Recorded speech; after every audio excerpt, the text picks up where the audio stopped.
Wait a minute. Have you heard the Whistler? Tune in to nostalgia. Tune in to now. Golden Radio Hour.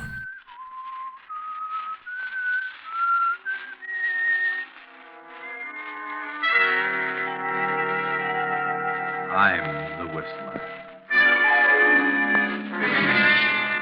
No. Don't come near me. I didn't plan to kill you, no. That was John Hendricks. He waited for a chance to sell his soul to the devil. Money is not enough, John. Money is not enough. We want you, John. We want you. That was his wife, Martha, the former widow Marsden. Yes, Mother. Yes. And her simple-minded son, Henry. Go ahead, son. Go ahead. We must have John Hendricks. Yes, Mother. Yes, Mother. Tonight, CBS presents a new mystery series, The Whistler.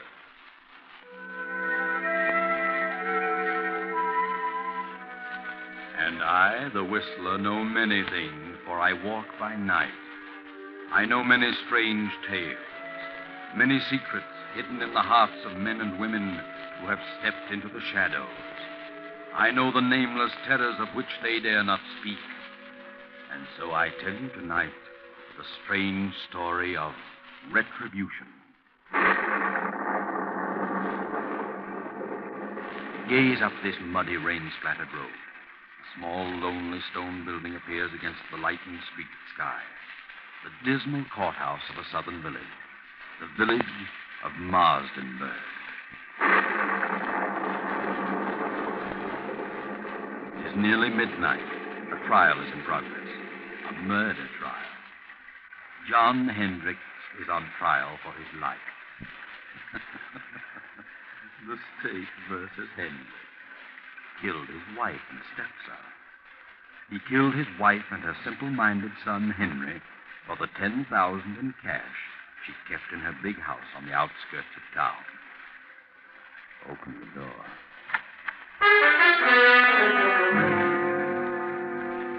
There he stands, John Hendricks, a huge, silent man of 50, large, bony hands. Close the door. Well, what do you think? Does he look like a murderer? The prosecutor is closing his argument. Ladies and gentlemen of the jury, it has been proven that Mrs. Hendricks had no current bank account. It has been proven that she did have a large sum of money which she kept on her estate. John Hendricks knew of this money and attempted to steal it, was caught in the act, and killed them both in order to cover up the theft. It was not a tramp who killed that old gray-haired lady and her simple son. There was only one intruder, one thief, one murderer. And there he sits, ladies and gentlemen. There he sits in all his guilt, a vicious killer, a murderer. There is only one decision for you to make. There is only one penalty that can erase from this countryside the stigma of this fiendish crime. One penalty for this axe murderer, John Hendricks. And that penalty is death. The state rests. Ladies and gentlemen of the jury, have you reached a verdict? Have you reached a verdict? Your Honor, we, the jury, due to lack of more complete evidence, find the defendant guilty of murder in the second degree.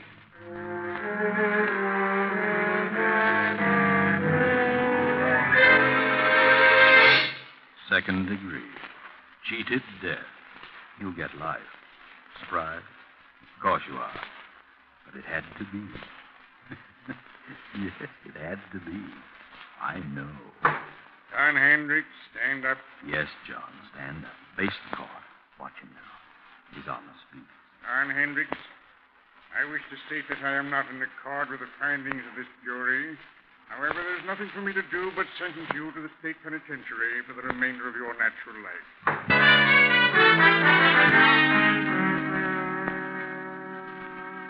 Know where you are now? Recognize that huge, sprawling stone structure with the high walls around it? State penitentiary. How much later? 10 years. John Hendricks is in there. He has a number now. It is 1013. Let's go through the gates. Up the steps. down the corridor. Here we are in cell block 2. Night again. It just turned in.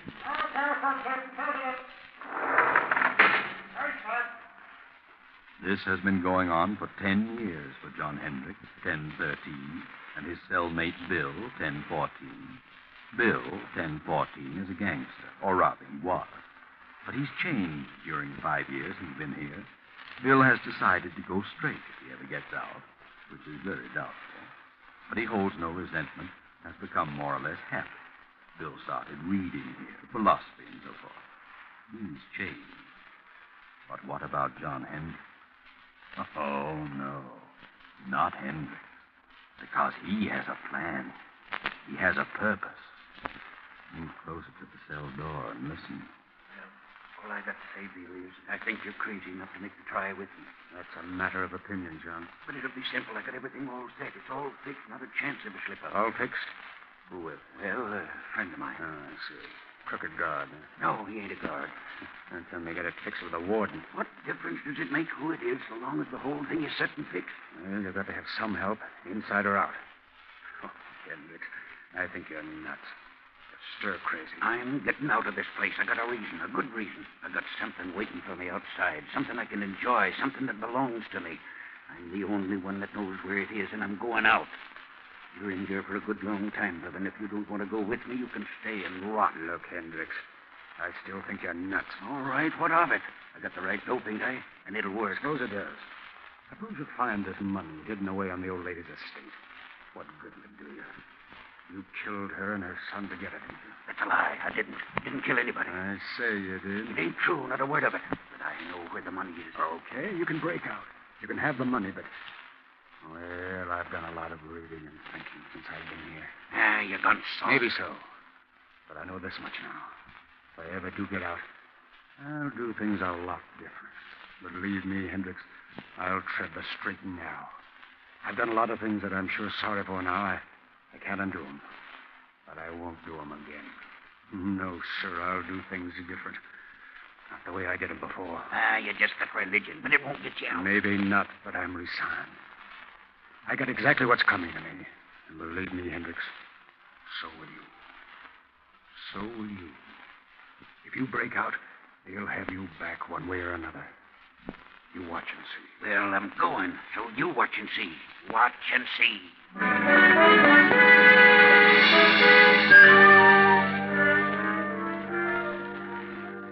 Now, another storm. Another night, a lonely country road, a car. We're in the south. That village we passed a few miles back, that silent, sleeping village, was Marsdenburg. Yes, Marsdenburg, remember? That small, lonely stone building was the courthouse. The courthouse where John Hendricks was tried and convicted. We're on the outskirts now, on a lonely road. A young man is driving the old car, and there's a girl beside him. Motor trouble? Well, there, just ahead, a light. Yes, it's a little crossroads store. Pull in. There's a light, but I don't see anybody. Oh, it's closed. We better drive on. I guess you're right. Good evening, folks. What's your trouble? We're having motor trouble. Oh, is it? What are you doing driving around on a night like this? On our way west. Mister, is there an inn or something around here where we can stay for the night? An inn? Yes, there's a place about 8 miles up the road. They'll probably put you up. There's a sign on the left-hand side of the road. Can't miss it. This road's pretty bad when it rains. Gotta be careful or you'll find yourself walking. Thanks. We'll try. Good night. Good luck, mister. You'll need the luck.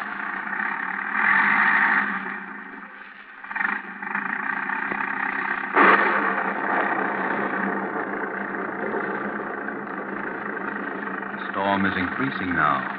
The muddy road sparkles in the flashes of lightning. The tall, dark trees sway back and forth in the fury of the storm like moaning, lost souls.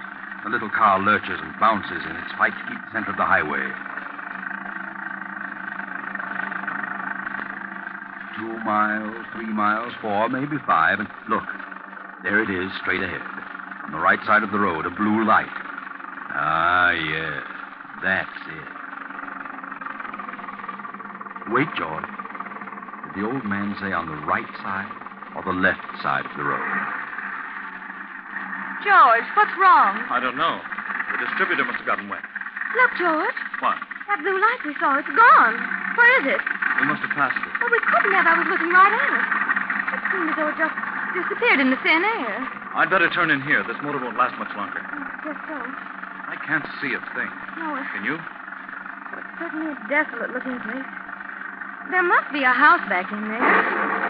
There it is. Look, there's a driveway. 20 feet ahead. Oh, yeah. This motor's about to conk out.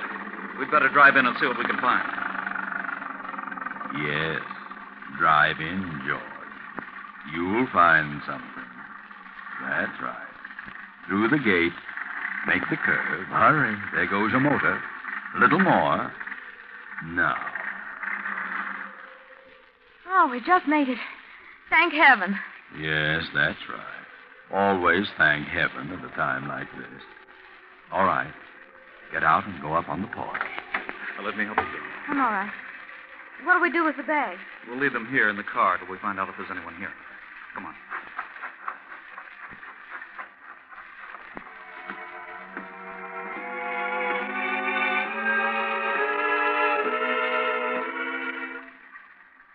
You see a bell? No. Can't see a thing. Gee, this place looks completely deserted. I don't think anyone lives here. I don't either. Let's go.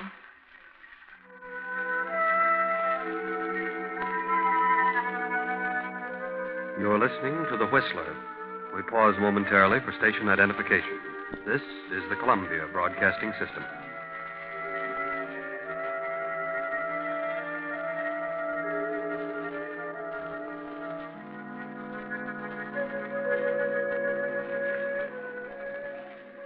George, let's don't knock. I don't like this place. Let's go on. How with a dead motor? Where could we go? I'll knock. Well, all right. Ah, that's right. Knock, George. Knock. Go ahead. Louder. Again. We've got to have shelter. Yes, we can't stay in that car any longer. Can we? No. Right not. Here it comes. Now you're on your own, George. On your own. There is someone. Yes? Oh. Good evening. What is it? Well, you see, our car... Yes, our car stalled. And we can't go any farther, and it's such a terrible night out that we thought we could stop here for the evening. Stop here. Why, yes, we saw your light and... Light? What light? Why, the little neon out in front. There is no light. Well, have you a room? Yes, there is a room. Well, could we come in? I mean, it's awfully wet out here. You may come in if you wish. Oh, thank you. Well, this is quite a relief. We were afraid you'd close up for the night, especially when all the lights were out. Are the lights out? Yes, you see. Huh? Of course the lights are out. Oh, I didn't know. You do take tourists. Do we? Oh, yes, that's what they told us. Who told you? Well, the old man at the little store back at the crossroads. Little store? Yes, at the crossroad about 5 miles back. You know where the crossroad is, don't you? There is no store at the crossroad. There isn't? No. I see. Look, madam, would you mind turning on the lights? I can't see a thing. We have no lights here. No light? Give me a flashlight, Jennifer. She means there's no electricity. No. There is no light here. Well, throw the flash around. There must be a lamp. No. Don't make a light. We see well in the dark. We? Who's we? Is there someone else in the house? My son. Oh, he's going to bed? No. He is standing beside you. Beside who? You. Son. Yes, Mother. Oh! Gee, give me that flashlight. Got it. You got it. Oh, yeah. How long have you been standing there, Bub? Since you came in. Is that so? Well, I didn't see you. You make a noise like a spook. Who are you? What is your name? George Kimball. This is my wife, Joan. We're on our way west with travelers. Travelers? So are we. What? Quiet, son. Quiet. No, let him talk. He's quiet enough. How long have you folks been living here? We lived here all our lives. Say, how about closing the door? Is the door open? Why, of course it's... What? George! Now, take it easy, Joan. Don't get excited. Now, look, madam, there's a candle on that table over there by the fireplace. Is there? Yes, and if you don't mind, I'm going to light it. Please don't. Oh, wait a minute. If you want us to stay here, we insist that we have some light. You want us to stay here, don't you? Do we? Do we, son? Yes, Mother. What are you looking at me for? Yes, Mother. Without light? Yes, Mother. George, let's go. I don't want to stay here tonight. This place doesn't look good to me. There's been no good here for many years. See what I mean, George? I don't get it. You don't seem to want us, yet your son does. How do you make any money that way? We don't make money. You don't? You mean you haven't had any guests lately? No, not for many years. Well, you can't expect any if you act like this. But we do expect it here. Don't we, son? Yes, Mother. Well, he certainly has a surprise coming. Yes, he has. How many rooms have you? There are many rooms, but only one. Only one? That doesn't make sense. What do you mean? Only one for guests. You mean only one equipped? Yes. Well, then if you've got it reserved for this guest you expect, what are we going to do? There is an inn farther along the road. They have rooms. They will take care of you. It will be best for us. Our distributor got wet, so our car won't run. Where is your car? Right there at the foot of the steps. I see no car. You don't? Why, it's standing right... Joan. George, where is it? It's gone. Holy smoke, it is gone. But where? How? I didn't hear a sound. It must have rolled ahead. Well, throw your light around. Not a sign of it. Say, what goes on here? Son, Yes, Mother. you move the car. Yes, Mother. I understand, son. I understand. Wait a minute. Your son moved it? How could he? The motor won't even run. And even if it would, we didn't hear a sound. No sound. How did you move it? I don't know. Oh, that's a fine thing. Here we are in a place where they don't want us and no way of leaving. Well, you've got us on your hands now. You'll have to make the best of it. No, George, no. We'll leave. Nonsense. This is all silly. Come on, let's have some light and cut out the monkey business. Wait, son. What have we decided? Yes, Mother. We decided yes. Very well. If you wish. If you wish, you may stay. Stay until... Until when? All night? Yes, Mother. If you wish. Oh, that's better. That's more like it. Now I'll light this candle. There we are. George, look. Well, look at the dust and the cobwebs. This place looks deserted, like an old cellar. Well, how about the room? Do we get it, or are the guests we're expecting? There is another room that will do, perhaps. Well, could we see it? Yes. And by the way, how much do you charge? We charge nothing. You charge nothing. Nothing. Sounds silly, but it's right for us. We're running short anyway. Well, let's see the room. Very well. It is upstairs. After you, madam. No.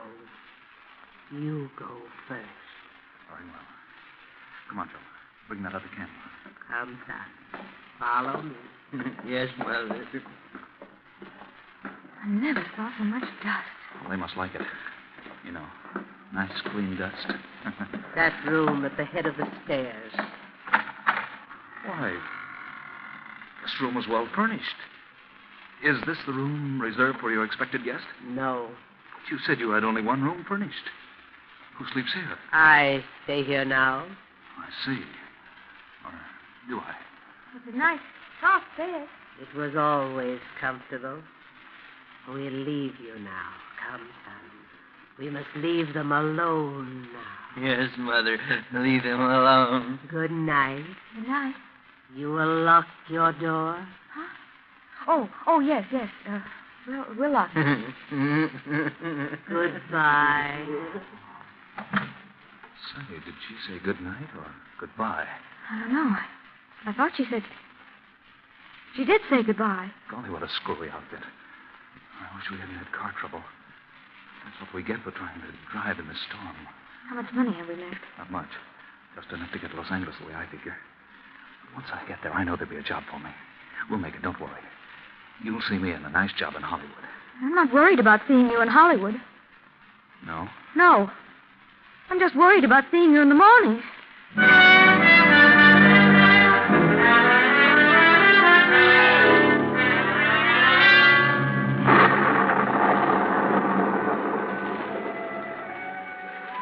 The same night, but later. It's midnight. Another car on the same road.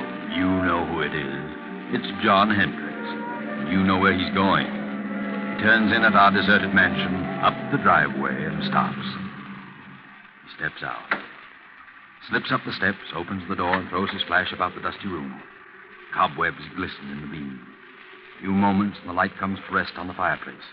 He steps quickly to the mantel, draws a small hammer and chisel from his pocket, and sets to work removing a brick. Now he's finished. The brick is loose. He reaches in and withdraws a heavy yellow envelope. He starts to put it in his pocket, but suddenly freezes in his tracks. He can't move. He turns icy cold. Turn around, Hendricks. Turn around. Look. At the foot of the stairs across the room stands a woman holding a candle, and beside her a grinning youth holding an axe. Turn around, Hendricks. Look at their heads covered with blood. Turn around. John Hendricks, murderer. John Hendricks, thief. Martha. Yes, John. Henry. Yes, John. No. We've come for you, John, the same way you came for us. We've been waiting for you, John. We knew you'd come back for the money. We've been waiting. We've come to take you, John. No. Please don't come near me. Please. You must suffer, John, as we have suffered. I've suffered. Not enough, John. Not enough. I didn't mean to do it. I didn't plan to kill you. I went mad, lost my head. No, don't come near me. You can have the money. You can have it. Then give it to us, John. Give us the money. You won't need it now. Come, son. We must have the money, and we must take John. Come, son, come. No. There's the money on the floor. Money is not enough, John. Money is not enough. Go ahead, son. Go ahead. We must have John Hendricks, thief, murderer. Yes, Mother. Yes, Mother. No. I'll shoot. Bullets won't stop us.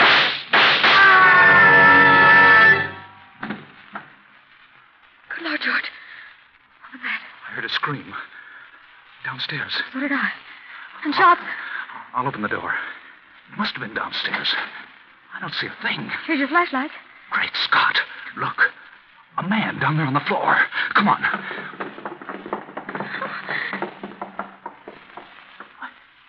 He's dead. Look at the gun. It's been fired. But I don't see a mark on him. Let's get out of here. I'll say, come on. No, you don't. Stand where you are. George! Cops. What's going on here? Hand over that gun. Thanks. What are you doing here? Well, we're stopping here. That is, we're just leaving. I can see that. Know this man on the floor? Know him? Yes. Joan, what's the matter with you? No, we don't. Take we a don't look at know him, Frank. Yes, sir. What are you two doing here? Why, we're guests. Yes, we're both guests. Guests? Who's guests? Why, guests, lodgers, tourists, guests of the old lady. What old lady? The old lady that lives here, the old lady and her son. You'll have to cook up a better one than that. What do you mean? Drive here? Where's your car? The son took it. Son, old lady, what are you talking about? They live here. They said they owned this place. We had motor trouble, and they put us up for the night. What about him, Frank? Well, he isn't dead, breathing. Looks like he had a stroke or something. It's him, all right. John Hendricks. Take a look around. See if there's anyone else here. Yes, sir. What's your name? George Kimball. This is my wife. We're on our way to California. Do you know who this man is? Certainly. We've been on his trail. He's an escaped convict. This your gun? No, sir. Did he shoot at you? No, sir. You shoot at him? This gun's been fired, and we heard shots as we turned in the driveway. Not a sight of anyone, sir. Nothing but dust and cobwebs. Look, Campbell, you said there was an old lady and her son here. Sure. They were here all evening. They're not here now. Well, they let us in and showed us to our room. They certainly were here. What did the old lady look like? Well, she had gray hair, wore a house dress and an apron. What did the boy look like? He was a big kid, about 20. Had a round, rosy face, and I think... Well, in fact, I know he was kind of simple-minded. He had a strange laugh, and he had red hair. Well, I'll be darned. What do you think of that, Frank? Golly, gives me the creeps. Why so? Do you know who you've just described? No. The old lady and her son who used to live here. Used to live here? Yeah. They were murdered here 10 years ago. What? Murdered? Sure. This man on the floor was her husband, the boy's stepfather. He was tried for killing them with an axe and stealing her money and bonds. He got off at second degree because of lack of evidence. He escaped a week ago and headed this way. We've been on his trail ever since he entered this county. So you see, Kimball, if there was anybody else here tonight, it must have been a figment of your imagination. This house has been deserted for 10 years. Oh, George. Good Lord. Look, Sergeant. Found this envelope on the back doorstep. It's the money. Well, what do you know? The money and the bonds. Old Martha Hendricks' money. That's why Hendricks came here. But where did they go? The old lady? No place. Because they weren't here, Kimball. Well, better get them out of here and back to headquarters. Oh, wait a minute. Don't leave us. We won't. You're coming along, too. Why? We need you for a day or two. All right, let's get going, Frank. Come on. But where did they go? We saw them. I know they were here. Well, you certainly described them to a T, but don't worry too much about it, you know. Things like this can drive you nuts. You know what I mean? Things like this sometimes just happen. You know what I mean? No. Well, oh, come on, let's go before I get the heebie-jeebies. What did he say? Things like this just sometimes happen? Just happen? Well, sometimes they do and can't be explained. But not this time. Oh, no, not this time. This can be explained. Remember John Hendrick's cellmate, Bill? Bill, number 1014? He can explain. He knows all about it because he planned it. Bill wanted the money. He'd learned all the dope from Hendricks. He sent his pals, the phony spooks, made up like the old lady and her son, to grab the money when Hendricks recovered it. Too bad they dropped it in their hurry to get away. Bill didn't want to hurt John. He wanted to scare him out of it. Remember? Bill, 1014, had changed. He said he'd never do things the way he'd done them before. And he didn't. Bill meant what he said. Good night.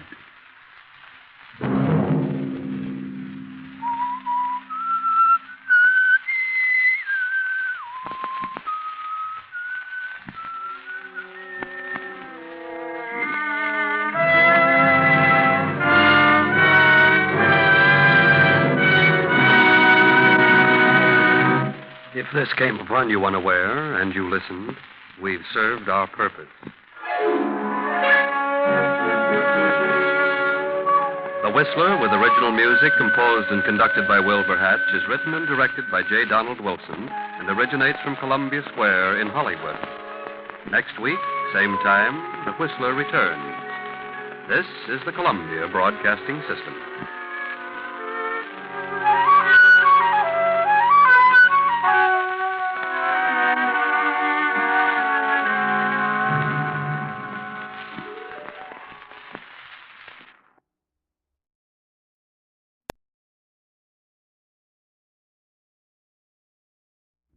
Wait a minute. Have you heard the Whistler?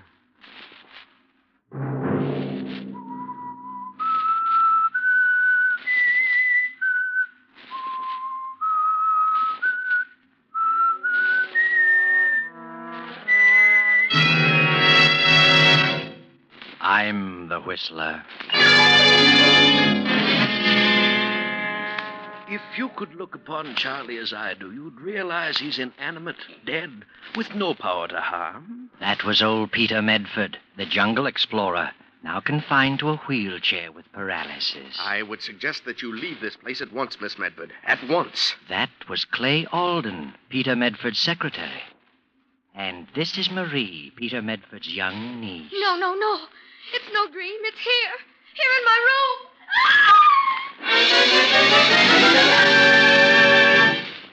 Saturday night, and CBS presents another in the new mystery series, The Whistler.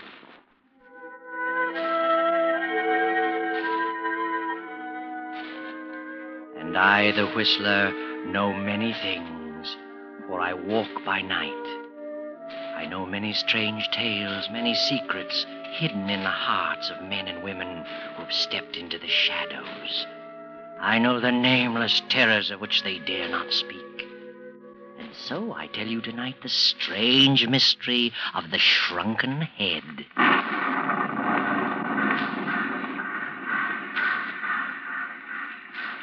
In the quickening darkness of a stormy fall evening, a young girl paces the deserted platform of a small suburban railroad station. From her anxious attitude, we know that she's waiting for someone. But just be patient, Miss Medford. There is someone coming to meet you. He has just now driven up. He is coming through the station door, walking up behind you. Miss Medford? Oh, yes, Sorry to have kept you waiting. I'm Clay Alden. Oh, yes. Uncle Peter has mentioned you in his letters. His secretary, aren't you? That's right. Where is my uncle? He was disappointed he couldn't meet you. Pretty much of a task for the old gentleman to get around these days. You see, he's confined to a wheelchair. Oh, I didn't know. Serious? Legs are paralyzed. Result of jungle fever. Just came on him lately. How awful. Yes, it's a shame, all right. Well, shall we get going? Car's out front. Better run for it or you'll get wet. Yes. I'll take care of your luggage. Thank you very much.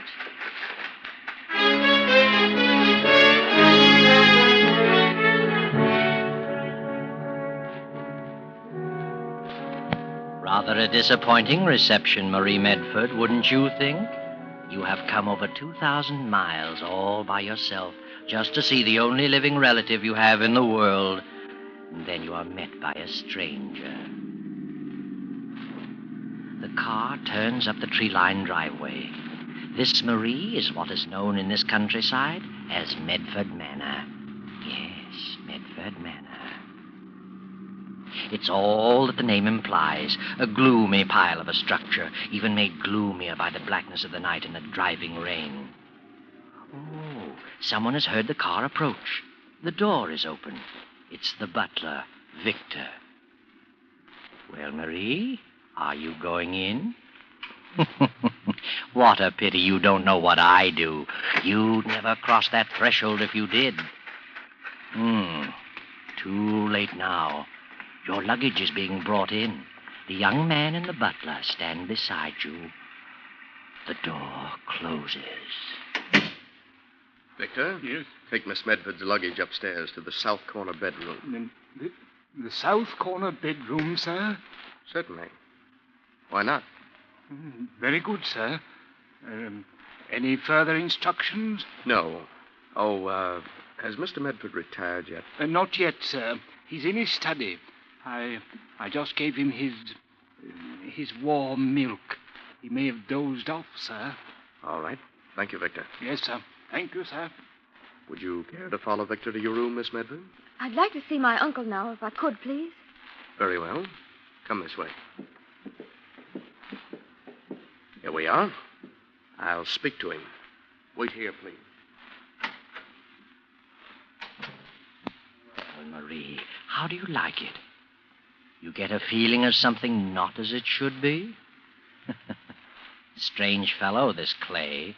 And the butler, too. Look about you. What a depressing house. Huge and cold and unfriendly. Not at all as you'd imagined it. Is it, Marie?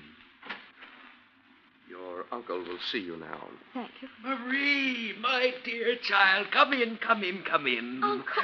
Well, my poor child, take off those wet things at once. Alden, what's the matter with you? My niece will catch her death. Help her off with those things. Sorry, Mr. Medford. Thank you. Bless my soul, pretty as a picture. You got a kiss for us? Of course.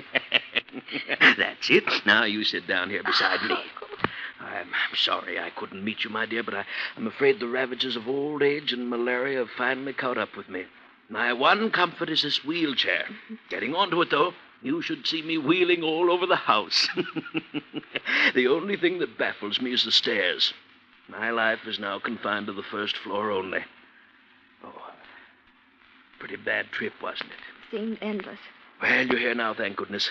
This is your home. You're free to come and go and do whatever you please. Thank you, Uncle Peter. Don't suppose any of this is what you imagined. I know that I'm different from what I'd hoped you'd find.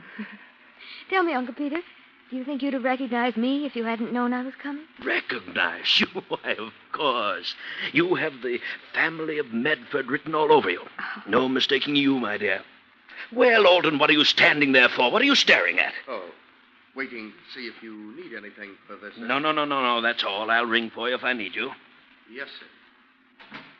Oh, I forgot to thank him. For what? He gets paid for whatever he does? Forgive me for saying this, but somehow I don't like that young man.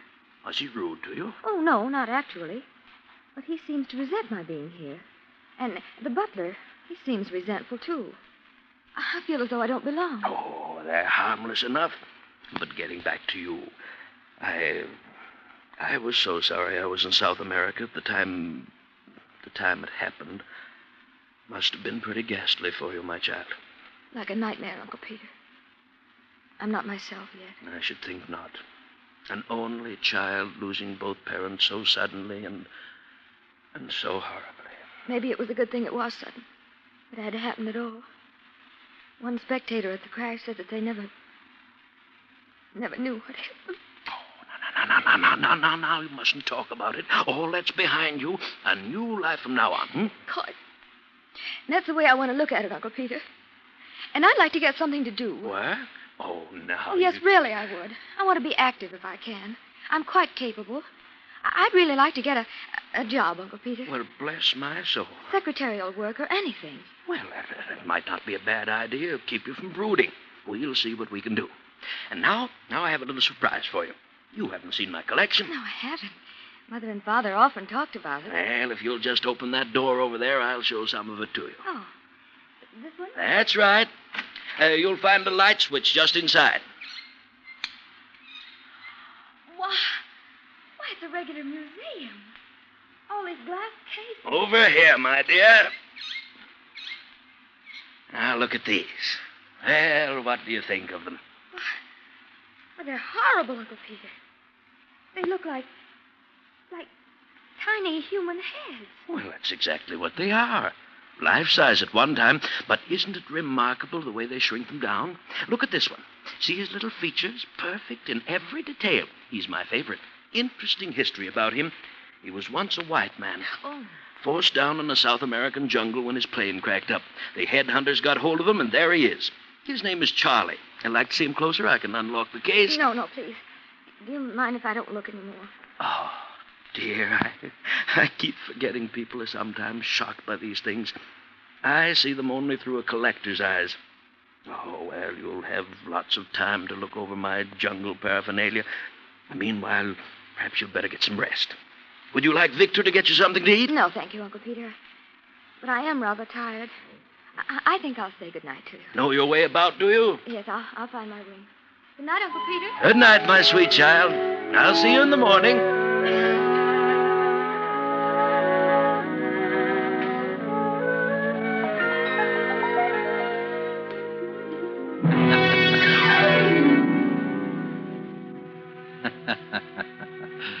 Poor Marie. Know something? You're going to have dreams tonight. Unpleasant ones, too. Well, let's move the clock ahead and go to Marie's bedroom. It's a little after 3 in the morning. She's asleep now. The rain's still coming down. The wind moans outside. Hear it? Yes, Marie's asleep. Looks peaceful enough lying there in that big four-poster bed. But suddenly she begins to toss. My name's Charlie. My name's Charlie. My name's Charlie. No, no, no! Uncle Peter! Oh, how foolish. Only a dream. But it seemed so real. I'm sure I heard it whisper. My name's Charlie. Only the wind. Oh, I wish I hadn't seen that dreadful thing. Miss Medford, are you all right? Who there? Clay Olden. Oh, yes, Mr. Alden. I just had a bad dream, that's all. I'm quite all right, thank you. Well, if you need anything, just ring. Yes, I will. Sorry I disturbed you. Not at all. Oh, I must get some sleep. Stop dreaming.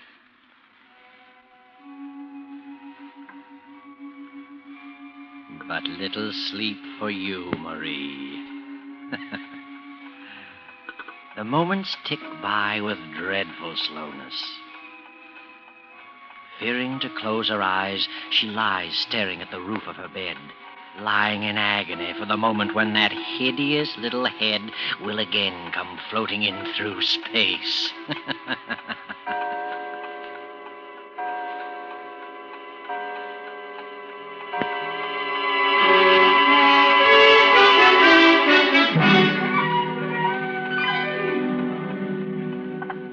It is morning now. A dreary fog still hovers depressingly over the old house, a cold clamminess which only adds to Marie's sensation of uneasiness. In the dismal morning room, Victor is serving breakfast to Clay Alden and Marie. Shame you didn't rest well last night, Miss Medford. Oh, it's just the newness of everything. I'll get used to it, Victor. I hope you will, miss. Of course you will. Oh, and Mr. Alden, don't mention anything to my uncle about that silly dream I had last night. Oh, of course not. Did you have a bad night, miss? Yes. The daytime makes such a difference in things. Even you seem different, Mr. Alden. For the better, I trust. Oh, sorry. That wasn't very complimentary. Oh, here comes Uncle. Well, good morning, you two. Good morning, Mr. Medford. Morning, Uncle Peter. You look quite fit this morning, sir. Feeling splendidly. Had the best night's sleep in I don't know how long. And how are you feeling, my child? Quite well, thank you, Uncle. Oh, you remember our conversation of last evening? I mean, about you wanting to do something? Yes? I think I've got it for you. Friend of mine named Phineas Drake. Collects books. Just purchased the library complete. Wants someone to catalog it for it. Small pay, but not too difficult. Well, how does it sound to you? Oh, it sounds wonderful. It's just what I want. Splendid. I'll call him again after breakfast. Can you imagine such an ambitious young girl, Alden? Wants to work, and she's only worth a cool $1 million. Oh, not yet, I'm not, Uncle Peter. Well, whenever you become of age, or whatever it said in your father's will. I thought you knew what it said. I won't inherit my cool $1 million until I'm married. What was that, Miss Medford? You see? Right away you put notions into his head. She said she won't come into her inheritance until she marries. Why her father made that strange provision, I shall never know. But, Marie, you stay your distance from this young man. Oh, Uncle Peter, you're making him embarrassed. Can't an old man have his little joke? Anyway, with all the eligible young men you'll meet, poor Alden won't stand a chance. Oh, Peter, please. Oh, all right. Victor, where are my eggs? Right here, sir. Oh, yes, soft-boiled eggs. That's your diet. Tell me, my dear, did you find your room comfortable? Oh, yes, it's a lovely room. It's almost like a castle. Oh, I miss my old room, the one next to yours. I haven't been up there in over a month. One day soon I'll have Victor and Alden carry me up those stairs just to see if the place looks the same. Victor, serve my niece some more coffee. Yes, of course, sir.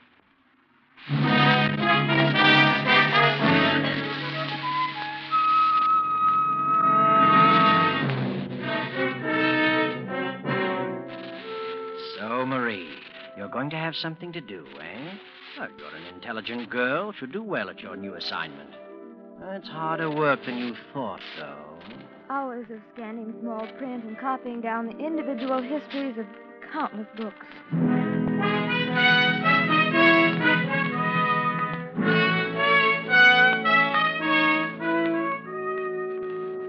All goes well for several weeks, And then early one afternoon, you return home, Marie, to find your uncle as usual in his study. Why are you so upset, Marie?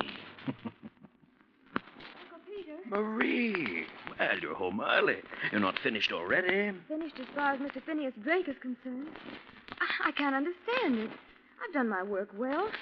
This afternoon, Mr. Drake came to me and said he had no further use for my services. What? Didn't explain why, just looked at me queerly and said he preferred someone else to finish the job. Well, that's strange. Oh, well, he's an old crank. Don't let this upset you. We'll find something else for you to do. No, don't you worry.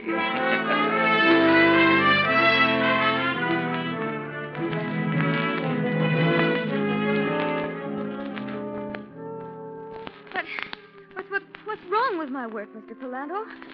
Surely it's been satisfactory. Well, you see, because of the peculiar nature of my profession, I must have someone more experienced. I'm sorry, Miss Medford.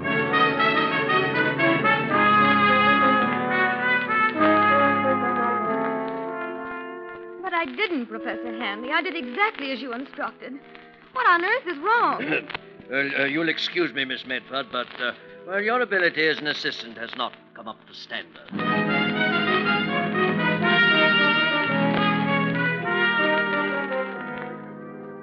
Please listen, Dr. Humphrey. I've studied botany, and I've checked this manuscript most carefully. There's not a single mistake. Very sorry, Miss Medford, but they're not all acceptable. Have to get someone else.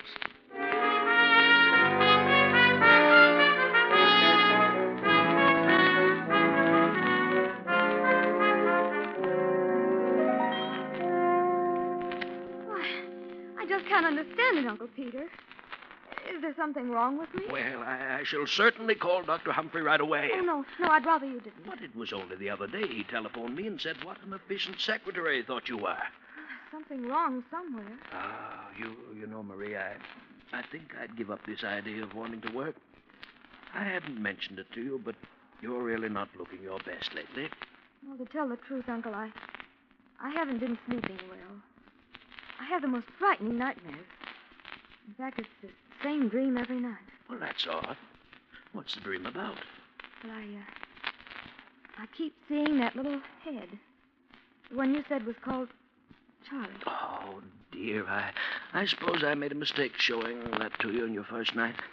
If you could only look upon Charlie as I do, you'd realize it is inanimate, dead, with no power at all to do you harm.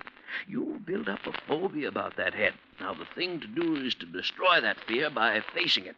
You come along with me, my dear. You mean in there again? It's the only way. Now, come along. Oh, no, Uncle Peter. I know what I'm doing. Open that door, Marie.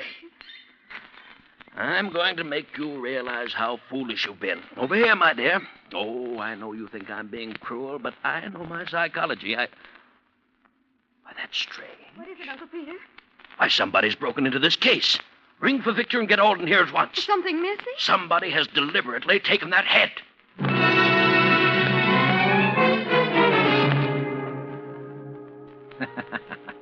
So Charlie is missing, eh? Wonder who could have broken the lock and lifted the little head from its black velvet pad.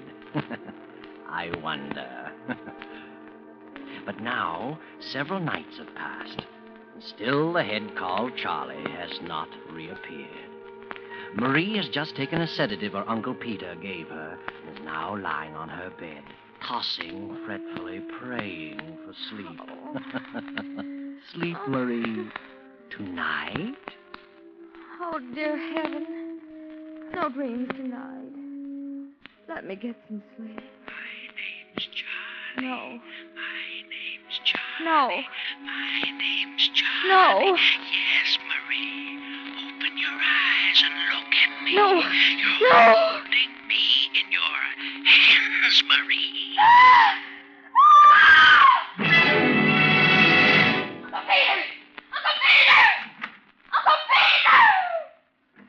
What's wrong, Miss Medford? Where's my uncle? He's downstairs asleep. Well, you're frightened out of your wits. Another of those dreams? It was no dream this time. The head. It's there in my room. What? It told me to open my eyes and look at it. And there it was in my hand. I was so frightened I threw it to the floor. Oh, I know dreams can seem terribly real, This was no dream, I tell you. It's there now in my room. When when I threw it on the floor, it rolled to the foot of my bed. Oh, don't look at me as though I'm insane. Come look for yourself if you don't believe me. Just as you say. It's right here. I'll turn on this lamp here. Now, why, it's gone. It was here. It was. I saw it as plainly as I can see you. Oh, I know you think I'm crazy. But I saw it. I saw it. I tell you, I saw it. Miss Medford, please. What's wrong, Miss Medford? I thought I heard you scream. Marie! It's your uncle. Are you all right? I'm coming down, Uncle Peter. I must talk to you.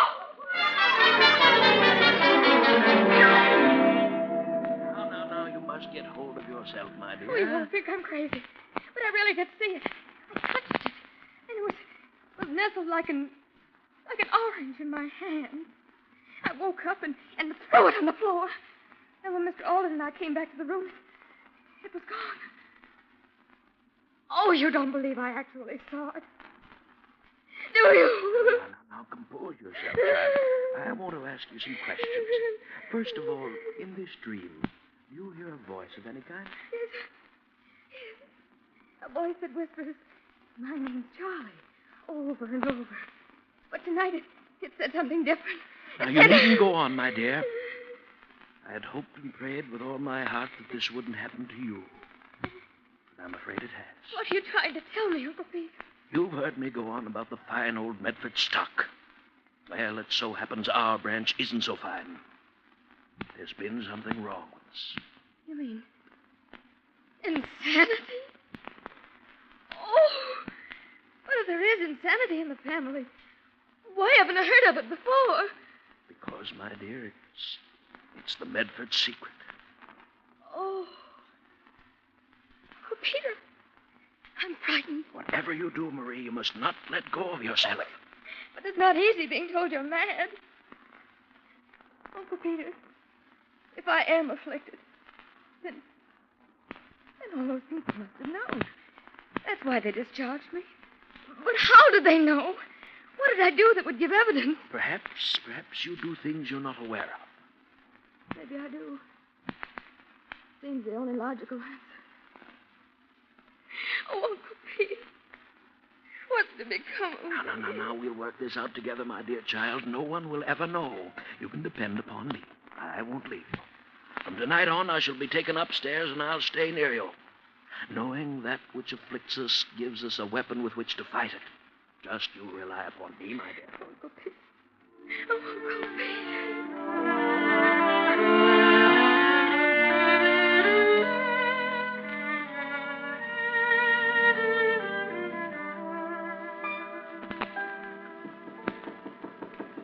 Yes, who is it? Lay Alden. I must see you for a moment. Very well. Better not close it. I'll have to talk quietly. Something wrong? Terribly wrong. The old gentleman's asleep in the next room. I had to wait till he dozed off before I could see you. Well? It's about the head. The head? The one he calls Charlie. It's back in its case. When did this happen? Sometime last night, I guess, after your nightmare. Yes, I'm convinced now that that's all it was. I'm not so sure. What? When you threw Charlie to the floor, a piece of his ear broke off. I found it after you went downstairs. Here it is. It's Charlie's ear, all right. I checked it very carefully. Oh, no, this doesn't make sense. Did you ring for me, miss? No, Victor, no, I didn't ring. Oh, sorry, miss. Excuse me. Miss Medford, you're in grave danger. You've got to leave this house as quickly as you can and never come back. What's going on in here? Uncle. What was that I heard you telling my niece Clay? I said she should leave this house and never come back. All the impudence. Alden, explain yourself. I'll be glad to, sir. I think Miss Medford is in danger of losing her sanity as well as her life. What is all this poppycock? Are you trying to frighten my niece? Lord knows she's been through She's enough been through too much. She weren't made of pretty stout stuff, she'd have been a gibbering idiot by this time. Alden, you're packing your things and leaving at once. Leaving? I'm afraid you're wrong, sir. I'm not leaving. Not yet. Maybe you're leaving. Now, Mr. Alden, what's the meaning of this? I'm sorry to break it to you this way, but I'm definitely convinced your uncle is a diabolical fiend. I can take so much and no more. Look here, Alden. If you know what's good for you, you'll leave here at once. At once, do you hear? You're pretty anxious to get rid of me, but it's too late. Miss Medford, you remember your father's will. You'd come into your money only if you married. Well, if you didn't marry, Uncle Peter would get the money. And if he could prove you were insane, you'd never be able to marry. You see how it all works out? Well, how dare you, Mr. Alden? To that maniac. Listen to me, Miss Medford. Your uncle, your loving uncle, was the one who telephoned your employers and told them you were crazy. Phineas Drake and all the others told me so today. I don't believe it. Lies, lies! Why, your uncle even told me you were crazy. I know what's happened. He himself smashed the lock and took the head from its case and planted it last night in your room. If you'll stand on a chair and look above your bed, as I did this afternoon, you'll see a small radio loudspeaker. It's hooked up to a microphone in the backstairs hallway. The voice you heard was your Uncle Peter. I don't believe you. Last night, after you came out in the hallway, your Uncle Peter grabbed up the head, stepped out onto that balcony, and climbed down the vines to his study. Why, he's as mad as a March hare. How could I possibly be a party to such a monstrous plot? Why, I can't even walk. Look at this ear, a piece of Charlie's ear. I found it in Marie's room. That proves she wasn't dreaming, and it fits perfectly. I've tried it. Why, you... Give me that ear. Give it to me! Uncle Peter, you're walking. Give it to me! Look at him, Marie, standing unaided. Does that prove anything to you? Uncle Peter. Oh, and it's true. All right, it's true. I can walk. But you are insane, Marie. Insane. You'll never marry anyone, Marie. I'll see to that. Victor, grab him. Don't move, Mr. Medford. Easy now. Don't believe what Alden says. You're crazy, Marie. There's no escaping it. You'll have those dreams, and Charlie will visit you every night. You'll hear him saying, "My name's Charlie. My name's Charlie. My name's Charlie." Hold him, Victor. Got him, sir. I think you're the one who's crazy, Medford. Maybe that could be proved. Take your hands off me. Take it easy now, Mr. Medford. Take it easy. There's nothing wrong with me. You know it. Is the car ready, Victor? Yes, it's ready. Come in, gentlemen. These are the officers. Then you'd better take him away. Yes, sir. Please come quietly, Mr. Medford. I'm not crazy. I'm not. Hello. You're lying on me. Lying. Lying. Do you hear? You're lying. I'm terribly sorry about this, Marie. Terribly sorry. But it's all for the best. How can it be for the best? But think what this means. He's my father's brother, and if he's insane, then it means that I might be too. Runs in the family. No, don't worry, Marie. Don't worry. You're safe. You're perfectly normal, I know. No? Yes. You see, he wasn't your real uncle. He was your father's foster brother. I found proof. So you see, you've nothing in the world to fear. How do you know that? Someday, Marie, I'll tell you all about it. Tomorrow, maybe. Why don't you tell her now, Clay? Tell her why you were working as Peter Medford's secretary. Because your father was Peter's partner, his partner. That your father was ruined in business by Peter and killed himself in disgrace. That you suspected him of having cheated your father. That you came to find the evidence and discovered in time Peter's diabolical plan to prevent Marie from ever marrying. Better tell her, Clay. I would.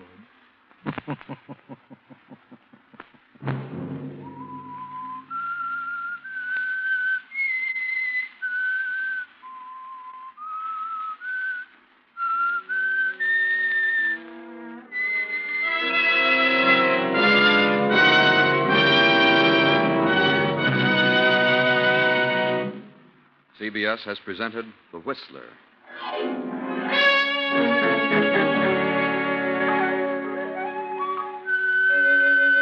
Original music for this production was composed and conducted by Wilbur Hatch. Tonight's Whistler story was written by Joseph Kearns, directed by J. Donald Wilson, and originated from Columbia Square in Hollywood. Next week, same time. I, the Whistler, will return to tell you the strange story of the cursed. Good night. This is the Columbia Broadcasting System.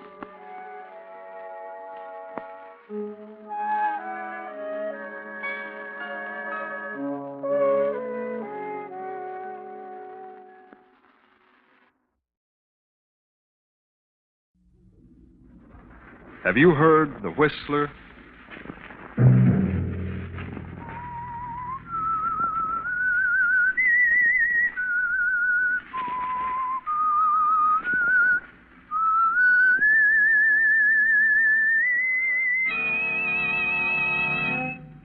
I'm the Whistler.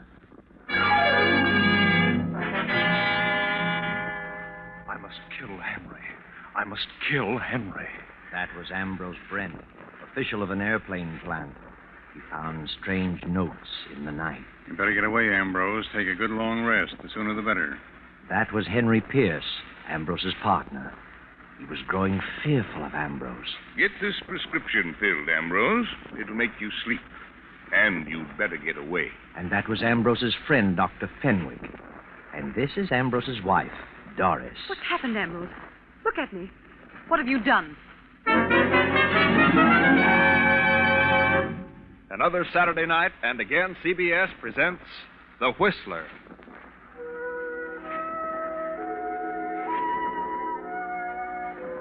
And I, the Whistler, know many things, for I walk by night. I know many strange tales, many secrets hidden in the hearts of men and women who've stepped into the shadows. I know the nameless terrors of which they dare not speak. And so I tell you tonight the strange story of Notes in the Night. A storm rages wildly over the countryside. Beyond that long row of trees stands a lonely house half hidden in the darkness of the night. Not a single light appears from any of its many windows. But up there in that room with the large window, a man stirs fretfully in his sleep. The man is Ambrose Brent, an official of an airplane plant. But it's not the storm that stirs his uneasy slumber. It's something else, something far more sinister, something that has happened many times in the past few weeks. Now he stirs again, moans loudly, and suddenly sits bolt upright in his huge bed. Who's there? Who's there, I say? It's funny. I sworn I heard something. I swear I felt someone in the room. Turn on the lamp, Ambrose. You'll see. I can't imagine what's happening to me. It's just nerves, I guess. It's just... Good Lord. Another note. Another one. I must kill Henry. I must kill Henry. That's the third note this week in my own handwriting. I've got to do something. I've got to tell someone. Henry's my best friend. Oh, it's nerves. I know. I'll call Dr. Fenwick. Doc will know what's wrong. Fairchild 1834W. Yes. Hello? Is Dr. Fenwick in? No, Dr. Fenwick isn't in. He can be reached at Walnut 2380. Walnut 2380. That's Henry Pierce's number. I can't go there. If there's anything to this, I must stay away from Henry. I've got to see Doc Fenwick. Wait till morning.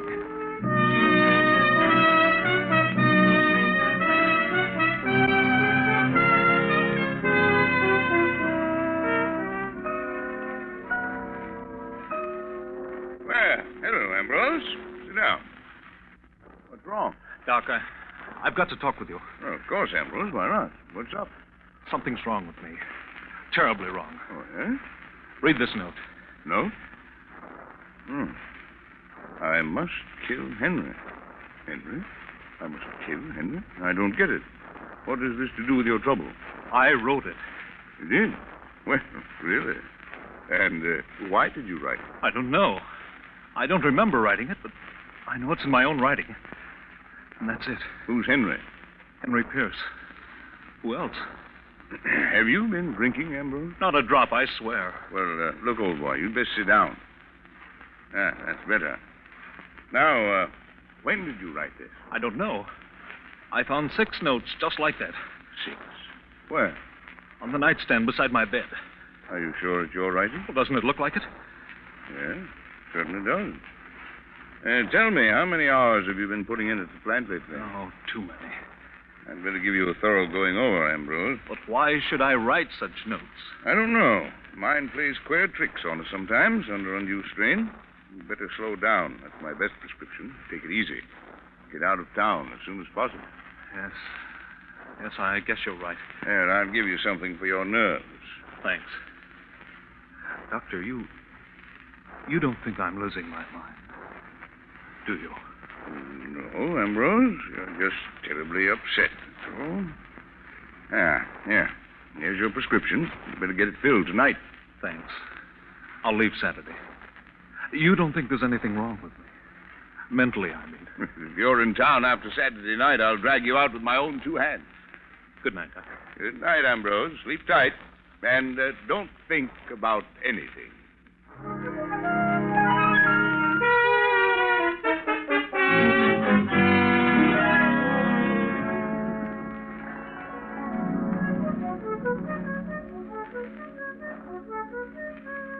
Ambrose, why don't you take a little vacation? What do you mean, Henry? Have you been talking to Doc Fenwick? Fenwick? Of course you have. He told you all about it. About what? I feel better than I've felt in years. I'm in excellent condition. Do you hear? Certainly I hear. What's wrong with you, Ambrose? Nothing. If you act like this, I'll be forced to agree with Doc Fenwick. What has he said? He just said you were overworked. Well, he doesn't know everything. Ambrose, you'll please me very much if you'll take a little vacation. Did Doc Fenwick tell you what was bothering me? Yes, he did, Ambrose, and I think you'd better get away as soon as possible. Oh, I'm sorry, Ambrose, but don't worry. Everything will be all right. Then you're not worried? You're not upset about it? Certainly not. Why should I be? Please believe me, Henry, I wouldn't do such a thing. I've never even thought of such a thing. I'd kill myself first. You do believe me, don't you? Huh? Why, of course I do, of course. I wouldn't kill you. I have no reason. Shall I drive you home, Ambrose? No, I'll get home. I'd better leave tomorrow, hadn't I? I'll go up to my place in the mountains. There's no one there. My wife has gone to Palm Beach. Yes, Ambrose. You better leave tomorrow. Yes. Doris will be back from Palm Beach in 3 weeks. That'll be long enough. I'm sure you'll find things different when you return. Quite different. Good night, Henry. Goodbye, Ambrose. Sleep tight and don't think about anything.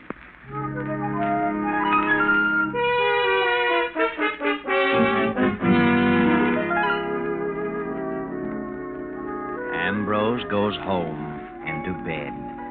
The clock ticks off the eerie hours. The clock chimes 2. And suddenly Ambrose stirs fretfully in his slumber. He wakes and again sits up staring into the inky blackness of his silent room. Turn on the light, Ambrose. Turn on the light. Who is it? Who's there? Good Lord. Another one. I must kill Henry. Jameson! Jameson! I've got to get hold of myself. This is ridiculous. Jameson!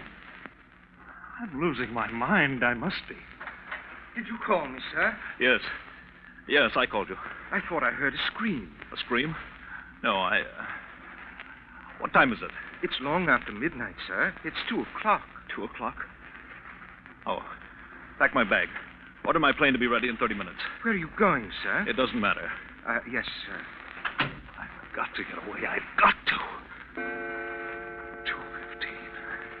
I must get away. I must. I'm mad. I must be. Jameson! Jameson! The car is at the door, sir. Then come on with the bag.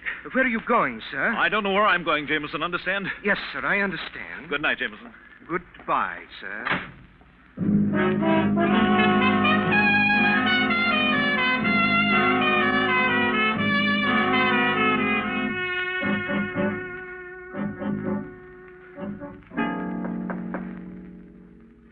Yes? Yes? Who is it? What do you want? Come in. Ambrose, is that you? What on earth are you doing here at 2:30 in the morning? What's wrong? I say, what's wrong with you? I must kill Henry. Ambrose, put up that gun. No, don't, Ambrose. Don't. I must kill Henry. Don't, you're mad. Don't come near me. Don't. Ambrose.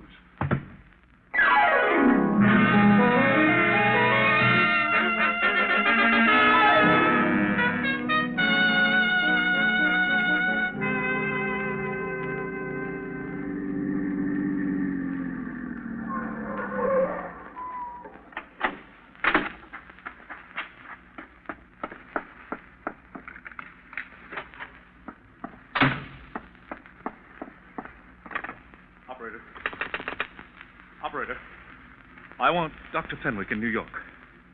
Fairchild, 1834W. Please. It's Dr. Fenwick's residence. Make it person to person. This is Crust Line 142. I've got to talk to someone. I've got to. I can't stand this silence, this being alone. Hello? Oh. I see. No, never mind. I'll call tomorrow. Put up your hands. Don't move. Doris. Ambrose. What on earth? What are you doing here? Why, what are you doing here? I thought you were in Palm Beach. What are you doing up here in the mountains? I changed my mind. I decided to come up here. Why didn't you let me know? I didn't think about it. I was going to phone you in the morning. Well, how did you find time to get away from the plant? I thought you were too busy to eat. Well, I decided I needed to rest, so I... It's an early hour to arrive. 5 a.m. Is it? Well, you see, it occurred to me on the spur of the moment. I flew up. Well, what are you staring at? I'm not staring, Ambrose. What's wrong?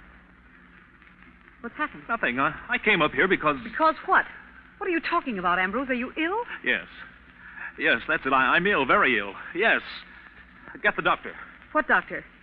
There's no doctor near here. Get Dr. Fenwick. He knows. Dr. Fenwick? He's the only one who knows. Except Henry. Are you out of your mind? No, I'm not. Do you hear? It's a lie. I'm not crazy. I won't be crazy. Oh, Doris, what's happened to me? What's happened? Oh, poor Henry. Ambrose, look at me. What have you done? What have you done? Let me alone. I'm going to bed. I want to get some sleep.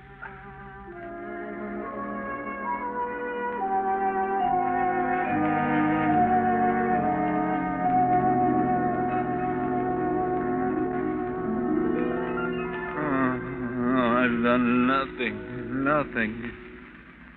What's that? Wake up, Doris. What? That noise. I didn't hear it. I did. Hear it? There it is again. There's someone coming there. They are at the door. There's no one. You see? I'm not here. I haven't been here. You don't know where I am. Do you understand? Yes, I understand. Doc, it's you. Oh. Hello, Doris. Hello, Doctor. Did you get my call? You did, didn't you? Now, Ambrose, take it easy.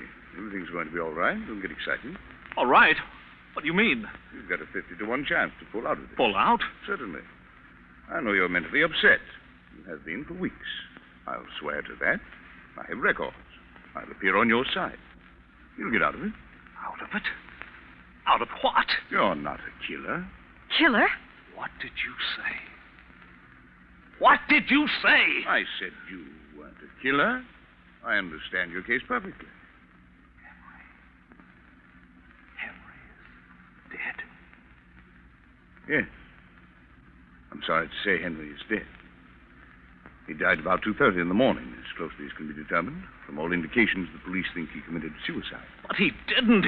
You know he didn't. He may have. Then why did you come here? I thought this is where you'd come, and I was right. What does this mean, Doctor? It means that if Henry's dead, I killed him. I must have. Must have?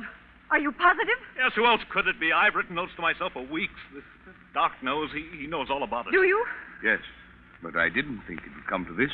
But why did you do such a thing? He was your best friend. I know it. But if he's dead, I must have done it. But why did you do it? I don't know. No, please, don't get upset. He wasn't responsible. I am responsible. I did it. And I'm going back. No, Ambrose.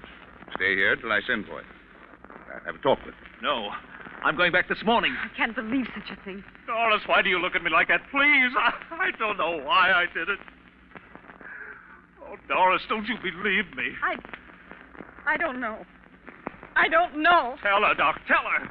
Tell her what? Tell her the truth. Tell her I didn't do it for a reason. Explain to her how it was. You know how it happened. Go on, tell her. Tell her. Come now, old boy. This is not helping you. What'll they do with me? Why? Now, look, it's early yet. It's 9 o'clock. You'd better try to get some sleep this afternoon. I'll take you back to the city and make arrangements for you to go someplace where you can have a nice rest. What kind of a place? Why, rest home. I know a nice, quiet place. You don't mean a rest home. I know what you're thinking. You mean an asylum. You think I'm insane, both of you. Now, Ambrose. Well, why don't you say it? Ambrose, if you don't control yourself, something will happen to you. I won't go to an asylum. Do you hear? Do you hear me? Stop it. I won't stop it. You don't care about me. You're both cold and heartless. You want me to be locked up, both of you. Ambrose, please. Please, calm down. Keep away from him, Doris. See? Keep away from him. He's a dangerous lunatic. A killer. You don't calm down. I'll have to use force. You try it. You just try it. I'm going out that door, and don't you try to stop me. You run away like this, you stamp yourself as a hopeless lunatic. They'll find you. They won't find me, and I won't be locked up. Ambrose, please. No, I'll kill myself first. You're a fool, Ambrose. A mad fool.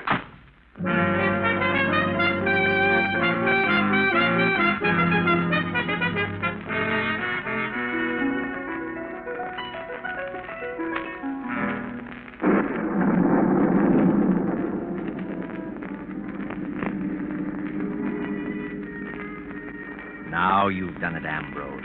You've really made a mess of things. You're a fugitive now. They'll throw out a dragnet. You'll have to run and hide and sneak, afraid of every shadow. You'll have to run, Ambrose. Hide and sneak and run for the rest of your days. Ambrose Brent, fugitive.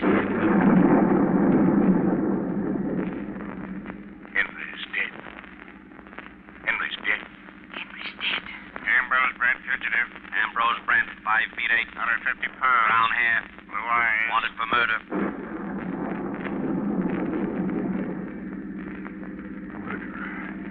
Fugitive. Lunatic. Padded cell. Lunatic. Padded cell. Lunatic. Hurry, Ambrose, hurry. More gas. Step on it.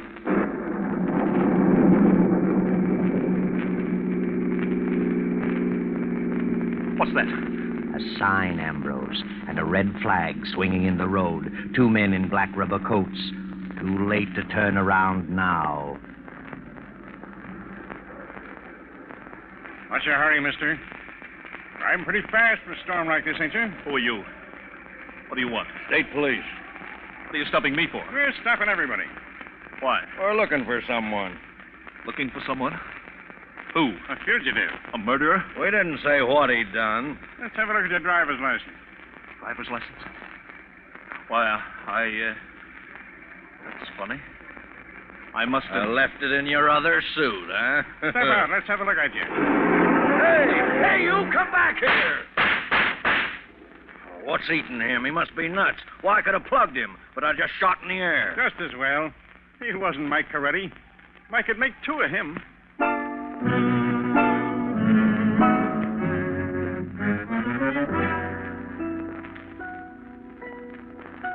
Know where you are now? Recognize this room? That's right.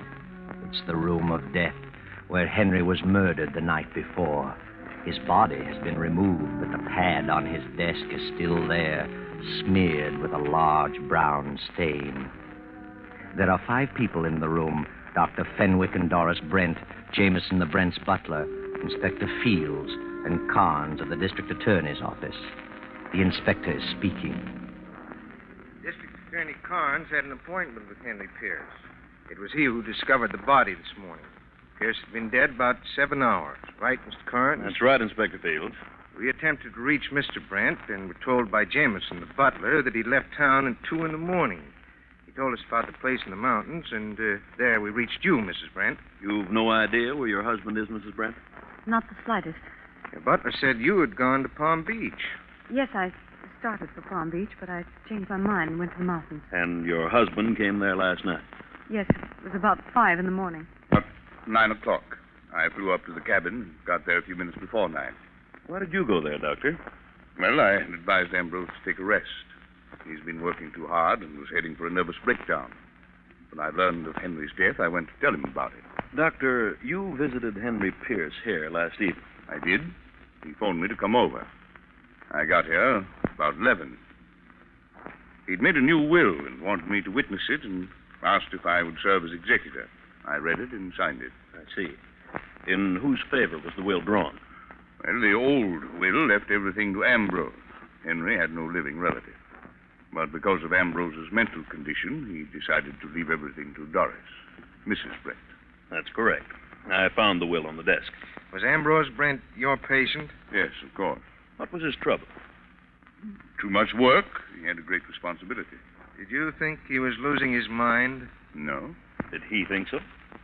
Well, he was terribly upset. He'd been having hallucinations. Doctor, when was the last time you saw him prior to finding him in the mountains? The evening before Henry died. I wrote him a prescription. Mm-hmm. And where did you go after you left Henry Pierce last night? I told my servants that I was going out of town for a holiday, but it was storming so when I left Henry that I decided to stay at my club. Mrs. Brent, did your husband, Mr. Pierce, ever quarrel? Not to my knowledge. They were the best of friends. I see. Have you told us all you know, Dr. Fenwick? No. Then I think you should. What was it that bothered Ambrose Brent? Well, he said he had been writing himself notes. They were all alike, in his own handwriting, and all said the same thing. I must kill Henry. I didn't know this. Certainly not. That was the patient's private business. I thought that if I could get him away for arrest, he'd pull out of it. There you are, Carnes. Must have been on his mind. Yes, but what's the motive? An unbalanced mind doesn't always need a motive. Then you think Ambrose did it? He loved Henry like a brother. If he did it, he was completely out of his mind. Believe me. Ambrose. What? Well, thank heaven. You finally came to your senses. Come in, Mr. Brent. I suppose you want to see me? I'm Inspector Fields, Police Department. This is Mr. Carnes of the District Attorney's Office. Yes, I know Mr. Carnes. I thought you'd gone on a little vacation, Mr. Brent. I had gone, but not on a vacation. Mr. Pierce told me you'd gone for a couple of weeks. I was going on a vacation, but something changed my mind. Oh? What was that? You know. You know why I've come back. Henry's dead, and I killed him. When did you kill him? I don't know. Must have been last night. Why did you do it? I wish I knew. I recall neither the crime nor the motive. But I'm sure I did it. Why are you so sure you did it? Because of these notes, 6 of them. I've been writing notes to myself for weeks. Read them. Are they in your own handwriting? Certainly. But I don't remember writing a one. I must have some form of amnesia. Hmm? When I heard Henry was dead, I tried to run away. I couldn't stand the thought of an asylum, but the faster I ran, the more I hated myself, so I came back to get it over with. It's a great relief. Now, Mr. Brent, compose yourself. Mr. Brent, did you know that Henry Pierce made a new will last night, leaving his estate to your wife? What? Why should he do that? Well, perhaps he was worried about you. Of course. Why shouldn't he be? He knew I was acting strangely. Take a look at this will. Is that Henry's signature? Certainly. You're sure it isn't your writing? It is not. I couldn't copy his signature if I tried. It's just a bunch of scrawls. Mm-hmm. Oh, Mr. Brent, take this pad and write on it, I must kill Henry. Please, isn't that being a bit brutal? Go ahead, write it. There you are. Good. Now write the date. They weren't dated. Well, write it anyway. Write the date in numerals. Don't name the month. There it is. Thank you. Now you write the same, Mrs. Brent. There. Thanks. Now you, Dr. Fenwick. There you are. Mm-hmm. Well, the notes you got were certainly in your own handwriting, Mr. Brent. I told you that. Why waste so much time? I came back to get it over with. I'm tired. There, you need some sleep, old man. You'll feel better after you've had a nap. I can't sleep. I haven't slept for days. You should have. You've been taking that medicine I gave you. I didn't get it. I didn't want to sleep. I just wanted to get away. Here's the prescription, still in my pocket. Prescription? May I see it, please? Thank you. What is this medicine, Doctor? It's intended to induce sleep, but he's so stubborn he wouldn't take it. If he had, this wouldn't have happened. Inspector, take a look at this note written just now by Mr. Brent. I must kill Henry. And the date. 5/14/42.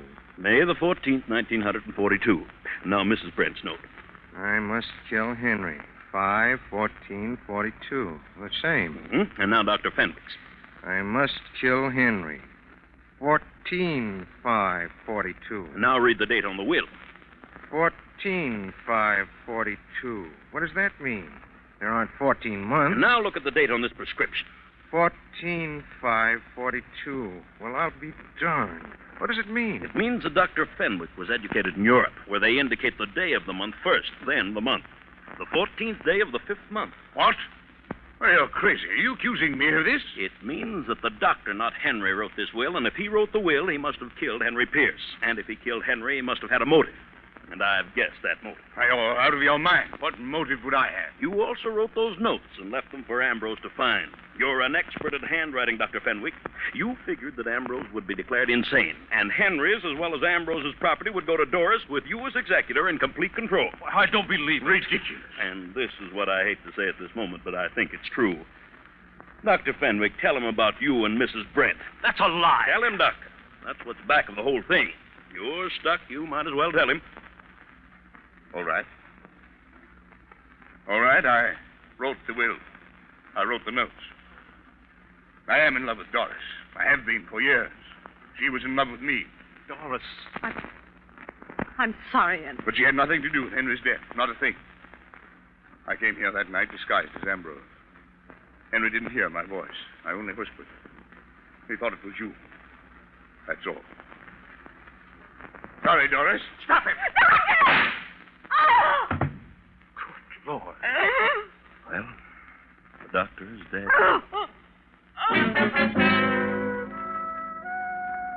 The doctor's dead, yes. But that's not all, not quite.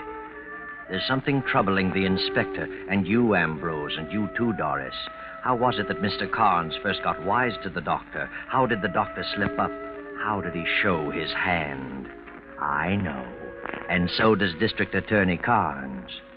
Go ahead, Mr. Carnes. Tell us. Well, the doctor said he had gone to the cabin to tell Ambrose of Henry's death.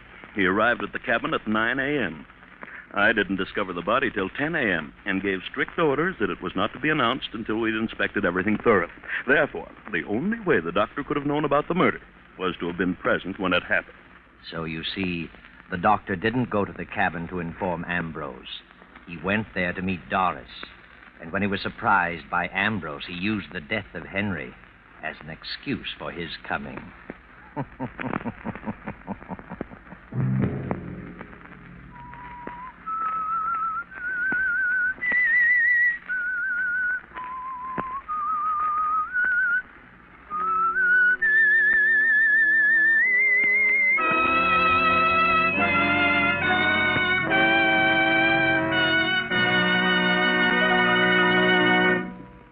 CBS has presented The Whistler.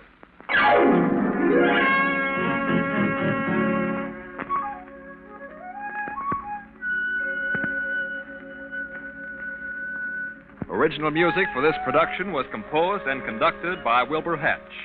Tonight's Whistler story was written and directed by J. Donald Wilson and originated from Columbia Square in Hollywood.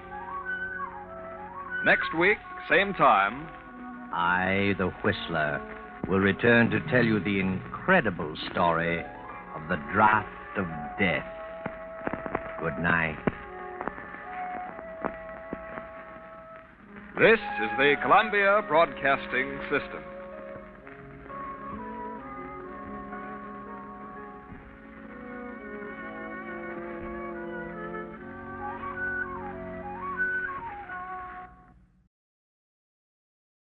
Wait a minute. Have you heard the weird tales of the Whistler?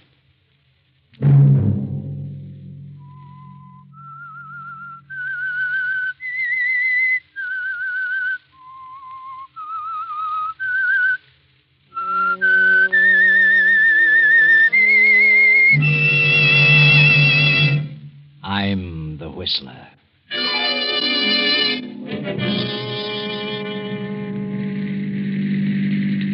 sanitarium, Harvey.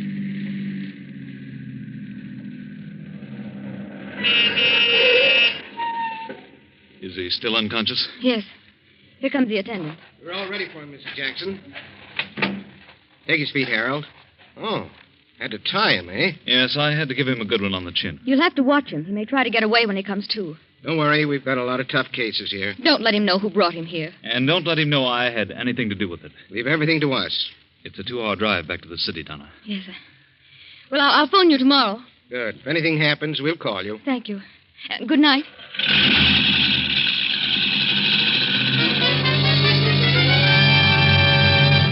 Saturday night, and again CBS presents The Whistler.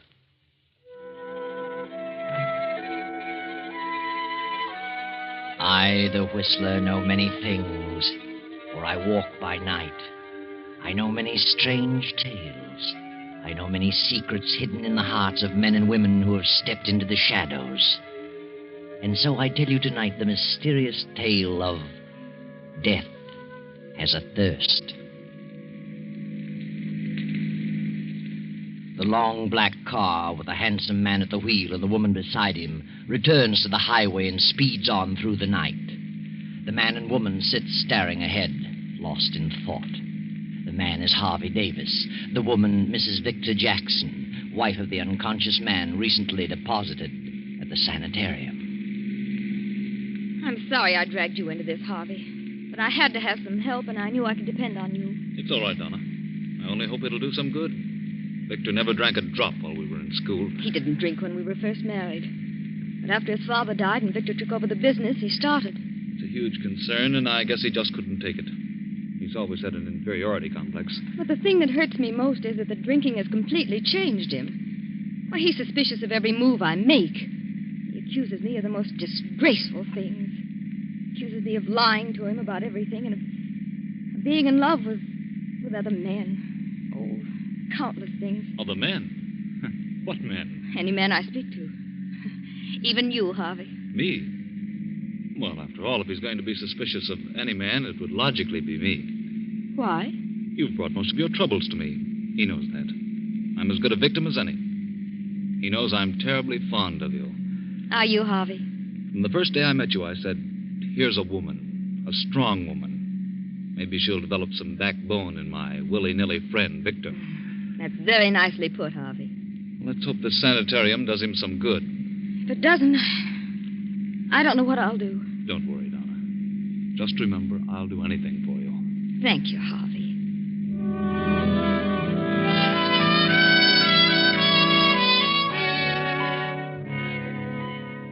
About midnight, the black sedan arrives at the Jackson mansion. The butler greets Harvey and Donna at the door. Evening, Mrs. Jackson. Evening, Mr. Davis. Evening. Dr. Saunders is in the library, ma'am. He's waiting for you. Dr. Saunders at this hour? What on earth does he want? You'd better see him, Donna. Maybe he knows. Well, how could he? Come with me, Harvey. Of course. Oh, good evening, Dr. Saunders. Good evening, Donna. Evening, Harvey. Hello, Doctor. This is quite a surprise. I can imagine. Harvey and I, we've just been for a little drive. I felt I needed some air. Oh, that's so? Did you come to see Victor? Victor isn't here. Really? But I know where he is. You do? He's in a cheap dive of a rooming house downtown. What? But that's impossible. That's where he always goes. Well, you're wrong this time, Doctor. I took him by force to a sanitarium tonight. Harvey helped me. Maybe they can do something for him. You told the sanitarium that I was his physician, didn't you? Yes. Well, they called me an hour ago. He's escaped. What? Oh. They said he came to and broke away from them. I know where he usually goes, and I can find him. If you want me to find him. Well, what are you inferring, Doctor? Donna, I know what you've been through with Victor. I know what a trial it's been. I've tried, and you've tried. We've all tried everything we could do to make him stop. Not many women would have put up with what you have. We've dragged him through before. We probably can do it again. I just thought that, well, maybe you'd had enough. You do know where he is? Yes, I'm pretty sure I know. Well, then find him. I'm determined to cure him if I have to take him to a desert island. That's an idea. A long ocean trip might be the answer. Should have to hog time. I could do that, too. Very well, I'll have a talk with him. I'll phone you in the morning. Good night. Good night, Doctor. Oh, Harvey. No. You've done your best, Donna. Oh, but I feel so hopeless. I don't know what to do. Try the desert island. Why not? Harvey, it might work, mightn't it? You can help. Your yacht. Dr. Saunders may be right. Oh, at least it's worth a try. I wonder. Please, Harvey, it may be the answer. I can't get away just now, but if you're determined, you're welcome to the yacht. Oh, please, I'd feel better if you came along. All right, Donna. I'll go. I'll arrange it. But he won't want to come. We'll take him aboard by force. Shanghai?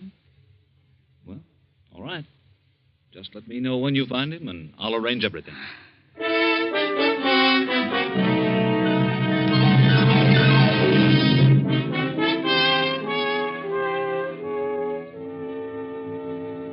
He sure was plastered.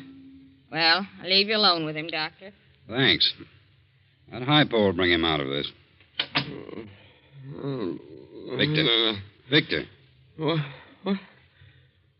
What's going on here? Who are you? Get away. Quiet. Take it easy, Victor. Huh? Who are you? Doc Saunders. Doc? Oh, what you want? I want to talk to you, Victor. It's very important. Important? Come on, Victor. Snap out of it. Hey, what's the idea? What'd you slap me for? To wake you up. I've got to talk to you. Oh, hello, Doc. What are you after? Is your head clear? I guess so. Well, then listen to me. You know where you are? Yeah, my old haunt. You know how you got here? Well, let me see. No, I can't seem to remember. Well, I'll tell you where you're going if you don't pull yourself together. Where? To the insane asylum. Did you say asylum? I did. I haven't told you this, but your great-grandfather died insane. What? And that was your father's greatest fear, that he would be a victim. Oh. And there's nothing that hastens final mental breakdown more than alcohol. Insanity? Are you just telling me that? No, I can prove it. Good Lord. Do you want that to happen to you? Oh, no. Oh, but I just can't seem to quit. You're going away, Vic. Away? Where? I'm sending you on a long voyage with no liquor. Oh, no. No, you're not. No, now, I'll get hold of myself. You said that before. I can take it or leave it alone if I want to. But you haven't so far. You've gone from bad to worse. Now you're going where you can't get it. But, Doc, I can't. I'd die. I couldn't stand it. You'll stand it and like it. If I have to kill you. No, I won't be pushed around by anyone. I know who's back of this, Donna. She wants to get rid of me. Asylum, yeah. Yeah, that'd suit her fine. She'd like that. So she can cavort around with Harvey and all the others. Shut up, Vic. You're all planning to get rid of me. You don't like me. You're taking a trip. Get rid of me and you all share in the estate. Well, you'll see how much good it'll do. But you are taking a trip, Victor.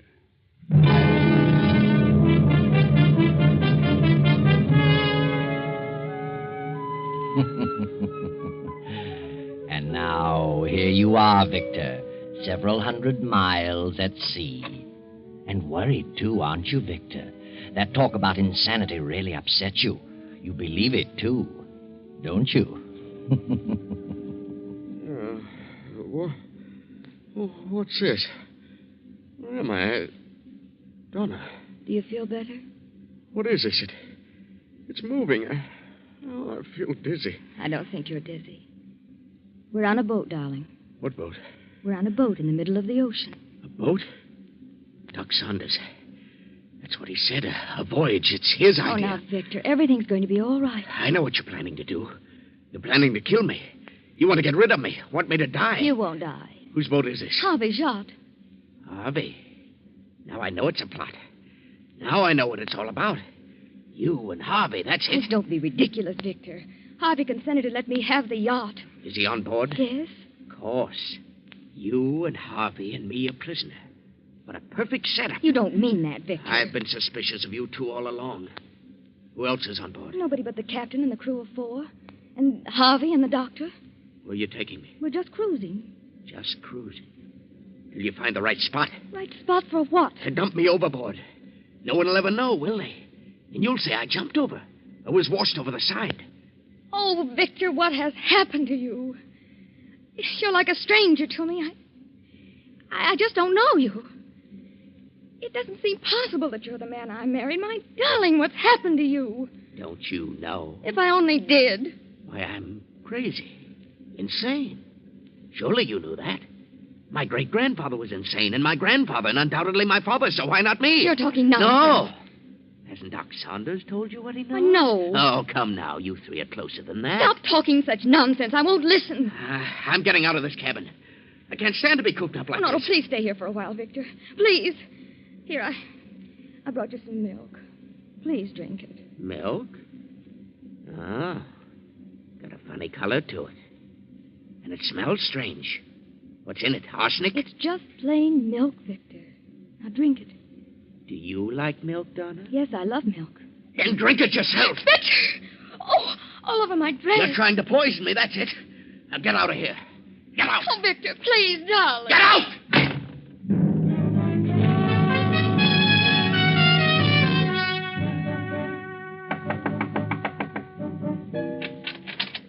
Oh. What do you want, Doc? How do you feel, Victor? They're trying to kill me. They plan to kill me. Who? Donna and Harvey. She just brought me some milk, and it had poison in it. I could tell by the color. I think you're imagining things, Victor. No, I'm not. They want me out of the way. I can tell. What made you think the milk was poison? It was a purplish color. Here's the glass. Smell it. Maybe I'm not so crazy after all. I didn't say you were crazy. I only want you to stop drinking. Drink may bring it on. Doc, where would they get poison? Oh, come now. Forget it. Do you know where they get poison, Doc? I'll see you later, Victor. Maybe.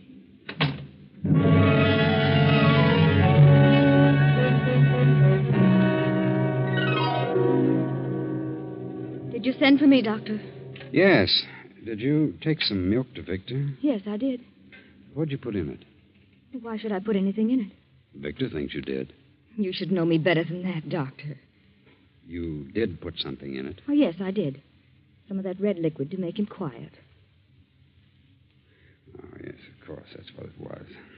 And he threw it all over me. Oh, I'm thoroughly disgusted, Doctor. I can't go on with him this way. He isn't drinking, but there's something wrong.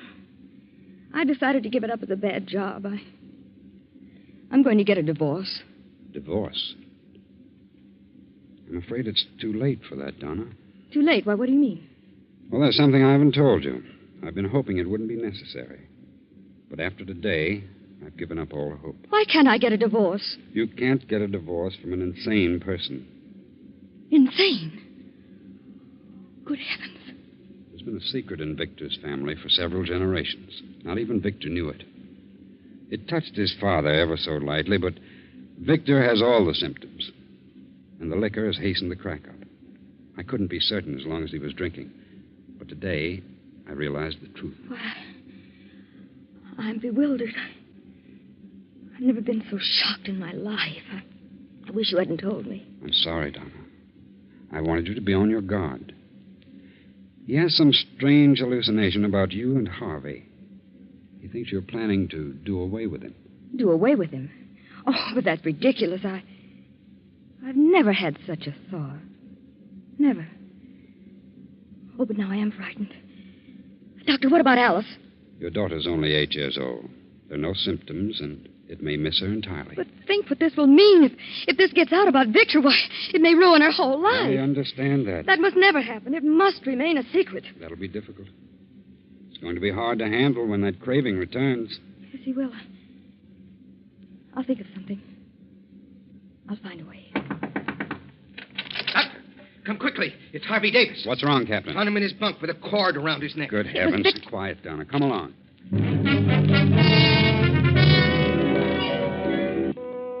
Is he dead? No, he's breathing. Found him just in time. He'll be all right in a few minutes. Thank heaven. Harvey. Harvey. Donna, what's wrong? What's happened? Nothing much, Harvey. Just a little accident. You'll be all right. Oh, my throat. What's going on? You don't remember? No. Just taking a little nap. I feel as though I'd been choked. Better tell him, Donna. Come along, Captain. Any liquor aboard, Captain? Yes, Doctor. Several bottles in the locker in my cabin. Let's have a look. I keep it locked because, Hey, it's been jimmied. Well, what do you know? It's all gone.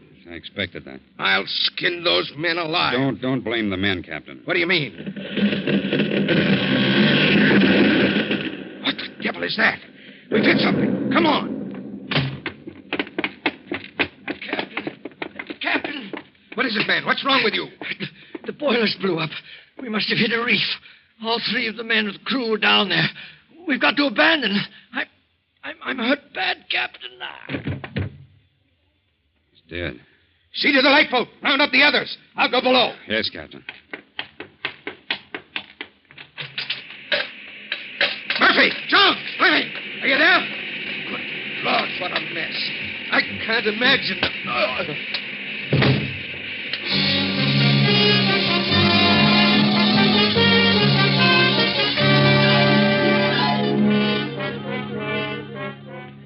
Days pass.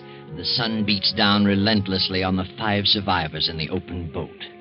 The doctor watches anxiously over the still unconscious captain. And Donna and Harvey keep a constant eye on Victor, who sits alone in the end of the boat staring at the horizon. How's the captain, Doctor? Still holding his own. Must have had a bad fall down that companionway. I don't think he fell. Good thing you went down after him. We're running low on water. I hope we sight some land today. How much water have you left in your canteen, Donna? Half full. Hey, look over there. What's that? Why, it's a ship. No, it's land. An island. Grab an oar, Victor. Come on, Doc.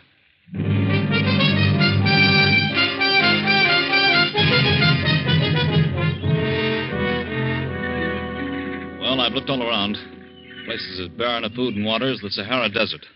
I'm afraid if we do locate any water, it won't be fit to drink. There must be water. What do you care about water? You've got a canteen full of whiskey. How much water is left? I have some, and Dr. Saunders has some. So I'd better get busy. Although my experiences on these islands haven't been so good. Here's a chance to put your chemistry to use, Harvey. You know the test for lead and zinc? Yes. I'll give you 2 vials, some sodium sulfide tablets, and some potassium chromate. You know the test, 1 tablet of each and 10 cc's with water. Mm-hmm. A dark precipitate means poison. Yes, I know. Thanks, Doc. Well, I'll start off and keep a direct line to the other side. Wherever that is. Wait a minute, Harvey. I think I'll go with you. Oh, why? Oh, maybe I can help. I'd go with you, Harvey, but I'd better keep my eye on the captain. He's the only one who knows where we are. I've got to pull him through. That's all right, Doc. I don't need any help. I think I'll go anyway. All right. If you insist, come on. Harvey, wait. I'm going too. Why? Because I want to. We don't need you. But I'm coming just the same. Please, Harvey, I'd like to come. All right. Let's go.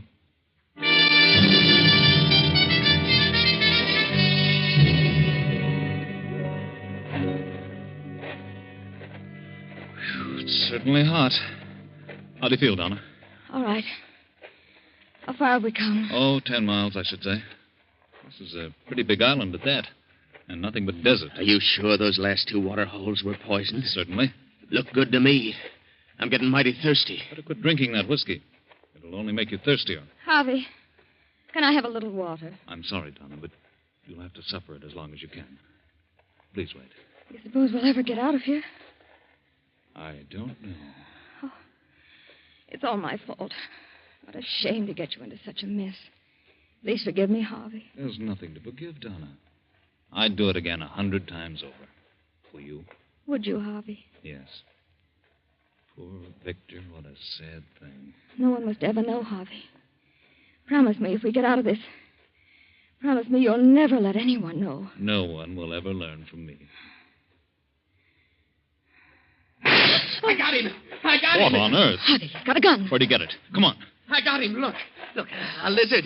A big one. I knew we'd find something. Put that down. You can't eat that. There must be water around here. There must be. Where'd you get that gun? Out of the captain's locker. Better take it easy with those shells. We may need them. Yeah. Maybe I will. Have a drink? No. All right.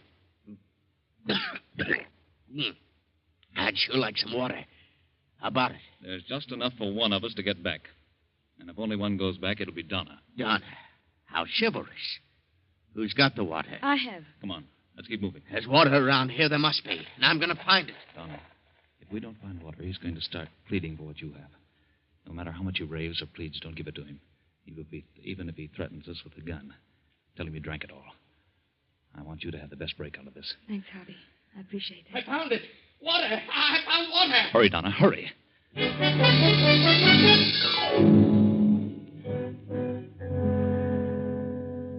Well, what about it?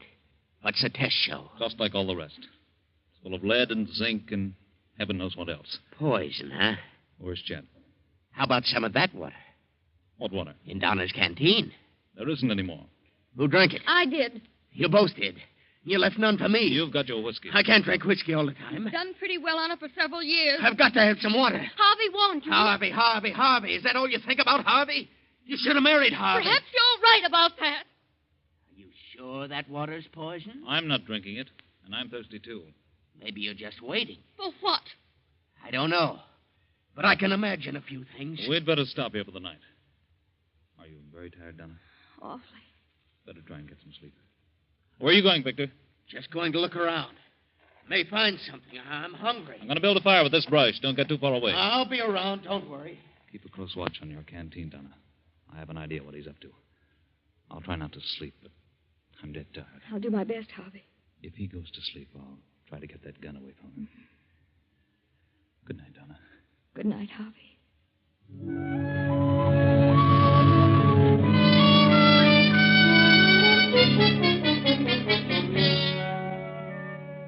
Night comes on. The fire burns low, and only a red glow remains. Donna, in spite of herself, drops off into a sound sleep.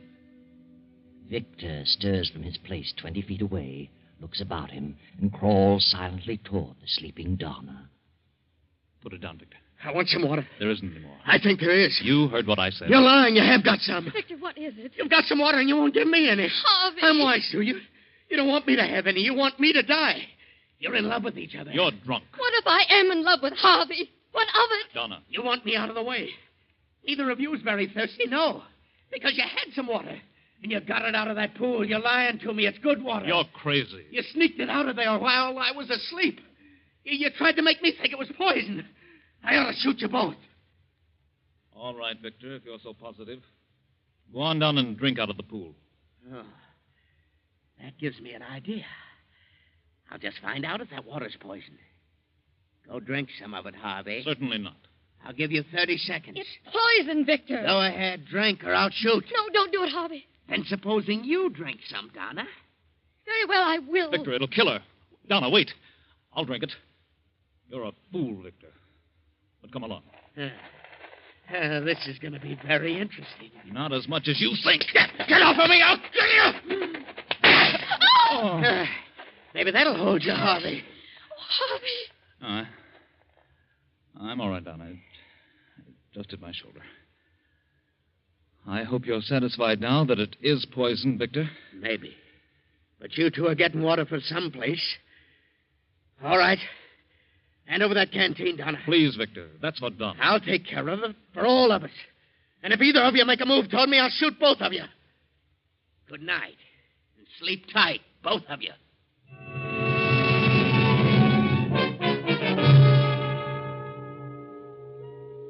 The night slowly fades, and the chill of dawn creeps in. Then, as the sun comes over the horizon, Harvey stirs fretfully, opens his eyes, and looks for Donna. She sits beyond the dead embers of the campfire, her hands folded before her, staring blankly into space. Harvey raises up with a start and moves quickly to her side. Victor is sprawled on his back, the hilt of a hunting knife protruding from his breast. Donna. Good. What's happened to Victor? He's dead, Harvey. Dead? That knife. Why, it's yours, Donna. Yes, it's mine. Now no one will ever know. Will they, Harvey? No. I had to. Harvey, hello there. It's Dr. Saunders. Here we are. Well, thank heavens we found you. Sighted a ship, built a signal fire. They're waiting for us. Well, What's this? Well, Victor must have gone crazy in the night and stabbed himself. Now, let me see. He's dead, Harvey. How'd this happen? I told you he must have stabbed himself. No, he didn't. I stabbed him. It's my knife. I got to thinking, and I did it. I crept over and I stabbed him. Oh, I see. When did you do this, Donna? It was not more than an hour ago. I couldn't help it, Doctor. I couldn't help it. Please, Donna, please. There's nothing to fear. I didn't want anybody to know. Because of Alice. They won't know, Donna. You didn't kill him. What? He's been dead for at least 3 hours. Oh, what do you mean? Look at his eyes. Look at his lips and his tongue. The swelling of his stomach. Did you test the pool, Harvey? Yes. Every pool we've come to has been heavy in mineral content. I warned him, but he thought we were lying to him. Last night he pulled a gun and took Donna's canteen. There wasn't much in it, but it was all we had. He's been drinking whiskey, so a little water wouldn't satisfy him. So he drank from the pool. Poor Victor. I guess it's just as well. Don't worry, Donna. No one will ever know. We'll lay doctor. There's nothing to tell. Except Victor Jackson poisoned himself in a fit of extreme thirst. No, Donna. No one will ever know. You did your best. You tried hard to make things work out. But somehow fate seemed to take things right out of your hands. But you know better, don't you, Harvey? You know what happened. Tell us, Harvey. Tell us. After Victor took the canteen from Donna and drank the few swallows in it, he fell off to sleep. Then I took the canteen and filled it from the poison pool. I knew he'd wake up with a greater thirst, and he did. But I'm not sorry. He's better off. And I found I do love Donna. And I'll take care of her for the rest of her days. There you are. From drama to tragedy. From tragedy to a beautiful love story wherein they will live happily ever after. I know.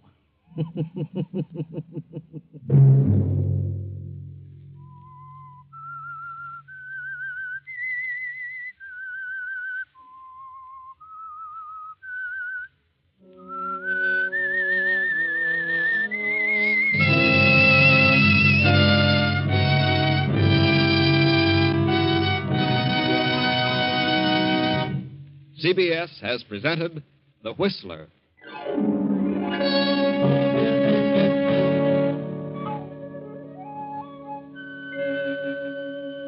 Original music for this production was composed and conducted by Wilbur Hatch. The Whistler stories are written and directed by J. Donald Wilson and originate from Columbia Square in Hollywood. Next week, same time, I, the Whistler, will return to tell you the incredible tale of the Secret Seven. Good night. This is the Columbia Broadcasting System.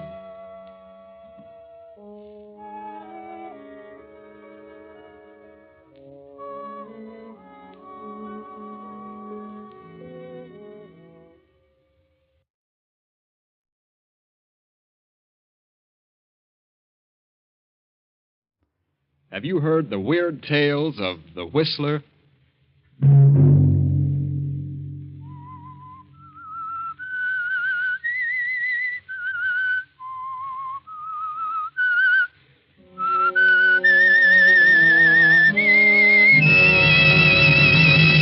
I'm the Whistler. Gentlemen, we 7 scientists have banded together because the government of Austria is in deadly peril.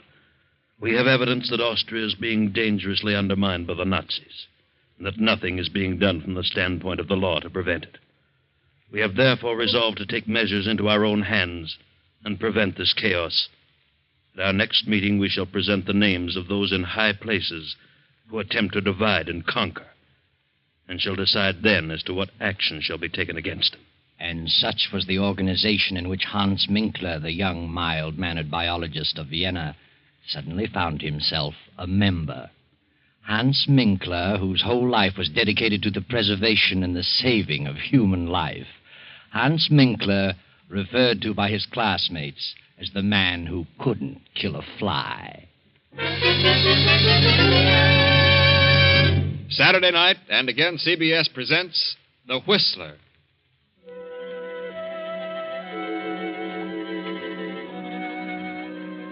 I, the Whistler, know many things, for I walk by night. I know many strange tales, many secrets hidden in the hearts of men and women who have stepped into the shadows. And so I tell you tonight the incredible tale of The Letter. Hans Minkler, the young biologist, only half heard the speech of the leader of the 7 scientists, for Hans was dreaming of his beloved experiments. His experiments and the pretty niece of Monsieur Gallet, the lovely Viel, who had been living in Vienna these past 4 years. Kindly Monsieur Gallet was interested in Hans Minkler's theories, and Hans was hoping Gallet might finance them. Well, Dr. Minkler, I've studied the outline of your proposed experiments, and I've come to the conclusion that you can accomplish great things. Oh, well, that makes me very happy, Monsieur Gallet. How much do you think you'll need to carry on? I feel quite sure that I could get along for a couple of years on 5,000. If my cell experiments prove successful, human life may be prolonged considerably. I have all the faith in the world in Hans, Uncle. My niece is certainly sold on your ability, Dr. Minkler. So are you, Uncle. You may as well admit it. Young men with your principles are all too scarce today. Europe seems to be saturated with men who claim they want to save mankind. They all seem to want to arrive at it through a destructive method. Well, it's only a temporary condition. Who do you plan to have assist you? Kurt Lassner? Kurt? Well, I haven't decided yet. Kurt is a fine young man. Yes, he was a good student, but he's drifted away from his studies. He's become absorbed in politics. Very well, Hans. I'll start you out with 5,000. Is that the way you want it, Viel? Yes, Uncle, you're a darling. I hope that someday I may be able to repay you. See where that is, Viel. Come into the library, Hans. I'll give you a check. Yes, of course. Oh, good evening, Kurt. Hello, Viel. Well, how are you? Very well, Kurt. You're very lovely this evening. Thank you. Yes, indeed. The prettiest girl in Vienna. Is Hans here? I said I'd pick him up on my way downtown. Yes, he's talking to Uncle. Talking business. I've had a busy day. Not enough hours to go around. Sit down, Kurt. Thanks. Kurt, why have you given up your career? Biology? Oh, I don't know. But you could do so much good. You were so well equipped to carry on in science. Think of the things yet to be done. I'm going to do things. Great things. I mean things that will really benefit mankind. Well, that's what I mean, too. You sound like Hans. Hans is very sad about your dropping your work. He counted on your helping him in his experiments. Oh, he'll get over it. Besides, those experiments can wait a while. No, Hans is going ahead. Who's going to help him? I am, if no one else. You? Well, how can you help him? I can learn biology. But it'll take a lot of money to do what he planned. He has the money. It's all arranged. My uncle has financed him. Your uncle? Yes. Well, I wish Hans luck. And I'm going to marry Hans. What? You and Hans? Well, what a surprise. Yes, I've made up my mind. I see. Well, I guess... Good evening, Kurt. Glad to see you. Good evening. Hello, Kurt. Oh, have you heard the good news? Yes, Viel just told me. And I wish you both good luck. I hope you'll be very happy. When's the wedding? Wedding? What wedding? Oh, yes. Me, of course. Typical absent-minded professor. See, look, I have the money for my experiments. Well, Hans, it's 7:45. We better run along. We have an appointment at 8. Oh, yes, the meeting. I'd forgotten. Yes, I'll be right with you. Goodbye, monsieur. Bye. Good night, Viel. Darling. Good night, Hans, dear. I'll see you in the morning.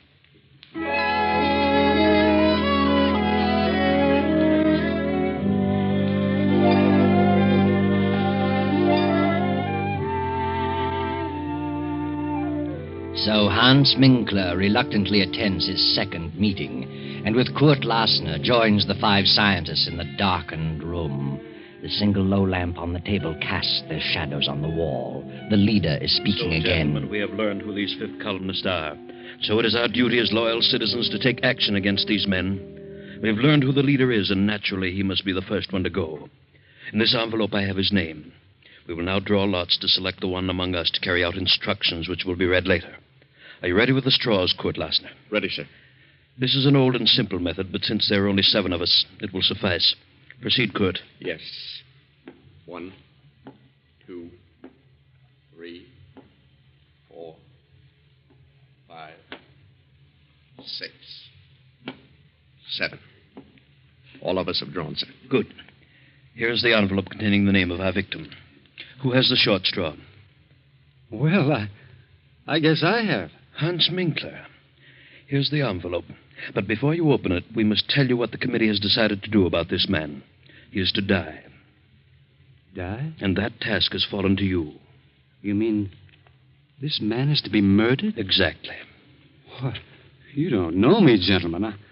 I'm a saver of life. I wouldn't consider such a thing for a moment. Herr Minkler, you are a member of this group. You know our secrets.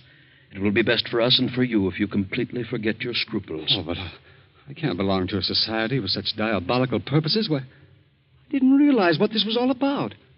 Oh, no, I withdraw. It's too late to think about withdrawing. Do you mean that you actually expect me to kill someone? You have been selected. You are fools. Oh, I couldn't kill a fly. I couldn't harm a living thing if the whole country went up in smoke. This is the most ridiculous thing I've ever heard of.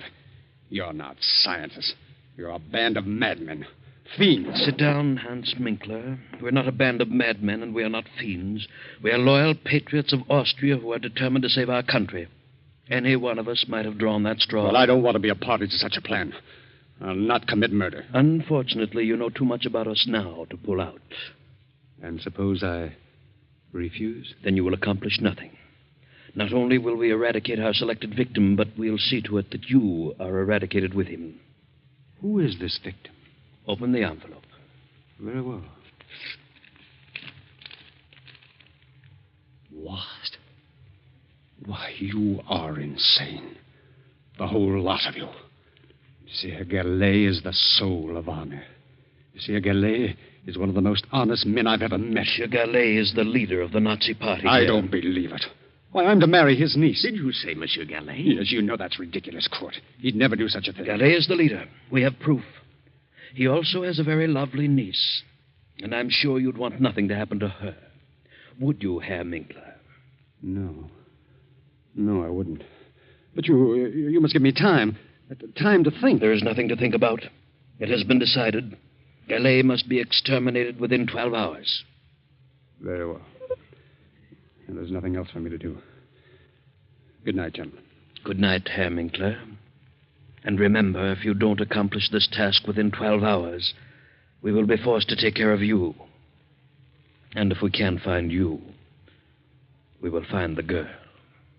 Yes, I understand. Good night.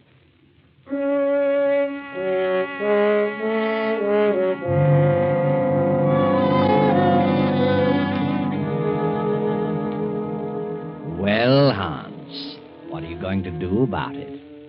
You've sat in your apartment for 2 hours now. Which shall it be?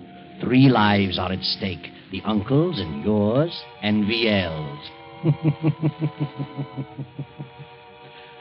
Hans gets his car and drives to Monsieur Gallet's home. Well, hello, Hans. What on earth are you doing here? I didn't expect you back this evening. Where is VL? Why, she went with some friends. She probably won't be back till after midnight. What on earth's wrong with you? Get your hat and coat, Monsieur Gallet. What? Have you been drinking, Hans? Get your hat and coat. Now, wait a minute. Suppose you explain There's no time for explanations. Get your things. What for? You're coming with me. I was just ready to turn in. You better run along, Hans. You'll feel better in the morning. Put up your hands, Monsieur Gallet. What? This is the funniest thing I've ever encountered. Have you really got a gun in your pocket? I have. I hope you don't force me to prove it. Well, this is certainly a surprise. The meaning of all this? I've just discovered that you're the leader of the Nazis who are trying to undermine the Austrian government. Are you serious? Yes.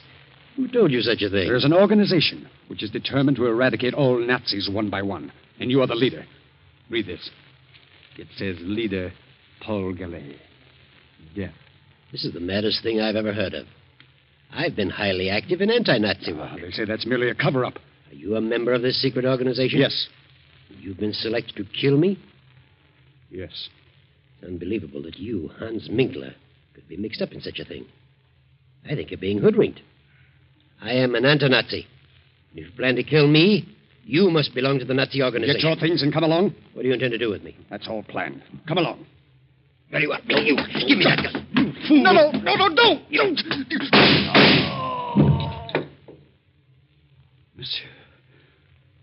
Monsieur. Good Lord.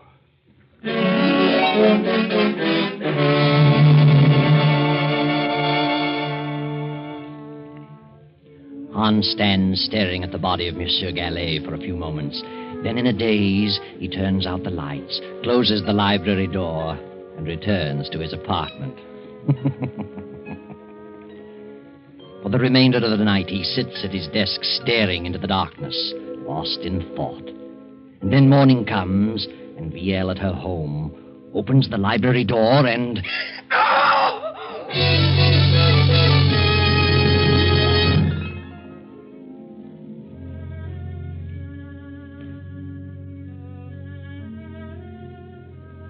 Well, he's been dead about 8 hours, Fräulein.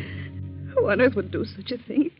He had no enemies. He was quite active in anti-Nazi work. Yes. Here's something we found on the library floor. A pipe? Yes. The bowl is hand-carved, has initials on it. As you see, the stem is broken. Have you ever seen this pipe before? Well, I don't remember. There's something else we found, a note, which reads, Leader Paul Gallet, death. Do you recognize the handwriting? No. Do you know anyone whose initials are H.M., the initials carved on the pipe bowl? Yes, the pipe belongs to my fiancé, Hans Minkler. Your fiancé. What time did you return home last night? I attended a party and got here about 1 o'clock. I supposed Uncle was in bed. I didn't look in the library. I went straight to my room. What is Hans Minkler's address? I'm sure Hans had nothing to do with this. Are you? He lives at 13 Cronhead Street. I'll run over there. Please don't touch anything in the library. I won't. Good morning.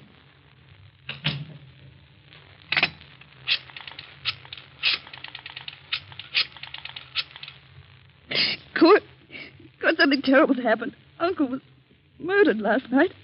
The police have just left. They found Hans's pipe on the library floor. It was broken. They've gone to his apartment. Please come over right away.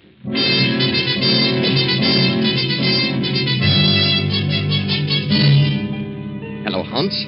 This is Kurt. The police found your pipe in Gallet's library. They're on their way to your place. You've got to get out of the country immediately. Don't wait a moment.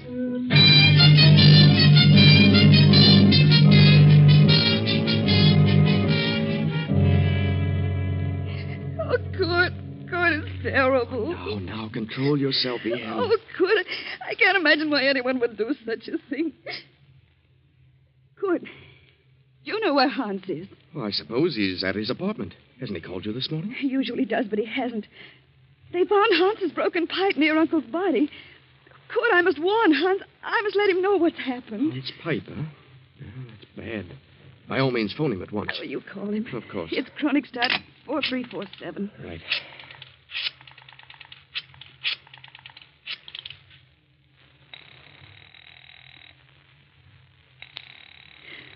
It's ringing. He must be there.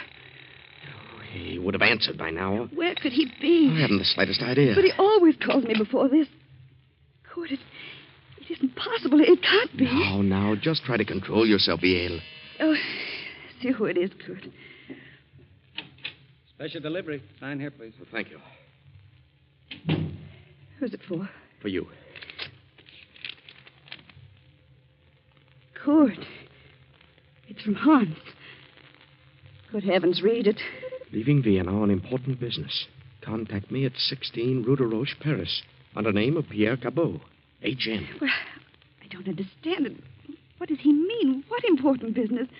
Why should he disappear like this? I've no idea, but it does look strange. Your uncle is murdered and Hans disappears.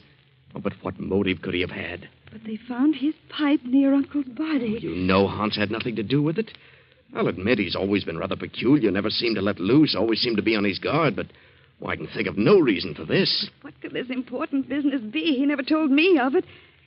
And why on earth should he go to Paris? under an assumed name. That is strange. Kurt, that officer said something. What? Well, you know that Uncle was active in anti-Nazi work. Do you suppose it could be a Nazi? Oh, why not? But who? Who do we know that's a Nazi? I certainly Wait don't. a minute. You just said that you felt Hans was always on his guard. Do you mean you felt he was concealing something? Well, there have been times when I've felt that, but on the whole, I've thought of him as a slow-thinking, absent-minded professor. But it does seem strange that the moment Uncle gave him the check, that this should happen and he should disappear. Maybe he went to visit our old pal, Jean Renault. You remember Jean? He was one of our classmates. But I have a strange feeling that Hans wouldn't go away like this, without telling me beforehand, unless something were wrong. Do you suppose that Hans has been deceiving us all along? What makes you ask that? Well, it suddenly occurred to me that he spoke French without the trace of an accent. And I remember Jean Renault said once that he spoke English without an accent. So what? Well, if he did, where did he learn to do that? Certainly not by living in Vienna all his life. Oh, I see what you mean. Why didn't he tell me beforehand that he was leaving? But he wrote you this letter. Yes, but it wasn't written by the Hans I know. Oh, I think you'd better forget about it. Good. I didn't tell you this. The police found a note on the floor. It said, Leader Paul Gallet, death. It must have meant that Uncle was an anti-Nazi leader and he was sentenced to die. And if this ties in with Hans' disappearance, then Hans must have been connected with the Nazis. Oh, darling, you're getting yourself all worked up. You don't think Hans was a Nazi? Well, I'll admit the way you've got it all worked out, it sounds plausible, but if he was a Nazi and he's left the country, what can we do about it? He won't come back. But why should he go to Paris? Well, Jean Renault was a good friend of ours. I'm sure Jean knows nothing about Hans being a Nazi. Jean would never suspect him. Maybe Paris is his next assignment. Nazis are just as busy in France as they are here. Let's see that letter from Hans. He says here, contact me 16 Rue de Roche, Paris. That's Renault's address, 16 Rue de Roche. Oh, good. I just can't believe it. How could I have been such a fool? I'll see who it is, darling. I'm Captain Gruber from police headquarters. Oh, come in, Captain. Sorry to trouble you again, Fräulein, but we went to Herr Minkler's apartment. He wasn't there. He wasn't. His car has not been in the garage all night. That's strange. We found this writing on the notepad on his desk. Is it his handwriting? Yes. He's written the same two words over and over again, Gallet and Billet, as though he tried to make up his mind about something. But what's become of his car? The car's been found. Where? In a public garage. From all indications, Minkler's left the country, probably for France. Oh, why France? We've discovered that Hans Minkler is a French citizen. A French citizen? Well, he always led us to believe that he was a native Austrian. Now, we'll want to check things over a little further. We'll be back this afternoon. Please don't disturb anything. No, we won't. By the way, what is your name, sir? Oh, my name is Kurt Lasner. Good day. Kurt, what did you see? What were you looking at just then? What do you mean? What startled you on Uncle's desk? Well, nothing at all. Here, let me see. Good heavens, I see it. Here on the desk blotter, it's Uncle's handwriting. It says, Find Hans Minkler. And it was Hans. It was. Uncle was trying to tell us who did it. Maybe. To think that he could be so low as to take Uncle's money and then kill him. Oh, please, Viel. I just can't believe it. I won't believe it. I must. Well, I'm sorry to say that all the evidence is certainly against him. Oh, come, Viel. Try to get this off your mind. Try to get some rest. The police will take care of everything. Oh, yes, Kurt. I guess you're right. If Hans did do it, he'll pay. He's the one who'll do the suffering. Believe me.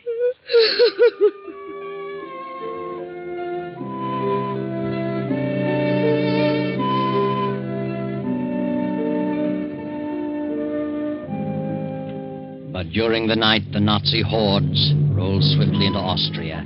Without firing a shot, took over the reins of government. A few weeks later, France declared war. Then one night, Hans Minkler makes his way through the maze of Paris traffic and knocks at the door of number 16 Rue de Roche. Oh. Yes? Oh, good evening. Good evening. Is Jean Renault in? Who shall I say is calling? Why, Pierre Cabot. Won't you come in, Monsieur Cabot? Major Renault has just stepped out. He'll be back shortly. Was he expecting you? No. Did you say Major Renault? Yes. Since war has been declared, he's gone on the active service list. Oh, I see. I've been phoning for a week, but no one answered. You haven't seen the Major in some time. No, I haven't. I've been in Austria for several years. Renault and I went to school together in Vienna. Oh. Are you by any chance Hans Minkler? How did you know that? Why are you traveling incognito? Well, yes. Where is Renault? I regret to inform you that Renault has been in Africa for some time.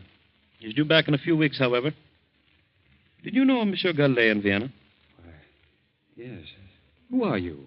I'm Monsieur Deveau, of the French Sûreté. Oh, police. Yes. Did you ever accept any money from Monsieur Gallet? Why are you asking me these questions? You never accepted money from Gallet? No. Search him, Henri. No, just a moment. Sorry, Minkler. I'll take the bill for Henri. Yes, sir. I don't understand all this. You understand, all right. Well. So you never received money from Gallet. What's this check for? Well, that's to help carry on my experiments. Undoubtedly. Monsieur Gallet was helping you and quite a number of others to carry on experiments. Others? I suppose you say you're new at this game. Game? I don't know what you mean. I had nothing to do with his death. Nothing. Yes, I believe that. Why should you kill one of your own? Oh, I don't know what you're talking about. If you were intending to carry on experiments in Vienna, why is this check drawn on the Bank of Paris? Well, maybe he had a surplus of funds here. Indeed, he did. How did you know I was coming here? We knew. Just what were your plans? Oh, this is ridiculous. I'm not a spy. I was engaged to marry Gallet's niece. Really? Some way I got mixed up with an organization which planned to rid Austria of all Nazis. They claimed that Monsieur Gallet was the leader in Vienna. I denied it. But nevertheless, I was selected to murder. Oh, I see. And told that if I refused, it'd also kill me and my fiancée as well. I decided to get them out of the country. I went to Gallet's home. My fiancée was not there. I knew there was no time to lose. So I tried to take him away by force. He was suspicious of me. We suddenly got into a scuffle. And then someone behind me fired a gun. I don't know who it was. And Gallet fell dead. I see. I went to my home. Next morning, learned that they were looking for me. I got out of the country, and in a roundabout way, I came to Paris. A good story. But it doesn't hold water. Gallet was a Nazi leader, and there's too much evidence against you, Minkler. Come on. Let's go now to headquarters.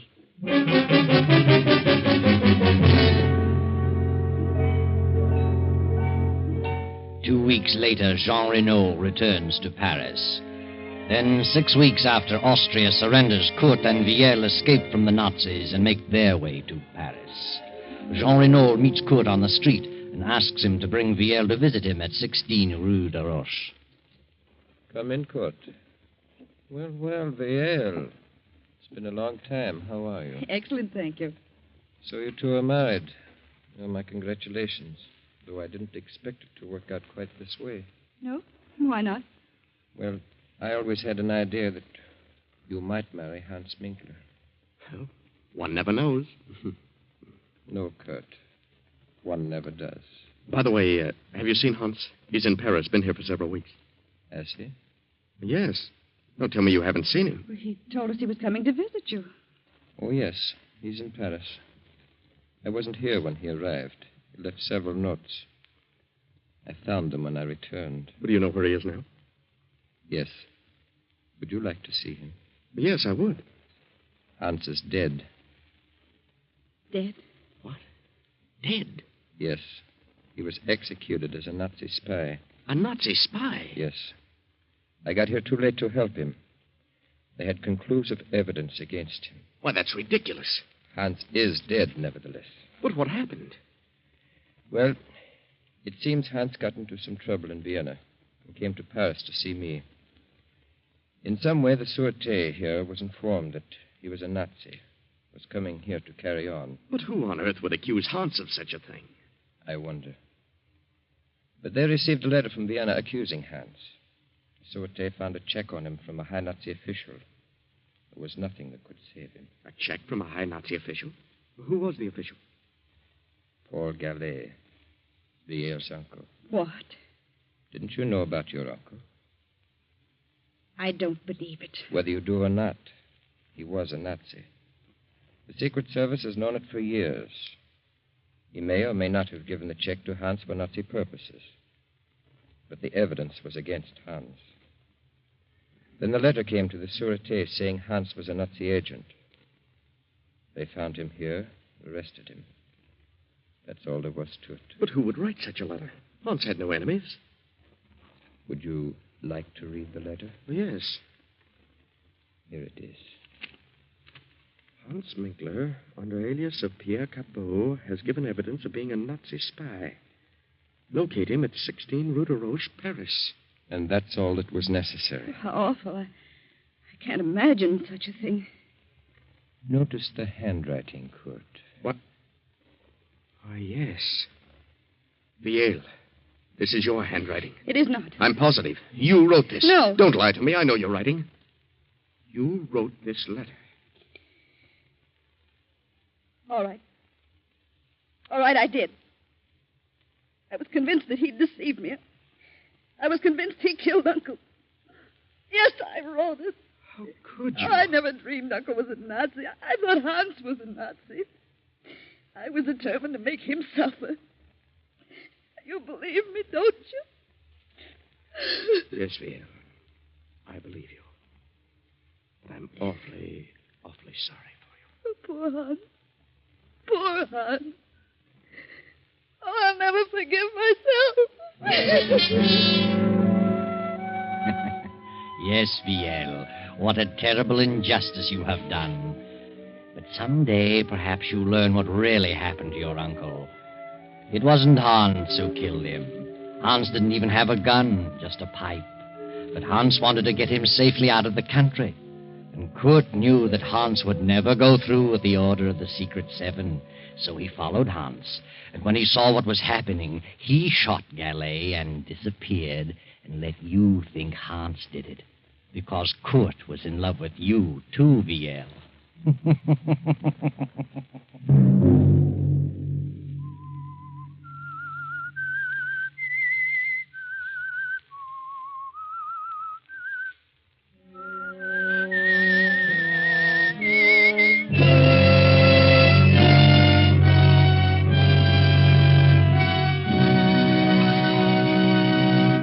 CBS has presented The Whistler. Original music for this production was composed and conducted by Wilbur Hatch. The Whistler is written and directed by J. Donald Wilson and originates from Columbia Square in Hollywood. Next week, same time, I, the Whistler, will return to tell you the strange tale of Out of the Fog. Good night.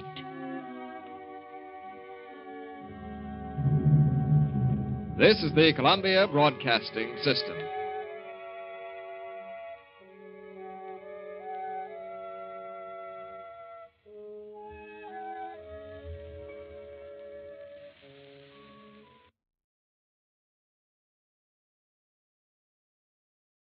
Wait a minute. Have you heard the weird tales of the Whistler?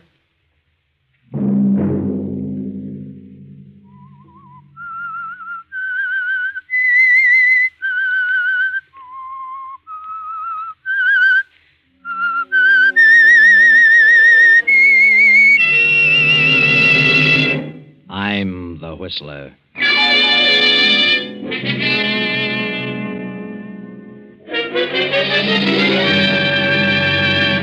Sunday night, and again CBS presents The Whistler.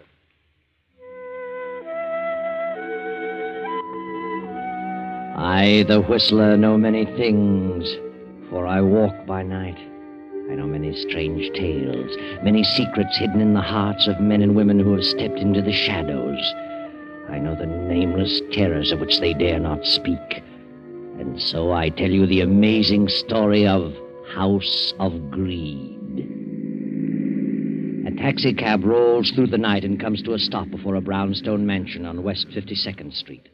The driver opens the door, and a handsome, well-dressed man steps out, pays the driver, slips quickly up the stairs, fumbles with a bunch of keys, but the door opens. Oh, hello, Jackson. Mr. Talbot, welcome home, sir. Where's Mrs. Talbot? Oh, she left 3 days ago. Went to the place in the Catskills. There's a note on your desk, sir. Oh, good. Your brother, Frank, is waiting in the library. Oh. Hello, Frank. What do you want? John. Now, look, Frank, I told you the last time I'd give you no more money. Oh, but it isn't gambling debts this time. I'm reforming. I'm going to settle down and work. Work? I met a big cattleman from South America. He has a very lovely daughter. And she talked her father into letting me buy an interest in the business. How much? $10,000. Oh, I'm sure I'll make good, John. Oh, very well. I don't mind doing something like that for you. When are you leaving? Tomorrow. I've had a plane reservation for 4 days. Mm-hmm. Thanks for the check, John. You're a swell guy. Tell Mary goodbye for me. Yeah, she's up in the Catskills. Yeah, so Jackson told me. Good Lord. What's wrong? She hasn't gone to the Catskills. I can't understand this. What on earth does she mean? Well, what is it? Well, read it. John, this life is too lonely. I can't go on like this, so I'm leaving you. I found someone else who is more considerate of me. But First, I'm going home, and from there, it doesn't matter. I'm sorry, but things just didn't work out for us. Mary. Someone who's more considerate of her. Why, I've given Mary everything her heart desired. She must be out of her mind. Of course, you have been gone a lot, and women get crazy ideas. It's knocked the pins right out from under me. Yes, I can see that. You better take it easy for a while. Yes, I feel, I don't know, kind of sick. All of a sudden, nothing seems to matter. Oh, maybe she'll wake up before she gets too far. Perhaps I'd better cancel my trip for a few weeks until you get straightened out. No, never mind. I'll pull myself together. I wouldn't have you sidetrack your plans for the world. I think you better go now, Frank. I'd rather be alone. All right. But don't do anything foolish. What do you mean? Well, if you brood about it, you're liable to get some crazy ideas and end up really holding the sack. Good luck, Frank. Lots of luck. Thanks. Goodbye, John.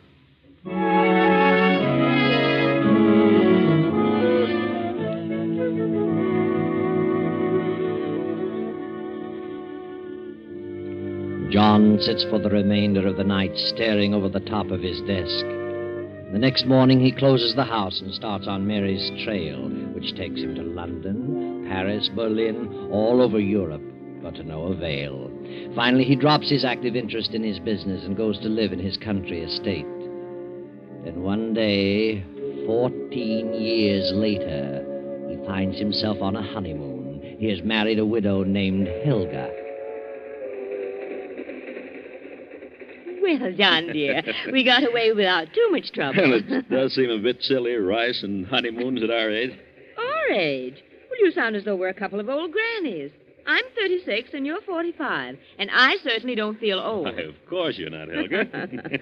Oh, dear. John, now that the wedding's over, there's something I haven't told you. Oh, now I haven't said anything because I was afraid it might make a difference. I know what it is.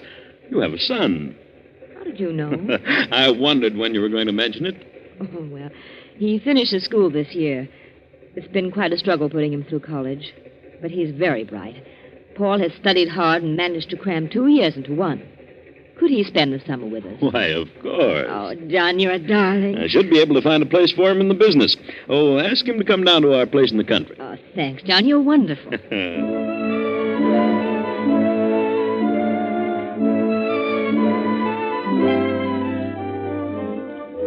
So Helga's son, Paul, came to spend the summer at the country place. And he stayed the next winter, and the following summer, and the next winter.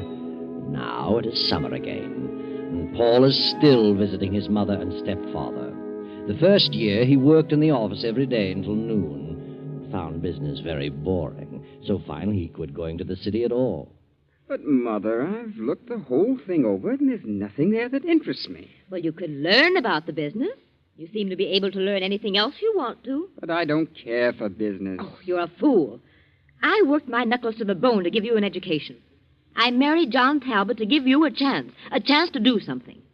John has no children. It's a huge business. And one day you could control the whole thing.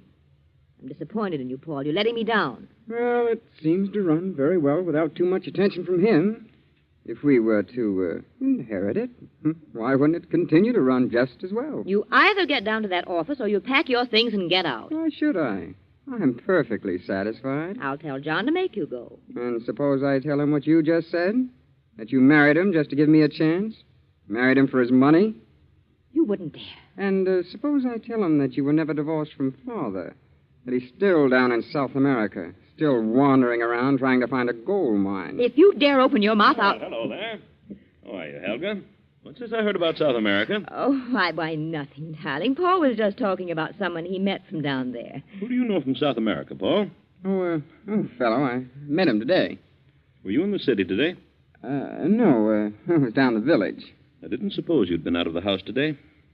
What's his name? Why, I don't remember. I didn't think you would. You haven't been out of this house for 3 days. Paul, I think you're the laziest man I've ever met. All right. I'll start back to the office Monday. If that's what you and Mother want me to do, I'll do it. Why, I'm sorry I wasn't here for dinner, Helga. I was detained in town. I have quite a bit of work to do. I'll be here in the library for 2 or 3 hours. Very well, John. I won't bother you. I'll go on upstairs. Besides, I want to have a little talk with Paul. Good night, dear. Good night, Helga.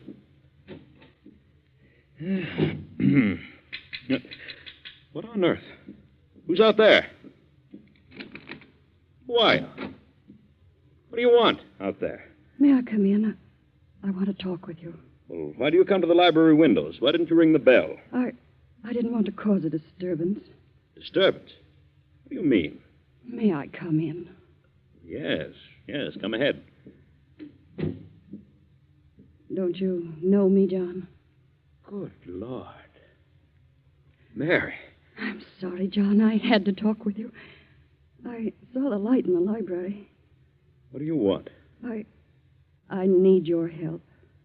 Where have you been all these years? Oh, every place. Are you still filled with resentment? It's been too long ago. At first I was. I followed you all over Europe, but never quite caught up with you. Now I'm glad I didn't. There's no telling what I might have done. I'm sorry, John. I was a fool, and I know that now. May I sit down? Why, of course. Have you a cold? Yes, I can't seem to shake it. I've had it for weeks. See, I hate to mention it, but you look a bit shabby, Mary. Aren't you doing well? Oh, well, yes. Yes, I'm doing all right. Are you? You've married again. Yes. And your wife is here? Yes. Then I'll be as brief as possible. I wouldn't want her to know that I was here. You want me to help your husband? No, not that.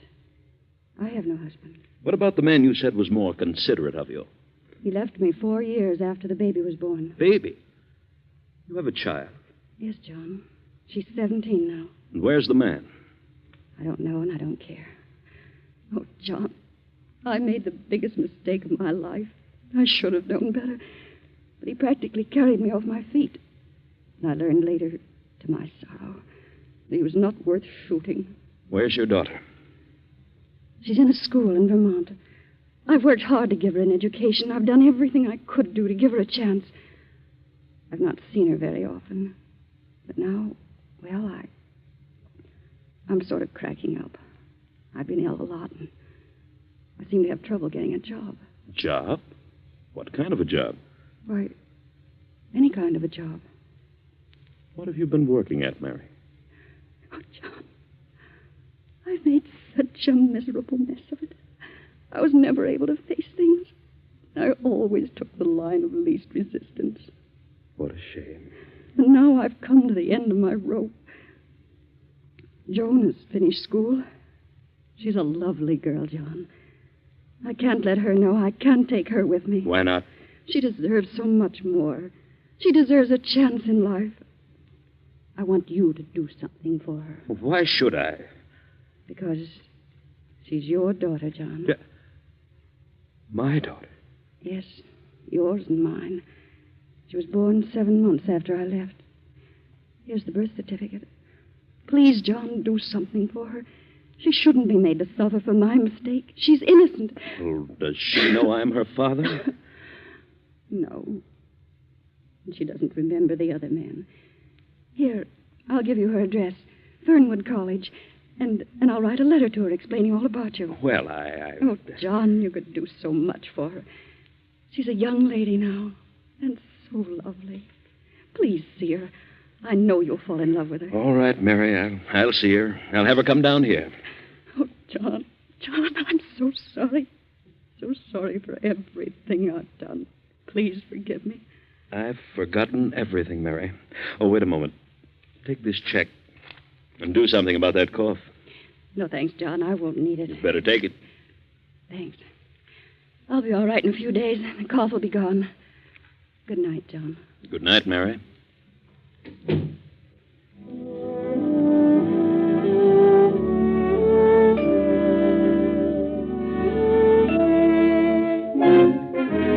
If he brings this girl here, do you realize what it means, Mother? Yes? It's his own daughter. If he falls for her, if he likes her, he'll change his will and split the estate. She's entitled to it, isn't she? Now, why should she be? Strange girl he didn't even know existed. Popped up out of nowhere and cheats us out of half the estate. I know what you mean. We've been here for several years. You're his wife. It isn't fair. What would you do about it, Paul? I'd see that she didn't get anything. How would that be possible? Suppose she didn't like it here. Supposing that before John got attached to her, the things happened that would make her dislike everything here. If she runs away soon enough, he won't change his will. Perhaps you're right. And if she doesn't? Then maybe something could happen to John. Later, something could happen to the girl. But in any event, the will must not be changed. Where do you get such ideas?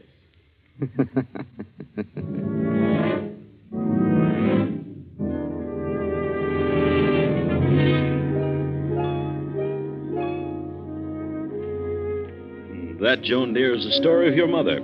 I trailed them all over Europe, but never quite caught up with them. You mean you planned to kill them? Kill them? I was filled with revenge, but I finally gave up the chase and returned here to wait. I knew that sooner or later she'd show up. But it's been so long ago. Surely you've lost the desire for revenge by this time. Time heals many wounds, my dear. If you had caught up with them and satisfied your revenge, what good would it have done? Quite right, my dear, quite right. Tell me, have you no recollection of this man? You can recall nothing about him? Absolutely nothing. Remember, I was only 4 when he went away. And you do believe that I'm your father? What else am I to believe? Mother proved that with the birth certificate. Proved that I'm Joan Talbot, not Joan Evans, as I've always believed. Of course. And would you like to remain here? Why, yes, I think I would, Well, but there seems to be a doubt. Why do you hesitate? I don't know. From all the evidence, I belong here. I have a legal right, but... Well, I can't seem to find words to express it. Express what? From the moment I stepped in the door of this house, I've had a strange feeling. A cold, chilly sensation of fear. Well, is it something you feel about me? Yes. You're afraid of me. No, I don't think so. Is it Helga? Well... Is it Paul? Oh, please don't ask me anymore. I don't know what it is. Well, what has Paul said to you? Nothing. No one said anything. It's just a premonition of evil. There's something wrong. Something horribly wrong in this house. Oh, you're imagining things, Joan. It's all in your mind. It will pass as suddenly as it came. You're young, Joan, impressionable, and you've suddenly found your life turned upside down. A new environment to which you've never become accustomed, but you'll get used to it. You're my daughter. I want you to have what you deserve, what is rightfully yours. I understand. And I'll try to overcome this feeling. Yeah, that's better. You're a lovely girl, Joan. An intelligent girl. I know I'm going to be very proud of you. Thank you. I think I'll go to bed now. Well, it is rather late. Good night, dear. See you in the morning. Hello. Paul, what are you doing here on the stairs in the dark? I wanted to tell you something. What?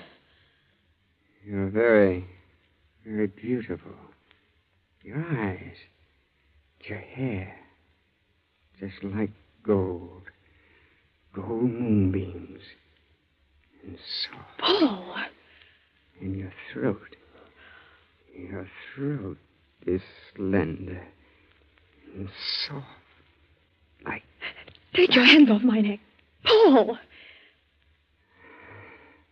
I don't know many girls. Girls don't like me. Let me by. You don't like me either, do you? Well, I know. I can tell. Elsie didn't like me either. She was afraid of me. Who's Elsie? She was a girl in the village. She worked here in the summertime. No one knows what became of her. What? I don't remember what happened to her. But her throat was slender and white, like yours. Let me by.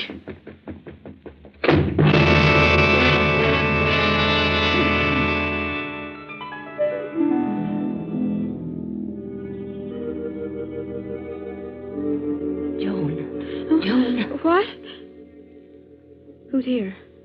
Who's in this room? Don't turn on the light. Helga. What do you want? I must talk to you. What about? You're not safe here. No one is safe in this house. You must leave at once. What do you mean? What's wrong? The house is wrong. It's filled with evil and hate. I know. Why do you stay? I can't leave. It's too late. But you must go at once. Do you mean that Paul? That's part of it. And what else? John. John? What about him? I can't tell you. But you must believe me. What about my father? He doesn't believe he is your father. And he's planning to get revenge on your mother through you. I don't believe you. I won't. Get away while you have a chance. No. I won't run from it. I'll face it, whatever it is. Very well. Good night, Joan.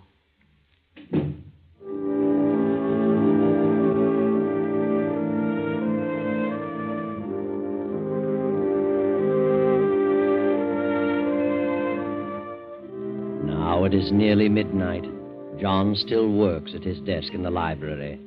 But outside, a man steps softly through the trees upon the terrace, quietly opens the library doors, and steps in. Hello, John. Frank. Good Lord. Yes, Brother Frank. Well, why don't you say something? Come in, or get out, or something. Why, come in, Frank. You fairly knocked me off my feet. I didn't know whether you were alive or dead.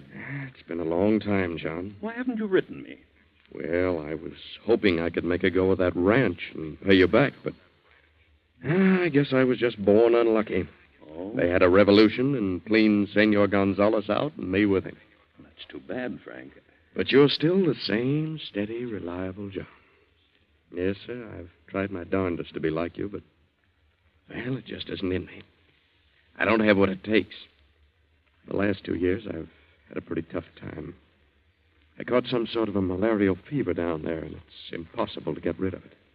Keeps recurring. You certainly don't look well. You've aged quite a bit. You better have Dr. Richards look you over tomorrow. Huh. She's still kicking around? I thought he'd be gone long ago. How's your new marriage turned out? Oh, very well. Very well indeed. Good.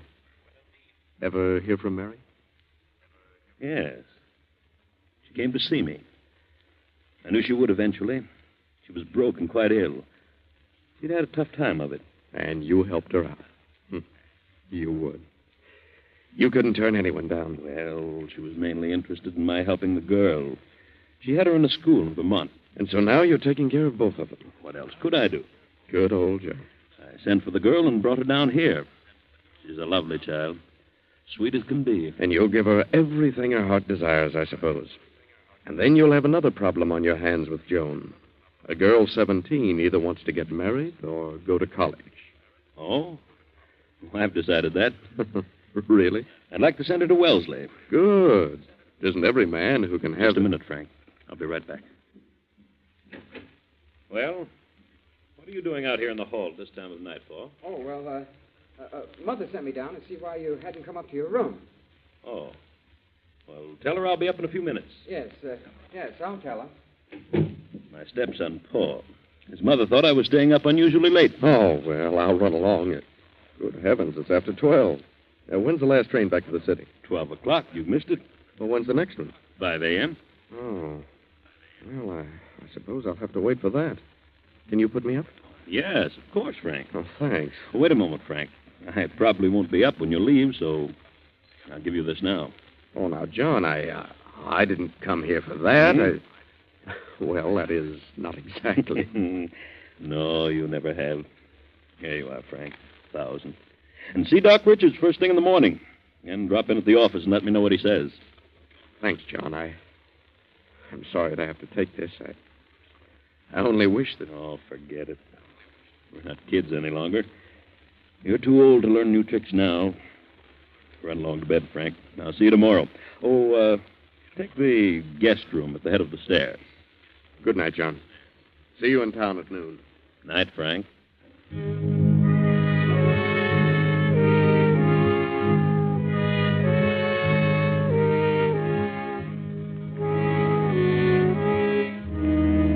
The clock strikes 3 as 2 figures slip down the darkened hall and quietly enter John's bedroom. Then a few minutes later, the same 2 figures make their way in the moonlight through the trees to the back of the estate, carrying a long, gruesome bundle wrapped in a sheet.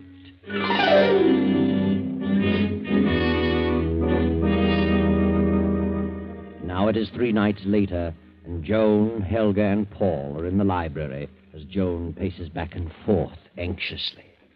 But where could Father have gone? He didn't say a word about going out of town. Oh, maybe he doesn't want to come back.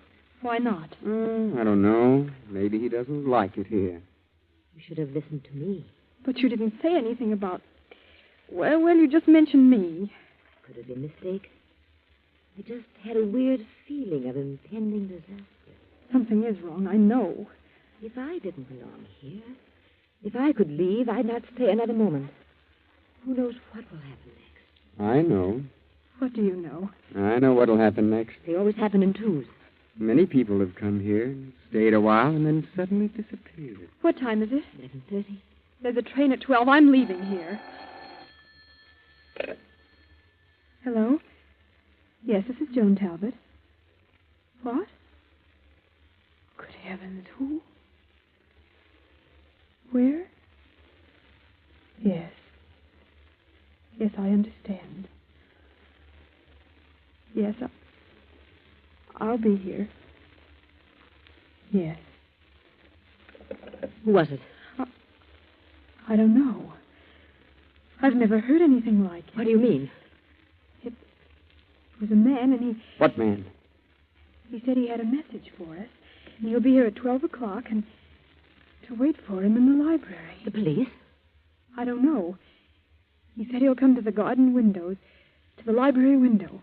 Who could it be? I don't know. But we'll wait. I'm going to see this through.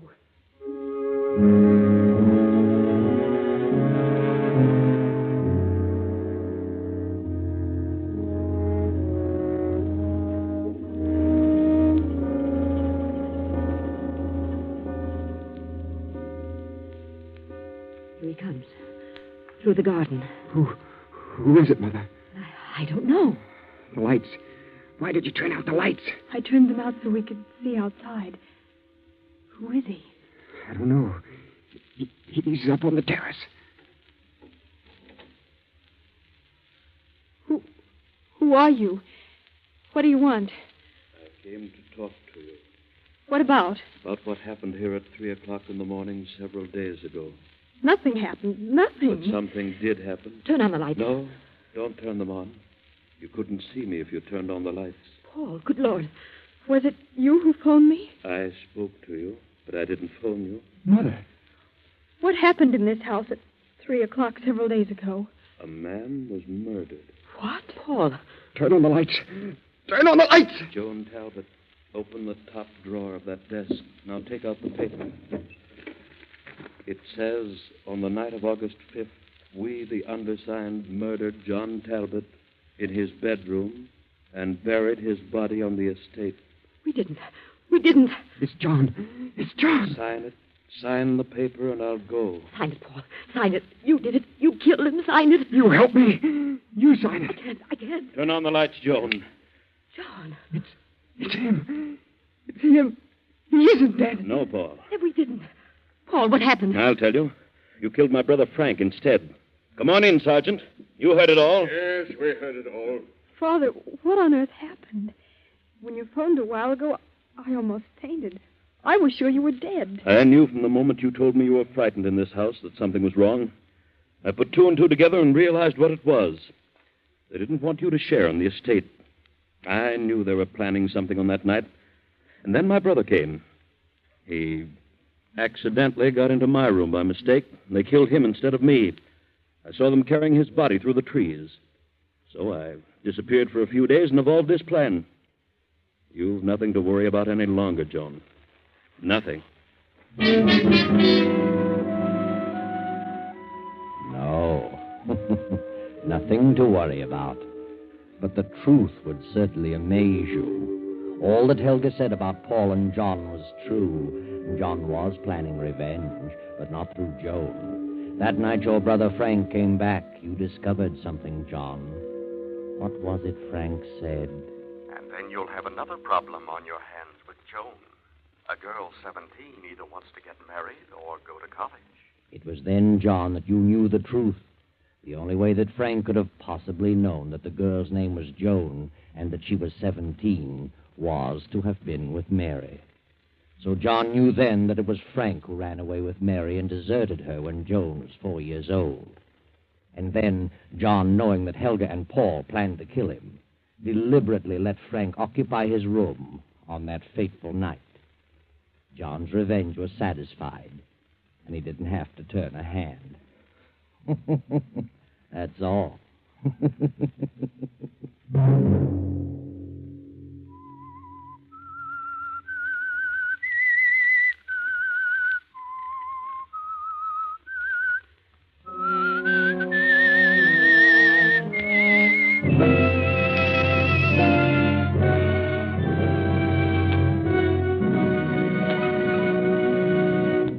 CBS has presented The Whistler.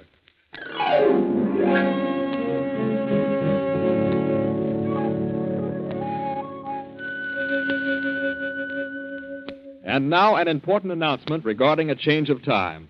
Beginning 1 week from tomorrow night, on Sunday, September 13th, The Whistler will come to you at 9:15 p.m. Remember, Sunday, September 13th, at 9:15 p.m.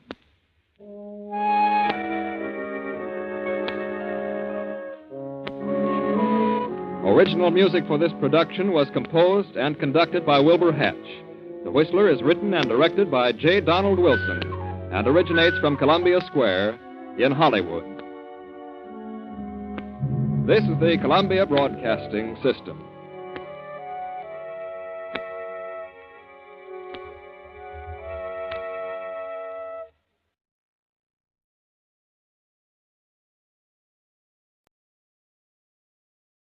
Wait a minute. Have you heard the weird tales of the Whistler?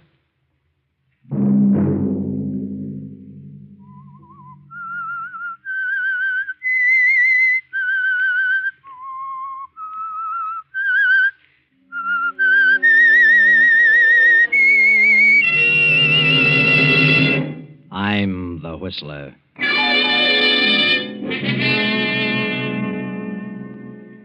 There's something wrong. Terribly wrong. I'm going to wait a few more days, and when I'm sure, I'm going to take care of you, Joe. Well, what do you mean? I'm going to kill you. Sunday night, and again CBS presents The Whistler.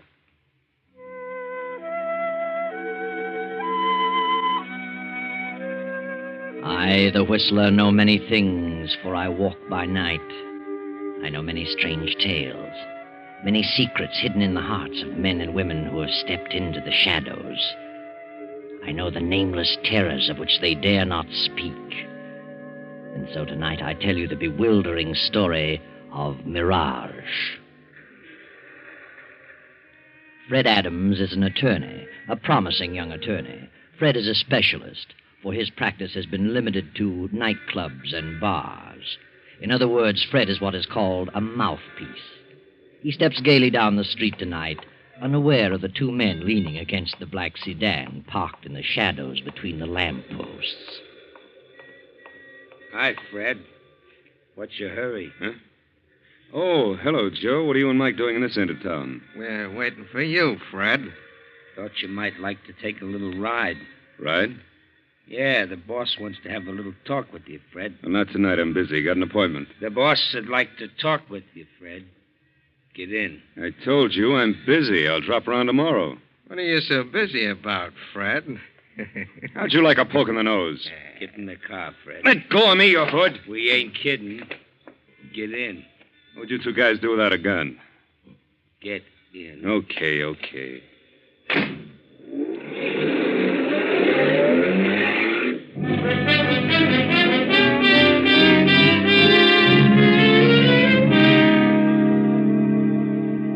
15 minutes later, Fred makes his way through the crowded tables of the Swank Tripoli Cafe toward a door marked manager. He hesitates a moment, glances at the two men beside him, and knocks. Across the room, a beautiful woman sits behind the desk, toying with a long cigarette holder. Come in, Freddie. Come in. Well, we got him, boss. And where do you think he was? Over on Park Avenue. How fancy. Wait outside, Joe. I want to talk to Freddie. Alone. Yeah. Sit down, Fred. Well, what's wrong? You in trouble again, Gloria? Would it matter to you if I were in trouble? Of course it would. Where have you been the past week? Has it been a week since I saw you last? You know it has. And a week is too long to suit me, Freddie. Well, you know my phone number. If anything had happened, you'd have found me. Doesn't make me very happy to think I have to go out looking for you. Kind of lets me down. Oh, for the love of Pete. What happened? Nothing's happened here at the cafe. Oh, what's the matter then? It's you, Fred. It's what you've done. I haven't done anything. Why do you think I paid your way through law school? Well, because you wanted to. And because you needed a lawyer around. Is that all? I don't know. I thought we were together in this thing for keeps. Well, yeah. I'm still your attorney. What else do you expect of me? You have the nerve to sit there and say that. You know how I feel about you. You've always known. We've always been pals, good friends. Pals. Friends. Oh, Freddie. Now, what are you trying to say? I knew for the past 3 weeks that you were changed. Couldn't figure it out. But I found out this afternoon. Here it is in the paper. District Attorney's daughter to wed young lawyer. Well, what about it? Are you really in love with her, Fred? Certainly. Why shouldn't I be? I don't think you are. I knew you were campaigning for the DA in this last election. I know you're ambitious. I think you've got your eyes on a job in the DA's office, more than you have on the girl. I tell you, I love Brenda Gibson, and you can think whatever you like. Is she pretty? Very pretty. Young. I don't like the way you said that, Fred. I'm not so old. I didn't mean it that way. You're a very beautiful woman, Gloria. Am I? But, well, I don't know what it is. You've done everything in the world for me. No one could ask for more. And I've always cared more for you than any woman I've ever known. Until now. But there's something about Brenda. That, well, she's so different. Go on. I hate to say this to you, but I've got to make you understand. Brenda's intelligent. She comes from a fine family. She has culture. And I came up from the chorus. Now, Gloria, I didn't expect you to take it this way. Well, how did you expect me to take it? I didn't think you were really in love with me. It never occurred to me that you had any ideas about marriage. What do you think I am, a totem pole? I looked at our association more as a business arrangement. You financed me through school, and when I got up in the money, I'd pay you back. Oh, Fred, don't say any more. I know I've been blunt. But how else can I tell you? What else can I say? There's nothing you can say. But I'll tell you something. You're getting out of your element. You don't belong there. You belong here with me. And if you marry her, you'll live to regret the day you met her. Now, look. Don't be like that. Don't be a hard loser. You'd be better off dead. You don't mean that, Gloria? No. No, Fred, I didn't mean that. Oh, darling, please go. Before I say any more, I know I haven't a chance, but please go. I'm sorry, Gloria. Terribly sorry. Bye, Fred. I'll be seeing you. Goodbye, Gloria.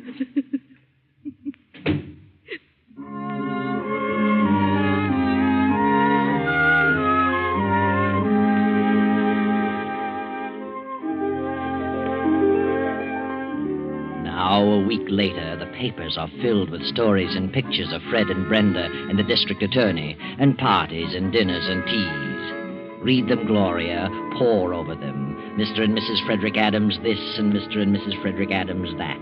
Read them, Gloria. Read them and weep. Meanwhile, on a train to Miami. And Fred, darling, after we spend a few days in Miami, we can fly over to Nassau. Father has a place there, and I know some wonderful people. We can have a great time. Fred, Oh, what did you say? snap out of it, darling. We're on our honeymoon. Yes, Brenda, I'm sorry. I know we're going to have a swell time. My sister Nella's spending the summer at Nassau. Why didn't Nella come home for the wedding? She was to be your bridesmaid. I told you, dear, you can't always get transportation just when you want it these days. After all, Nella's your only sister. She could have made an extra effort. What are you thinking about? Oh, business. Business? What business? I was thinking about my new job. How did your father happen to make a place for me in the DA's office? I suppose he thinks you're a capable young attorney. Did you ask him to appoint me? Well, I may have had something to do with it. Yeah. Oh, I wanted you to start out right. You don't mind, do you? Certainly not. Well, swell of you. I only hope I can make good. You will. And who knows, maybe you'll be the district attorney yourself someday. I hope so. At least I'll break my neck trying. Oh, let's forget about everything for the next 2 weeks. But I love you so very much, Brenda. Darling, I'll spend all my waking moments trying to make you happy. Thanks, dear. You'll never regret the day you met me. What did you say? I said you'd never regret the day you met me. Oh. I should say I won't. Not a chance in a million.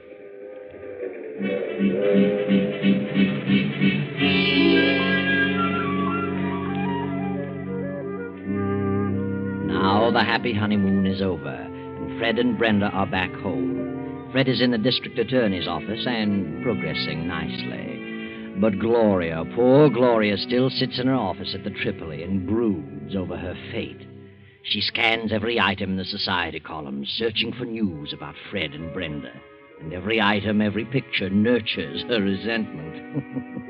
And her resentment slowly turns to hate. And finally something snaps in her mind and she begins to harbor thoughts of revenge. Yes, revenge. Joe! Joe! Yeah? What are you yelling about, Gloria? I wasn't yelling. Close the door. It sure sounded like yelling to me. I said I wasn't yelling. Okay. I apologize. No, sit down. Oh, look, Gloria, what's eating you? Why don't you get out of this office? Go out and visit with the customers the way you used to. Why should I? Well, they all miss you. They're all asking, where's Gloria? I run out of excuses. I didn't call you in here to talk about the business. Well, maybe not, but I thought it was time I said something. Where's the evening paper? I didn't get it. Why not? Oh, look, Gloria, snap out of it, will you? Why don't you quit hunting for news about Fred? You're only driving yourself nutty. Fred was a nice guy, but he's gone. He's married. Forget him. I can't. Well, you could try. Not as easy as that. After all, he ain't the only man walking around. There's one or two others, you know. Yeah? Well, there's one guy in particular who might get your mind off Fred, if you'd give him a chance. Yeah? Who? Well, I know I'm not as good-looking as Fred, and I ain't got his fancy manners. But I like you just as much as he did. Probably a lot more. Sorry, Joe. At least I wouldn't walk out on you for any other dame. If you did, I wouldn't blame you. No? No. I'd blame the other woman. She had no right to take him away from me. He belonged to me. Oh, Gloria, please forget it. No, I won't. I can't. I've made up my mind. Huh? What are you thinking? Where's your car? Outside. Where's your gun? In my pocket. Some people are giving a party at their country place tonight for Fred and his wife. But, Gloria... But Fred was called out of town on business. They're giving the party anyway. And she'll be there. Brenda will be there. So what? We'll wait for her. and follow her when she leaves. Wait a minute. Nothing doing. I ain't bumping off no woman. Sit down and shut up. You're crazy. You're gone absolutely nutty. I'm getting out of here. You're driving me to that house. I won't. No? I wonder if the police would be interested in knowing who killed Lefty Hammond. Gloria, you wouldn't. Wouldn't I? Well, okay, you win. Better. Go get in your car. I'll go out the back way and meet you in the alley.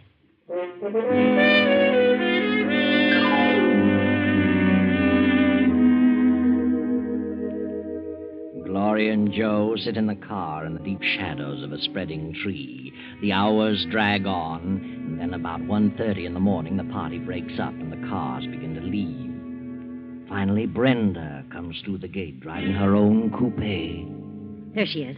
That's Brenda. Get going, Joe. Is she alone? Yes, she's alone.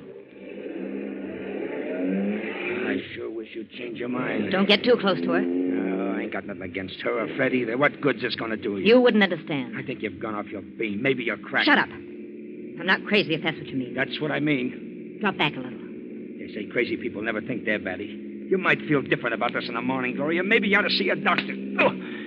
Cut it out. Cut it out. Where do you get off slapping people? Move along. You're losing her. Well, lay off that rough stuff. Or I might decide to change my mind about the whole thing. Nah, you won't change your mind. It'd be funny if something happened to you. If anything happens to me, there's a letter in my safe that tells all about you. So you better see that I get back to the AAA. Okay. I was only kidding. Yeah. We're coming along to that long stretch now. No cars behind us and none coming. Step on it now. Run her off the road. Now, run her off in that ditch.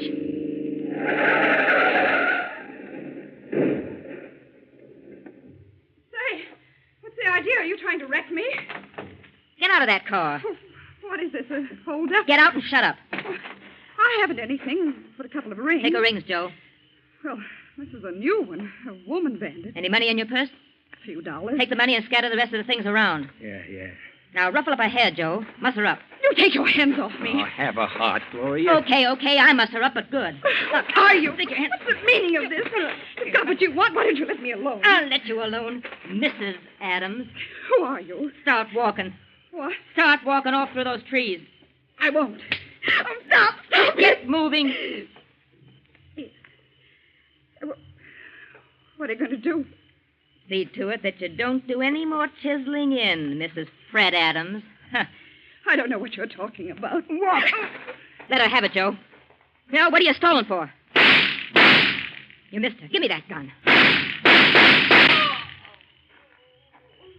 Well, and that's the last of Mrs. Adams.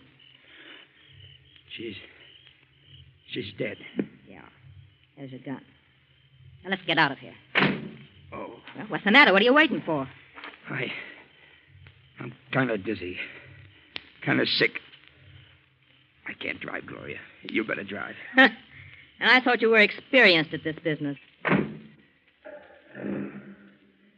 If I hadn't seen you do it, Gloria, nobody in the world could have made me believe it. Nobody.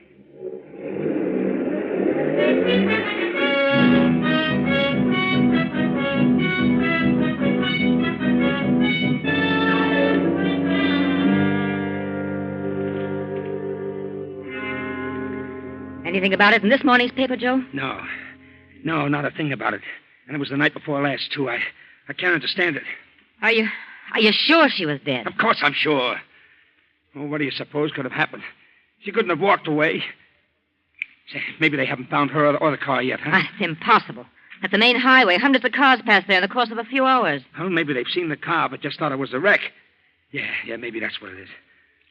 Hey, you better lay off that stuff, Joe. You've been drinking for 2 days now. Yeah, but I need it. I'm jittery. I got the willies like I never had before. Say, maybe I ought to drive by that place and see if the car's gone. Okay. Get back as soon as possible. Yeah, sure. I can't get it off my mind. I don't mind telling you, I'm scared. Go on. And quit talking so much.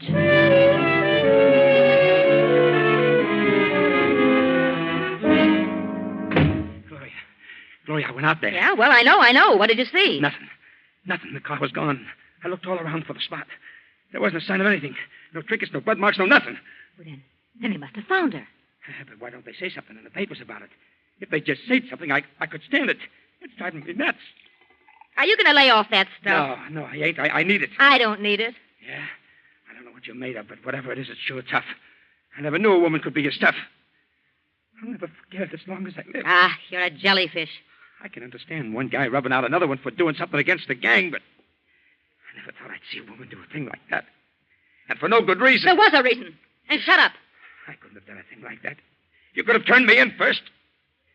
There she was, laying there covered with... Shut up. It's funny, this stuff don't seem to have any effect on me. It's just like some water. Get hold of yourself. Poor kid. I never felt so miserable in all my life. Did you get the late papers? Yeah. Here you are.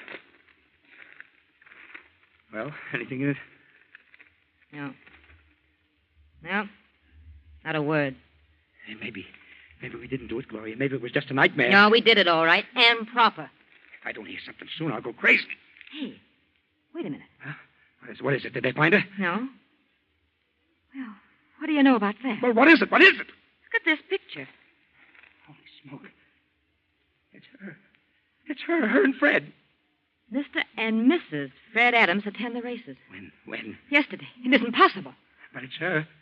I know it's her, Gloria. How could she? She's dead. Hey. What's the matter? Maybe it's her. Her ghost? Don't be silly. I'm getting out of here. I'm leaving town. Look. You're in the other paper. Huh? Day before yesterday. Fred Adams and wife attend tennis match. And another picture. What could this mean? What did they say something about it? You see, Gloria, it's getting you down, too. Oh, please, Gloria, let's pull out. It's uncanny. I can't believe it. If it's in the papers, you gotta believe it. Did you double-cross me, Joe? What do you mean? Did you have blanks in that gun? Blanks? I'd certainly hate to get hit with what I had in that gun. She's dead, I tell you. Well, she'd better be. What'll we do? We'll wait. That's all. Just wait. Okay. But I don't think I can stand it, Gloria. I'm going to pieces.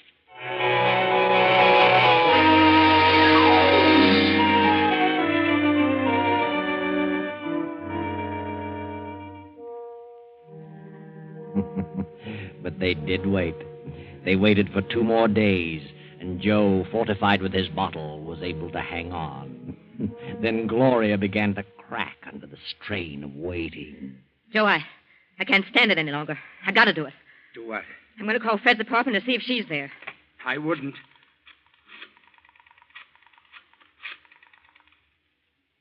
Hello? Is this the Adams apartment? Is Mrs. Adams there? An old friend from out of town. Yeah, thank you. She's there. Holy gee. She answered. I heard her. You lied to me, Joe. I didn't lie. I didn't. I had bullets in that gun. I saw her, and she was dead. There's something wrong. Terribly wrong. I'm going to wait a few more days. I'll check again. And when I'm sure, I'm going to take care of you, Joe. What do you mean? I'm going to kill you. That's crazy. I don't think it would be safe to have you walking around and talking. Gloria, listen. Come on, we're going to my apartment and wait. The story's bound to break sooner or later. I'd rather get out of town. You're coming with me to my apartment. Get moving.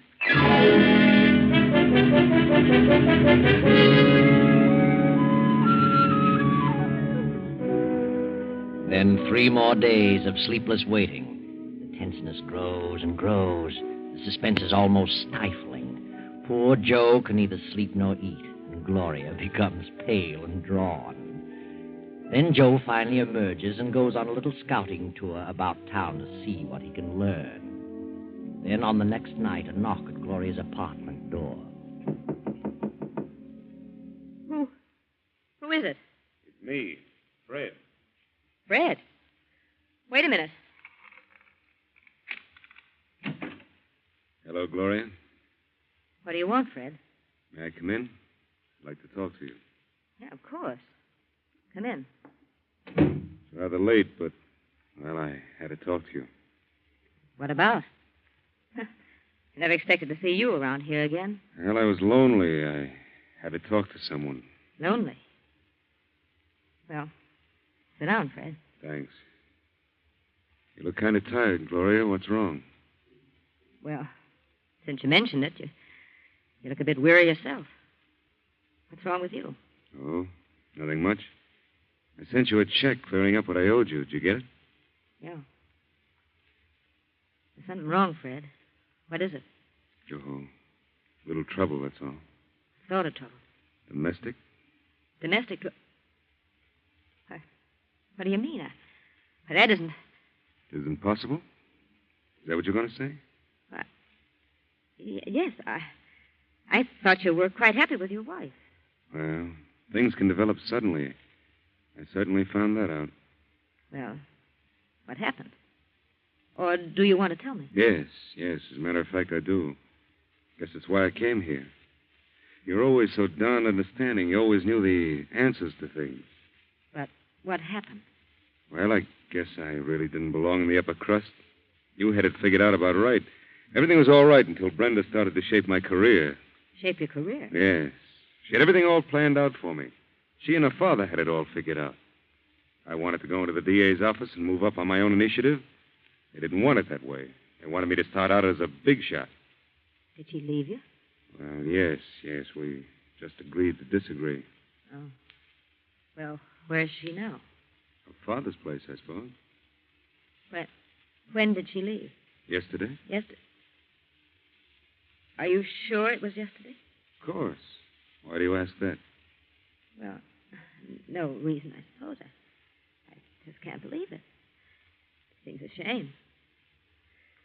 Well, I'm very sorry for you, Fred. Believe me. I know how you feel. I was let down with a dull thud once. Were you? You should know. Oh, Gloria, I was such a fool. You were right. I should have listened to you. You could see what was coming, and I was too dumb to realize it. Have you forgiven me? Yeah. Yeah, Fred. I'd have to forgive you. I love you so much. I've never been able to forget you for one single moment. I'm sorry, Gloria. Terribly sorry. Fred, I've got a strange feeling. I don't know what it is, but I've got a feeling you're not telling me the truth. What? You mean you don't believe me?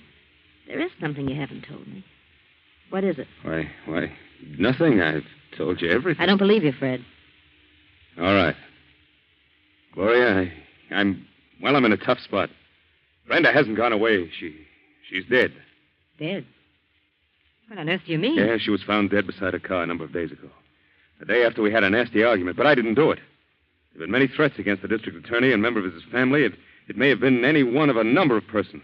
Nothing's been said about it in the paper. I know that. I know it. They purposely kept it quiet, hoping the real killer would show his hand. That's silly. Why should he? I don't know. Oh, darling, it's all a mess. I'm completely worn out over it. I know they suspect me. I don't know what to do about it. Gloria. I seen her. Who? She was standing under the lamppost at the corner. She spoke to me. She said, "Hello, Joe. How's Gloria?" Shut up, you're drunk. No, it was her. It was Brenda. I ran for the elevator, and as the doors closed, she was coming into the lobby. She was terrible. Oh, pale and awful looking. You simpleton, you got the snakes. No, it was her. And she's coming up here. It's her. I don't want to see her. I can't look at her. I can't stand it. Joe, turn on the lights. I won't. Turn on those lights. Never mind the lights. I can see you. All three of you. Brenda. What do you want? So you're Gloria. Yes. Yes, I met you for the first time not many nights ago. On a deserted highway. Joe, it is her. Come out of the corner, Joe. I can see you. Joe, the man who pulled the trigger. I didn't. What do you want? So, Fred, you were in on the plan, too. You wanted me out of the way because of Gloria. You were back of the whole thing. No, Brenda, no. I had nothing to do with it. You decided you'd made a mistake, that you wanted Gloria. I didn't. I swear I didn't. Tell him, Joe. Tell him how you shot me down. You had the gun. Tell him or I'll... No. Get away from me. Don't touch me. I'll tell. I didn't do it. She did it. Gloria did it. I couldn't. I didn't have the nerve. He's lying. I didn't do it. Go ahead, Joe. Spill it. I ain't going to take the rap for this. Gloria went off her beam when you married Brenda. She went crazy with jealousy. She knew about that party, and she made me drive her out there. We followed Brenda and then ran her off the road. She tried to make me do it, but I couldn't. I fired wild, and Gloria grabbed the gun from me and let her have it. He's lying. How could she make you do it? She threatened me. She's got something. Shut up, shut up! I don't care. She can tell what she knows about me, but I can prove that she killed Brenda. How can you prove it, Joe? I wore gloves. I still have the gun, and the only fingerprints on it are Gloria's. You dirty little... I figured she might try to double-cross me. What about it, Gloria? All right, I did it. I shot her. I couldn't stand it any longer. Turn on the lights, Joe. Hey, she ain't dead. It's her. It's her. Brenda ain't dead. Good Lord. Oh, yes, Brenda's dead, all right. Quite dead. And what is she? You'll find out, Gloria. What a strange quirk of fate. It was your money that caused all this. It was you who put me through law school so that I could defend you. But now, I'm sorry to say I'll be forced to be your prosecutor.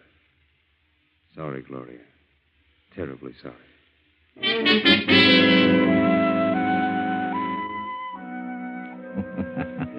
Well, Gloria, you've come to the end of your rope. Things didn't work out as you'd planned. You really killed Brenda that night. But Fred got a brilliant idea. He had Nella, Brenda's twin sister, come up from Nassau and pose as his wife. That's how all the pictures appeared in the papers. And it was Nella who just walked in on you and got a confession. And how did Fred know you were the one? Well, there were several suspects. But you, Gloria, made the mistake of phoning for Brenda too many times. And the police traced your calls. Too bad, Gloria. Jealousy is a terrible thing.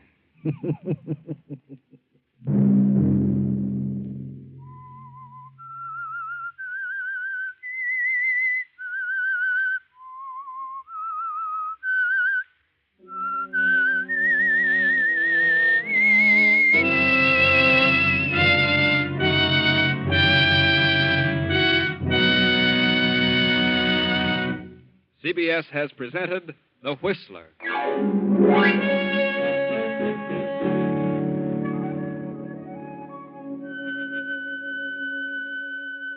Original music for this production is composed and conducted by Wilbur Hatch. The Whistler is written and directed by J. Donald Wilson and originates from Columbia Square in Hollywood. Next week, Sunday at 9:15... I, the Whistler, will return to tell you the strange story out of the fog. Good night. This is the Columbia Broadcasting System.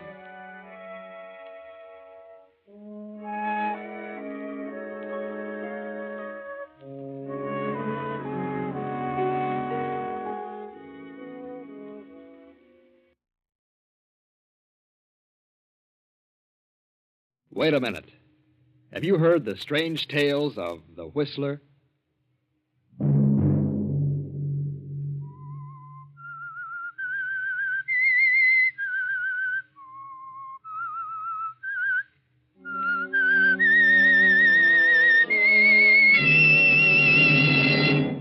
I'm the Whistler.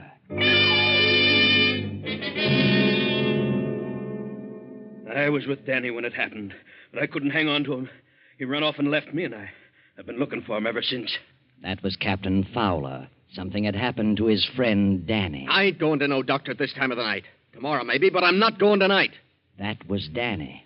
Danny knew something had happened to him, but he didn't know what it was. But, Danny, you couldn't have done a thing like that. I know.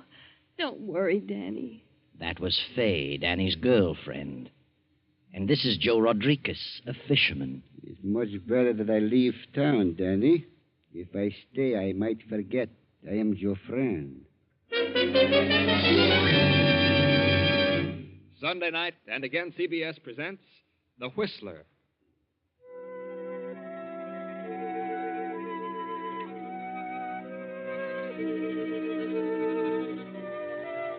I, the Whistler, know many things, for I walk by night. I know many strange tales, many secrets hidden in the hearts of men and women who have stepped into the shadows. And so I tell you tonight the strange story of fog. Well, Danny, my boy, this is the thickest fog I've seen in this harbor in many a year. Mm-hmm. And I've been a sailorman for a long time. Yeah, that's right, Captain. Can't see a single light along the entire waterfront. But we don't need a light for where we're going. I know the way to the Anchor pool room. Yeah, I know, too. Hey, Danny, you didn't bring your gun, did you? Sure I did. Why? No, wait a minute. I'm not going to let you talk to Duke Moran with a gun in your pocket. Why not, Captain? Well, you might lose your temper and do something you'd regret. What's the matter with you, Cap? I ain't going to shoot anybody. I just want it in case Duke Moran gets tough. Oh, sure. I know. But if he gets tough, you can handle him with your fists. Sure. Unless he tried to slip a knife through my ribs. Well... don't worry about the gun, Captain. I won't lose my head. So Danny and Captain Fowler continue on their way toward the Anchor pool room, Duke Moran's usual hangout, where Danny intends to have a showdown with Moran. But the captain is worried about Danny's gun, for he knows that Danny hates Moran to the core of his being. Now, look, son, I hate to keep bringing this up, but, I wouldn't go storming up to the Duke and start raising the devil. He borrowed money from me, and he ain't kept his word about paying it back. Oh, I know, my boy, but he'll pay it back. Oh, no, he won't. He's planning to skip town and leave me holding the sack. Now, look, you're working for me, Danny, and you're my best friend. And I'm going along to back up your claims because I was a witness when the loan was made. But look here, I don't want to see you in no trouble. Oh, I'll take it easy. But I can tell you one thing. Hey, look out for that hydrant. Look up. Danny, you're hurt. Here. Let me help you. No. There. That's it now. Easy does it. Up now. There we are. Nasty spill. You just sit here for a bit. Oh, you took a real header. Yeah? How do you feel, Danny? Yeah, better let me see if you cut yourself. Keep your hands off me. Who are you? What? What is this, a stick-up? Danny, are you kidding? Go away. Get away or I'll call the cops. Why? Danny, you're out of your head. Get away. But don't you know me? Let me alone. Oh, come back here. No, don't go away. Come back. Danny!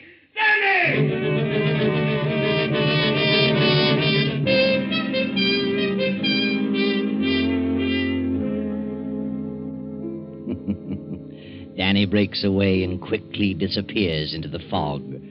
For a quarter of an hour, Captain Fowler searches the vicinity and finally hurries on to the Anchor pool room.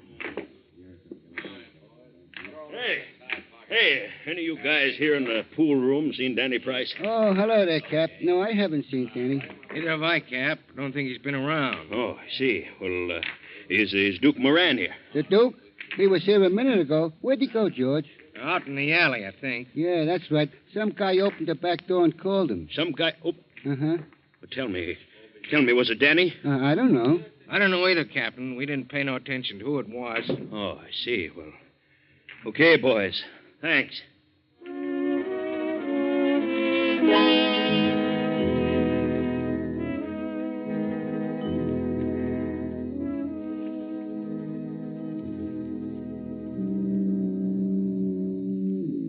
Later that night, groping his way along the waterfront, Captain Fowler arrives at the box office of the Crystal Motion Picture Theater. An attractive girl is selling tickets. Hello, Fay.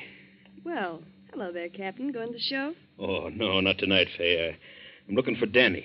Have you seen him? No, I haven't. And I'm sore at that big lug, too. He promised faithfully he'd be here to take me home, and it's time to close the box office right now. Look, Fay, I don't want to excite you, but I've got to tell you something. Danny's had an accident. An accident? Yeah. He fell down on the street. He tripped over a fire hydrant, and when he got up, you know what happened? He couldn't remember nothing. He was walking around someplace in a daze. Good heavens. Yes, I was with him when it happened, but I couldn't hang on to him. He run off and left me, and I've been looking for him ever since. Would you tell the police? No. Well, for heaven's sake, tell him, Captain. Maybe they can find him. No, Fay, I don't want to tell the cops. Why not? There's a certain reason, and I don't want to talk about it here. Look, you wait here till I check in the cash. It'll only take a few minutes. I'll be right with you. All right, Fay.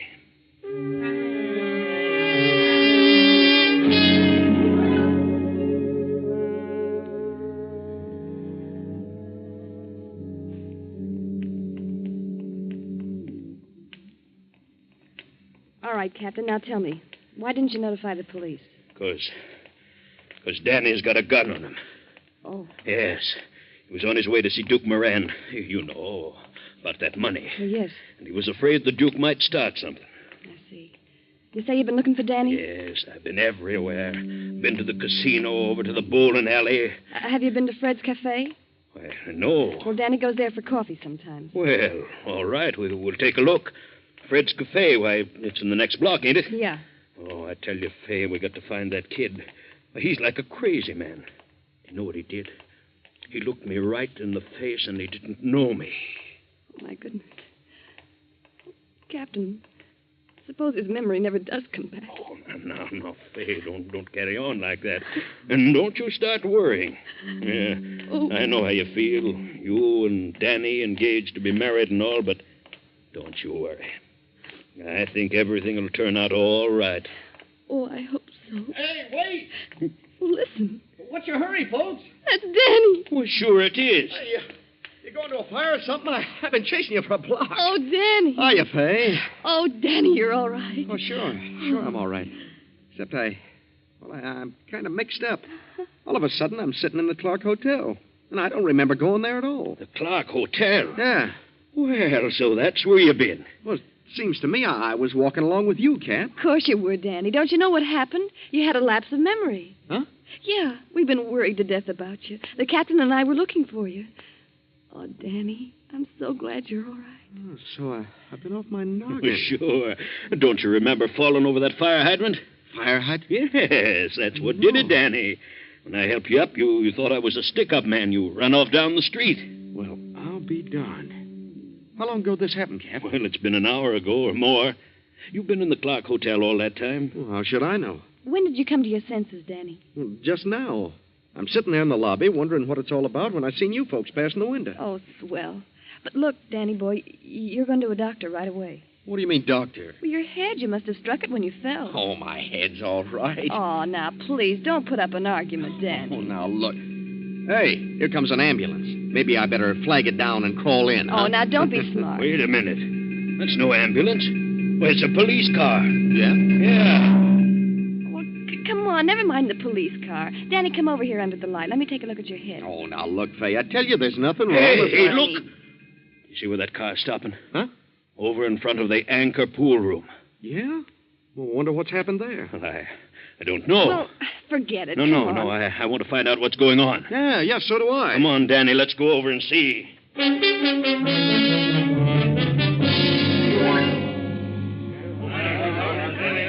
All right, you people, get back now. Don't block the doorway. Hey, what's happened, officer? The guy's been killed. Shot. Yeah? Yeah. They just found his body out in back of the pool hall. Well, who was he? Do you know? Yeah, Duke Moran.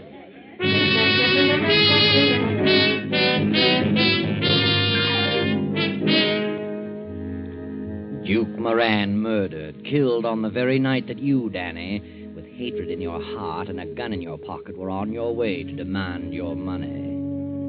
Could it be that after your mind went blank, you continued on to the Anchor pool room? Look at your gun, Danny. If no shots have been fired, you're all in the clear. Did I kill him? Did I kill him? Did I kill him?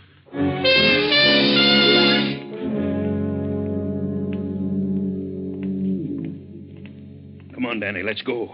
Well, how do you like that? That guy gets bumped off owing me $100. Yep, and you can kiss that dough goodbye. And how? Captain, who do you suppose killed Moran? Well, how should I know? Didn't have any enemies that I know of. Except Danny. What do you mean, except Danny?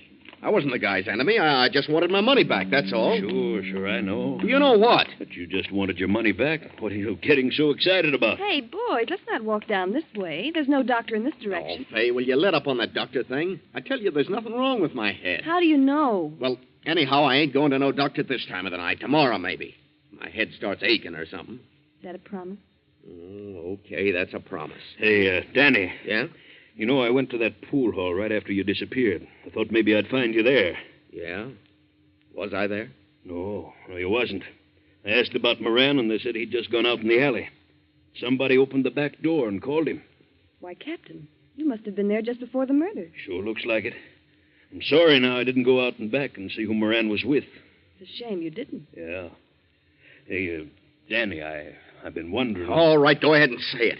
It was me that called him out and back. It was me that killed him. Why, Danny. Well, that's what he's thinking, Fay. I can see it sticking out all over him. Danny, you mustn't say that. He knows I've been out of my head for an hour. Can't remember a thing, so now he's trying to pin a crime on me. Shut up, you fool. Shut up. Why should I want to pin a crime on you? That's what I'd like to know. What if you did kill Moran? I'm not holding it against you. You couldn't be blamed. You was off your nut. Well, I didn't kill him. How do you know? I didn't. I know I didn't. Yes, but how do you know? Oh, Captain, use your head.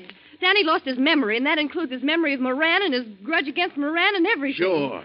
So now what do you got to say? Well, maybe that grudge was in the back of your mind, Danny. Even while your memory wasn't working. You see, Fay, he's bound to make out I did it. Oh, no such thing. But look here, if you was mixed up in this murder, Danny, it's up to me to help you. I'm your friend. And I gotta find out about it, Danny. Let me see your gun. Huh? Let me see your gun. Oh, the devil with you. Let him see it, Danny. That'll settle everything. Oh. All right. Sure he can see it. There you are, Cap. Thanks, Danny. Well, the barrel smells of powder. Oh, you're crazy. And 2 slugs have been fired, Danny. Look here. All right, so the gun's been fired. And that means I killed Moran, I suppose. You're crazy, I tell you. He's right, Captain. That gun doesn't prove a thing. He might have fired those shots anywhere for no reason at all. Sure, I've been out of my head, ain't I? Don't you worry, Danny boy. You didn't kill Moran. Of course I didn't. You couldn't have done a thing like that. Not even in a trance. So don't worry. Everything's going to be all right. Don't worry, Danny, darling.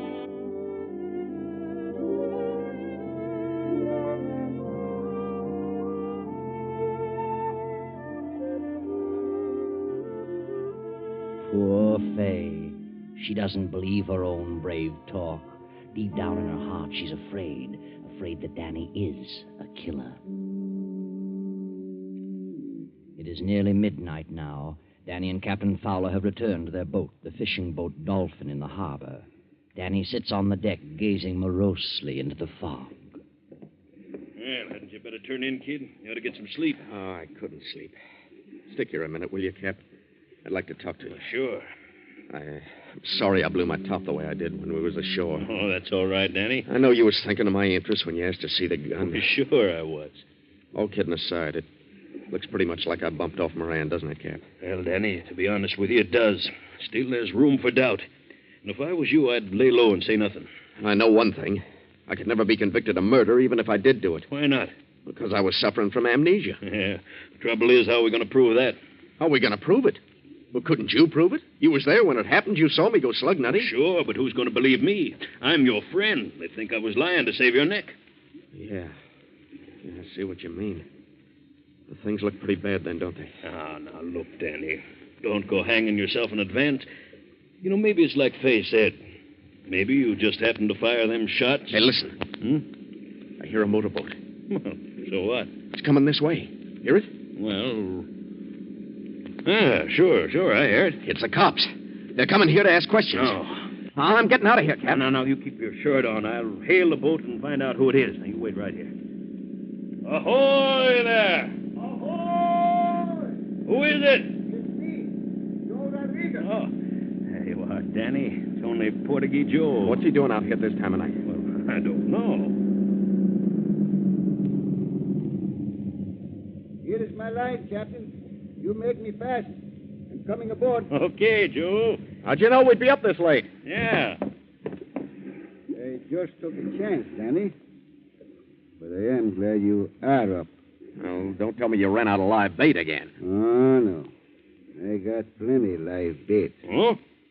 What can we do for you, Joe? Captain, I got a little business proposition I would like to talk over with Danny. And I would like to talk to him private. Private? Oh, now, wait a minute. Anything you got to say to me, you can say in front of the captain. No, Danny. This is private. Very private. Oh, see. Well, that's okay, kid. I'll go below. I was about to turn in anyway. Thank you, Captain. Oh, don't keep him up too long, Joe. He needs some sleep. I'll just be a few minutes, Captain. Good night. Good night. Well, what's on your mind? Danny, I'm fed up with East Town. Business is rotten here. I want to go to Seattle. Yeah? And I need a little money, Danny. $200. And I want for you should let me have it. Are you kidding? Ain't you got $200? Sure. Sure I have, but I'm getting married in a few days. I need every cent I've got. Oh, yeah? The sweet young lady who works at the Crystal Theater, huh? You'll be very happy with her, Danny. You bet I will. But you'll be much more happy if you give me the money so I can get out of town, Danny. What do you mean? I am your friend, Danny, and I do not wish to cause you any trouble. But I know something about you that nobody else in this world knows. Not one soul. Yeah? Yeah. Tonight I am in an alley, behind the Anchor pool room. There is much fog, but I can see a little bit because there is a light. I see you shoot to Moran. Twice. To the heart. You're a dirty liar. So you see, Danny, it's much better I should leave town.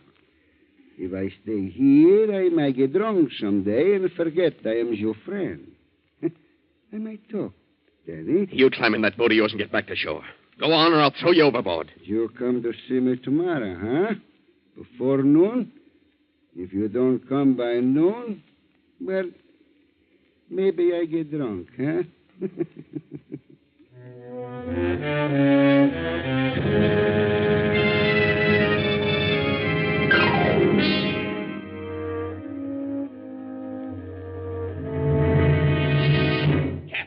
Cap, you awake? Oh, yes, Dan. Well, there's no room for doubt now. I'm the guy that did it. What? How do you know? Portuguese Joe was an eyewitness. He was there in the alley, saw the whole thing. Oh, now, wait a minute. That's right, Cap. The dirty rat came out here to blackmail me. Tried to shake me down for $200. Said I'd have to dig it up by tomorrow noon or he'd start talking. Well, I'll be darned. Kid, I guess it's time we started doing some fast thinking. Now, that ain't necessary, Cap. I'm clearing out tonight. Oh, now, wait a minute. Don't get panicky now. Now, let's give it some thought. Oh, no, I'm on my way, Cap. No fooling. Well, where are you going? I don't know. But I'm going for good. I won't be back. You won't be? Oh, now, look here. What about Fay? What about your wedding? Well, that's just a broken dream, Cap. Oh, Danny. Well, at least you're going to see her before you go, ain't you? No. Well, Danny, what's the matter with you? It ain't fair you to run out on Fay. It's the fairest thing in the world. Why prolong the agony? There's got to be a clean break. Oh, but Fay's such a grand kid, and she'll wait for you. Fay's loyal. Yes, sir, Danny. After this thing blows over, you'll find Fay right here waiting for you. I don't want her to wait for me, and I ain't coming back. Can't you understand that? You think I'd marry Fay now? Me, a killer? Oh, yeah, I know. I love that girl. I wouldn't bring disgrace on her. And it would be disgrace even if I'd cleared myself of the charge. I'd still be a killer. Yeah, I guess you would. Well, I guess there's no use talking to you. You won't listen to a word I say. No, Cap. I've made up my mind. I'm going to pack my grip now and go ashore. Golly, kid, I sure hate to lose you. Yeah, I hate to go, too, Cap. You've been a prince to me. More like a brother than a boss. All I can say is thanks, Danny. Even when you knew I was saving up my money to buy a boat of my own, to go into competition with you, you never said a word. Well, why should I? Oh, this is a free country.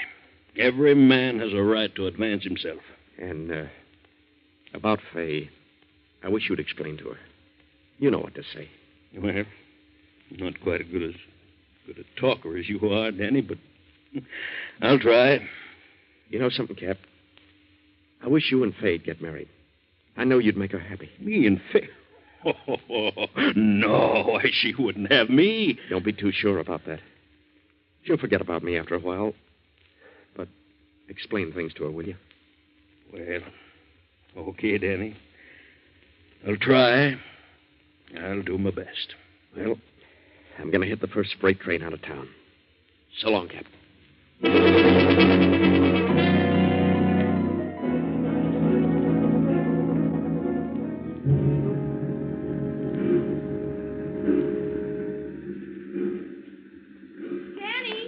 Danny, wait a minute. Hey, what are you doing here? Oh, Danny, I'm so glad I saw you. I was about to get a boat and go out to the Dolphin. Yeah? I've got some wonderful news for you. What? At least I think I have. What caliber is your revolver? Well, it's a 38. I thought so. Danny, you didn't kill him. You didn't kill Moran. He was shot with a 45. Huh? Yeah. I just came from the police hospital. They took the bullets from Moran's body. They were bullets from a 45. Oh, no. No, that can't be right. It is right, Danny. Well, there's some mistake, honey. Look, I hadn't figured on telling you this, but there was an eyewitness to the murder. Portuguese Joe, the bait peddler. He's just been out to the boat trying to shake me down for some hush money. Well, he's a liar if he says you did it. Oh, no, honey. You got a bum steer about them bullets. I didn't, I tell you. I got it straight from the doctor. What's more, I've been to the Clark Hotel. The clerk said you were there for practically an hour, sitting by the window. That means you went there right after you left the captain, so you couldn't have been to the pool room. I'll be darned. Now, look, Fay. Suppose you go out to the Dolphin. Here, take this grip. Tell the captain what you just told me. And tell him I'm paying a visit to Portuguese Joe right now.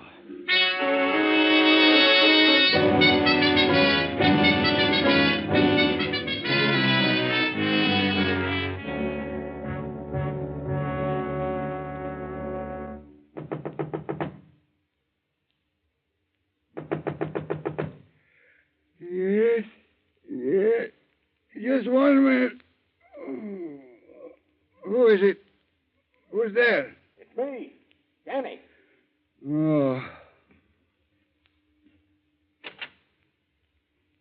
Well, I wasn't expecting you so soon, Danny. You could just as well have come in the morning. I wanted to get this thing settled. Sure. Have you got any money?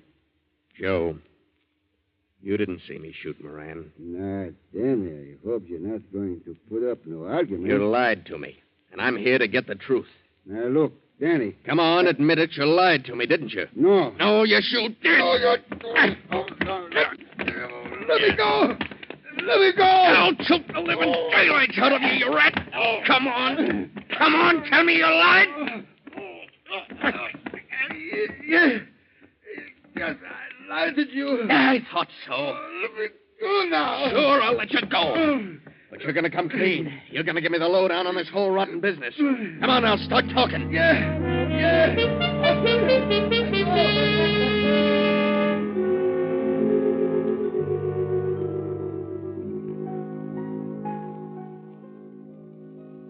The fog has lifted now, and the eastern sky heralds the approach of dawn. As Danny returns to the Dolphin, he finds Fay standing on the deck. Hey, Danny, I thought you'd never get back. It's almost daylight. Well, I had a long ways to go, honey. Joe lives way out at the end of the Channel Street Wharf. That's where his bait shack is. Well, what'd you find out? Did you face him with his lie? I sure did. Is the captain in his cabin? No, he's not. He's gone ashore. Gone ashore? Danny, there's something wrong with the captain. He's been acting very queerly. Yeah? When I told him you'd gone to see Portuguese Joe, his face went as white as a sheet. Then he went over to his desk and wrote a note. Sealed it in an envelope and told me to give it to you when you come back. I'll bet I know what's in it. What?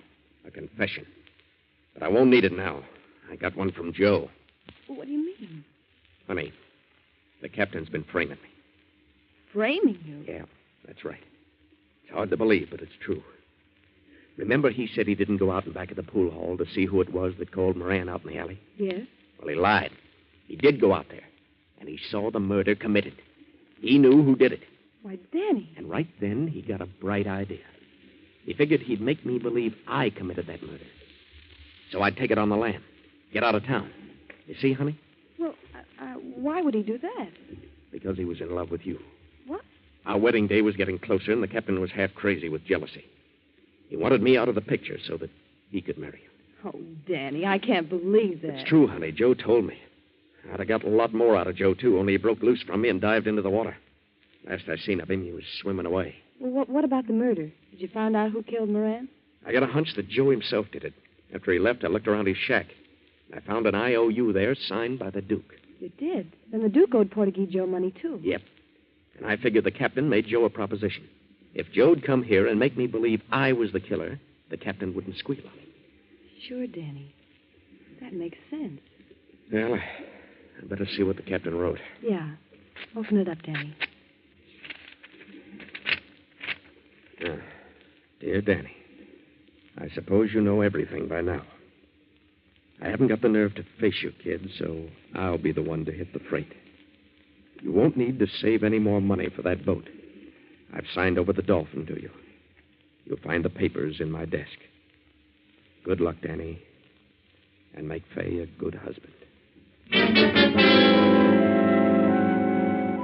Yes, the captain was the villain in our story. But wait, what about Danny's gun with the 2 empty shells? That doesn't fit into our solution at all. Or does it?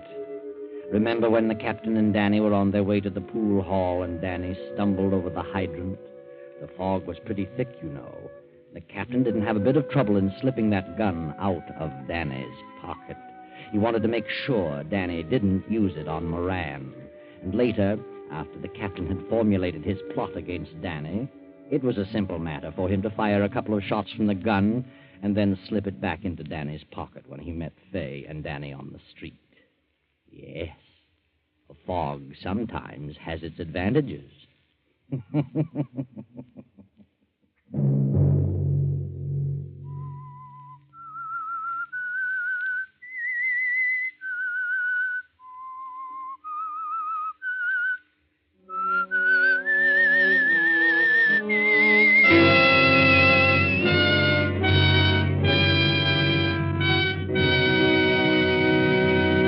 CBS has presented The Whistler.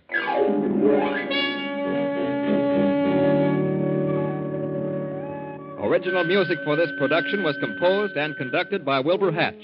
Tonight's Whistler story was written by Herbert Connor, directed by J. Donald Wilson, and originated from Columbia Square in Hollywood.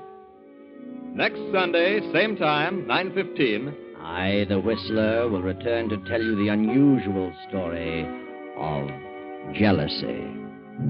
Good night. This is the Columbia Broadcasting System.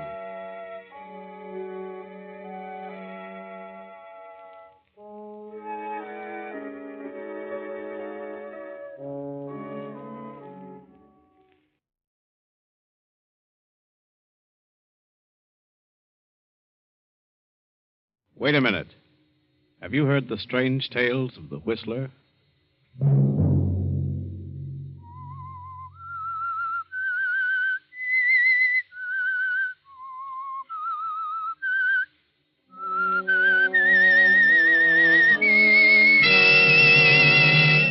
I'm the Whistler. I don't know what it is. It's a figure. I can't tell whether it's a man or a woman. It comes through the door and walks with outstretched arms toward my bed, reaching for me. Sunday night, and again CBS presents The Whistler. I, the Whistler, know many things, for I walk by night. I know many strange tales, many secrets hidden in the hearts of men and women who have stepped into the shadows. I know the nameless terrors of which they dare not speak. And so I tell you the weird tale of jealousy.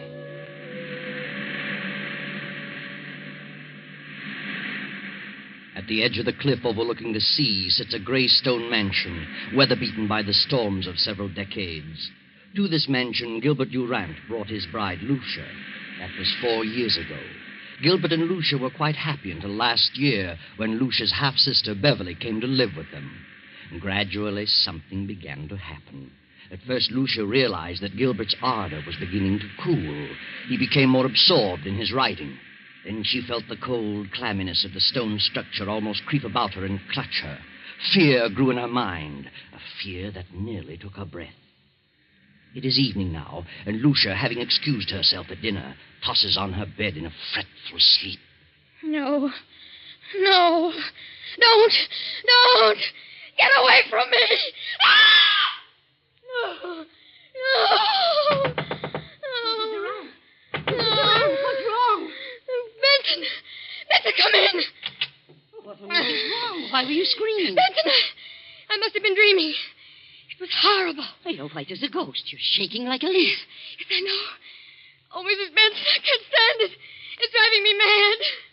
That makes the fourth or fifth time I've dreamed the same thing. The same thing in every detail. I've never heard you scream before. It always comes a little closer to me. Tonight it almost reached me. It? What do you mean? I don't know what it is. It's a figure. A human figure. But I can't tell whether it's a man or a woman. It comes through that door and walks slowly across the room with its arms outstretched, reaching for me. Are you sure you were dreaming? Oh, now that I think of it, it isn't like a dream. An ordinary dream. Its reality seems to carry over even after I'm awake. Oh, that's what's made you so ill. This dream, if it is a dream, means something? Is that what you think? It's a premonition? Perhaps. What time is it? 9 o'clock. Where's Gilbert? Your husband went horseback riding over an hour ago. Your sister went with him. Beverly? Why didn't he ask me to go? Well, you know you hadn't been feeling very well lately. Oh, yes. Yes, of course. Well, if you're feeling better, I'll go back to my room. Oh, yes, I'll be all right. Good night. Good night, ma'am. Beverly. Gilbert and Beverly.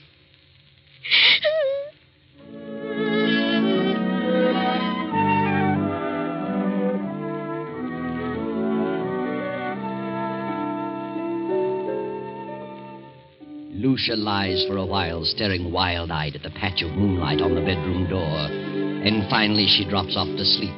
Then as the clock strikes 10:30, the door opens slowly, silently. A figure steps into the room and moves noiselessly through the moonlight to Lucia's bed and stands staring at her. Suddenly Lucia opens her eyes. Gilbert, don't. Lucia, what's wrong with you? What are you doing in my room? Why, I just wanted to know how you felt. How long have you been standing there? Oh, just a few seconds. Oh, I was dreaming, I guess, and when I woke up, you startled me. Why were you yelling, don't? I don't know. I haven't the slightest idea.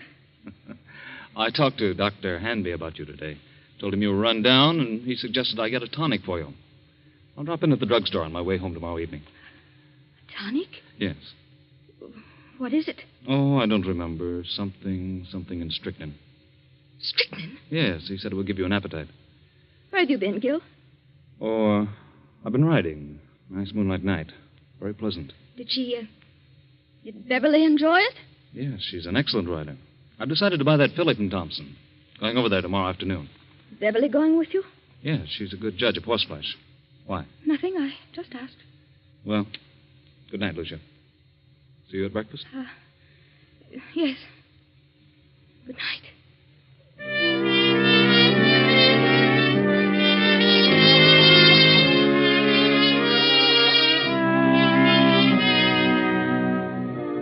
Lucia waits till she hears her husband turn out his light, then slips quickly to her door and quietly down the stairs to the library. With every beat of her pulse, she hears Gil's words. Something in strychnine. Something in strychnine. She snaps on the light and steps to the shelf holding the encyclopedia. She runs her fingers down the long line of books, LMNO, P to R. And then she stops and stares in terror. The S to T is missing. Lucia glances wildly about the room, and then she sees it. There on the desk, the missing volume, and open. She rushes to the desk and stares down at the open page. Good Lord! It's true. It's true.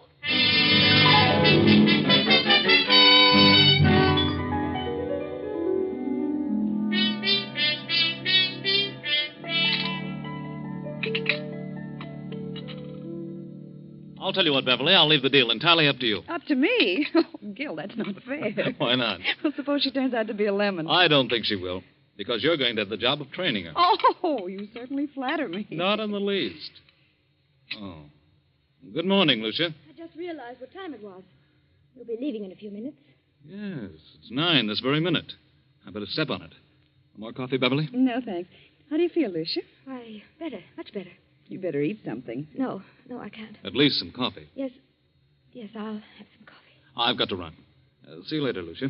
Yes, Gil? And I'll see you this afternoon at 2, Beverly. Yes, I'll meet you in town at 2. Oh, Gil, don't forget Lucia's medicine. I won't.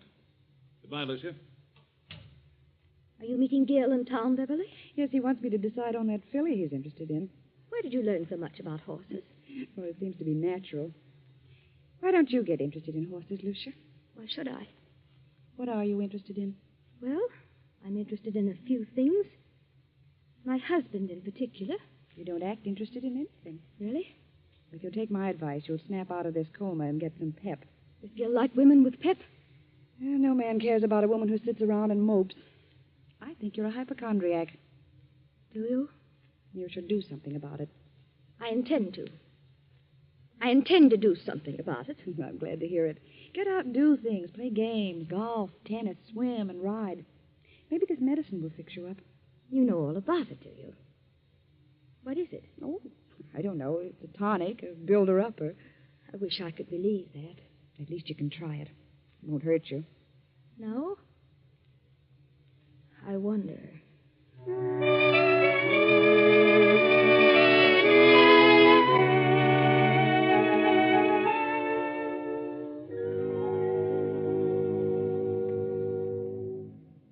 Oh, come in, Doctor. Yeah, Lucia. What'd you call me out here? What's wrong? I just couldn't make it into town. Oh, it can't be as bad as that. Did Gilbert talk to you about me yesterday? Oh, I saw Gil for a few moments at the club during lunch. Said you were run down. Did you give him a prescription for me? I never do that until I've examined the patient. You didn't give him a prescription. Well, no. What did you suggest for me? Oh, I don't know. Just mentioned a few tonics he might get for you. Spoke of beef iron and wine, and sherry and egg, and I don't remember what else. Then you mentioned nothing specifically. Don't think so. I see. What seems to be wrong with you, Lucia? I don't know exactly. Something has been happening to me that... Well, frankly, I'm afraid I'm losing my mind. Oh, come now. We all feel that way at times. I'm serious. Things happen to me in the night. What sort of things? First, I thought they were just nightmares. But when you have a nightmare, you wake up and the fear's gone. You realize the truth. This vision that comes to me haunts me through the waking hours as well. Vision? Something, I think it's a person comes through my bedroom door. Approaches my bed with outstretched arms as though it intends to strangle me. Each time it comes a little closer. My fear is that eventually it will get to me before I wake up. You always dream the same dream? If it is a dream, yes. Who is the person? I don't know. And you don't think it's really a dream? No. I think it's a premonition. Well, have you any basis for such a fear in real life? Is there someone or something that you're afraid of? Doctor, I'm convinced that they're not dreams. And I'm not asleep. Oh, nonsense. I'm positive they're not mere dreams. Well, I think it's all due to your rundown condition. You probably don't sleep as soundly as you should, and so you transfer sounds in the night to dreams, nightmares. That's exactly what I mean. If I'm only half asleep, I may be transferring actual movements and sounds into dreams. In other words, if someone slams the door in the night, I may half hear it and attribute it to a dream. Yeah, go on. And perhaps I'm not dreaming. I think you'd better come into town and have a thorough physical. You mean a checkup by a psychiatrist? Well, I may have someone to help me. It's a usual thing, you know. Oh. Oh, Dr. Henry. I'm so frightened. Oh, now. Everything's going to be all right. I'm afraid. I'm afraid that I'm going to die. That someone is trying to kill me. You're not going to die. That's ridiculous. I'll call you and make an appointment. Very well. In the meantime, try not to think about it. Keep your mind on something on the brighter side. Yes, I'll try.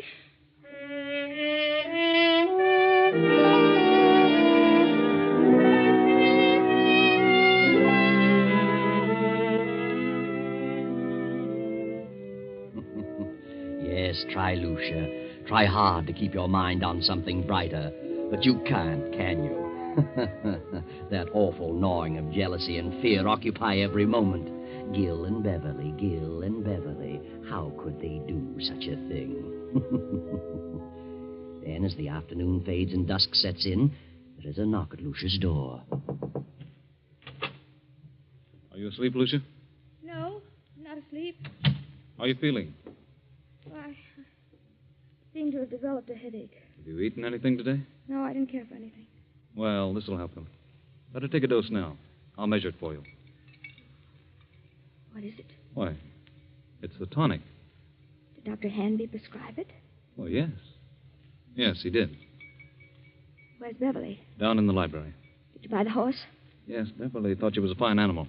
I didn't know Beverly knew so much about horses. She's a horsewoman after my own heart. Is she? Rides like the wind, too. She had intended to go home tomorrow. She's staying on? She's got to. I wouldn't think of her leaving now. Why not?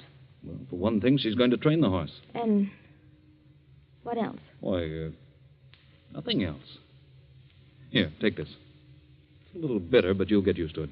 Gil. Go ahead. It won't hurt you. I don't want it. And why not? It has poison in it. Well, I suppose it does have a little, yes, but only enough to act as a tonic. I don't want it. I won't take it. I won't. Are you going to act like a child? Take it and quit arguing. I won't. I won't. This is ridiculous. I tried to do anything for you, and you act like a spoiled kid. I can't take it. You're impossible, Lucia. I'm afraid. You need this medicine, but you're too confoundedly stubborn. You'd rather sit around and mope all day. Very well, there it is. You can take it or not. Disgusted trying to help you pull out of this. Good night. No, wait, Gil. I'll take it. I'll take it. I don't care whether you do or not. There, I've taken it. Terribly bitter. And take another dose around 11. Gil, where's Mrs. Benson? Why, I told her she could have the night off. Thought she might like to spend the evening in town. You let her off? Yes, she's been sticking pretty close lately. Oh, yes. Yes, she has. Good night. Good night, Lucia.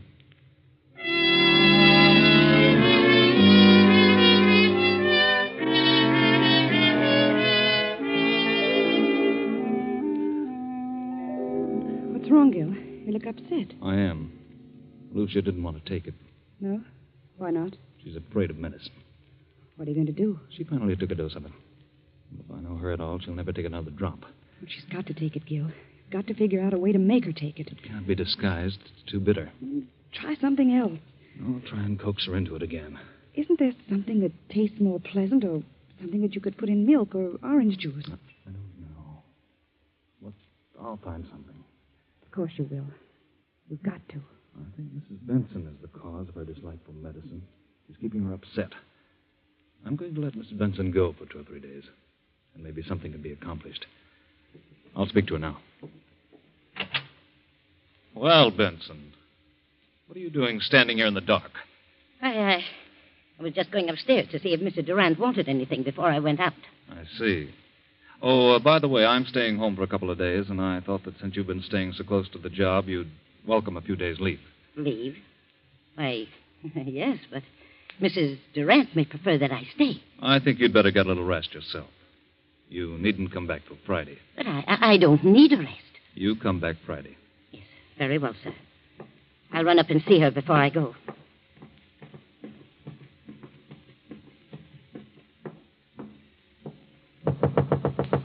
Come in. Oh, Benson. I thought you'd gone into town for the evening. I'm leaving in a few minutes, but I had to see you. I'm glad you came up. I've got to talk to someone. I know now they're not dreams. They are premonitions. And I know who's trying to kill me. Who? My husband and Beverly. I know. You know?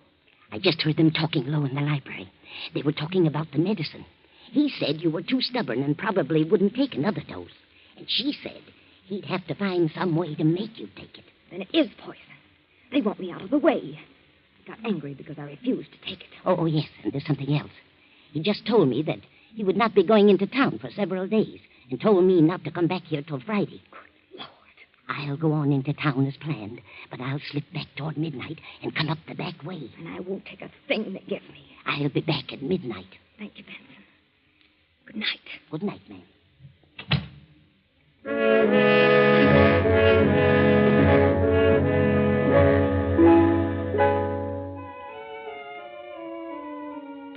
A few minutes before 12, Mrs. Benson returns to the mansion. No lights are burning, so she makes her way quietly through the back entrance, slips up the stairs, and taps lightly on Lucia's bedroom door.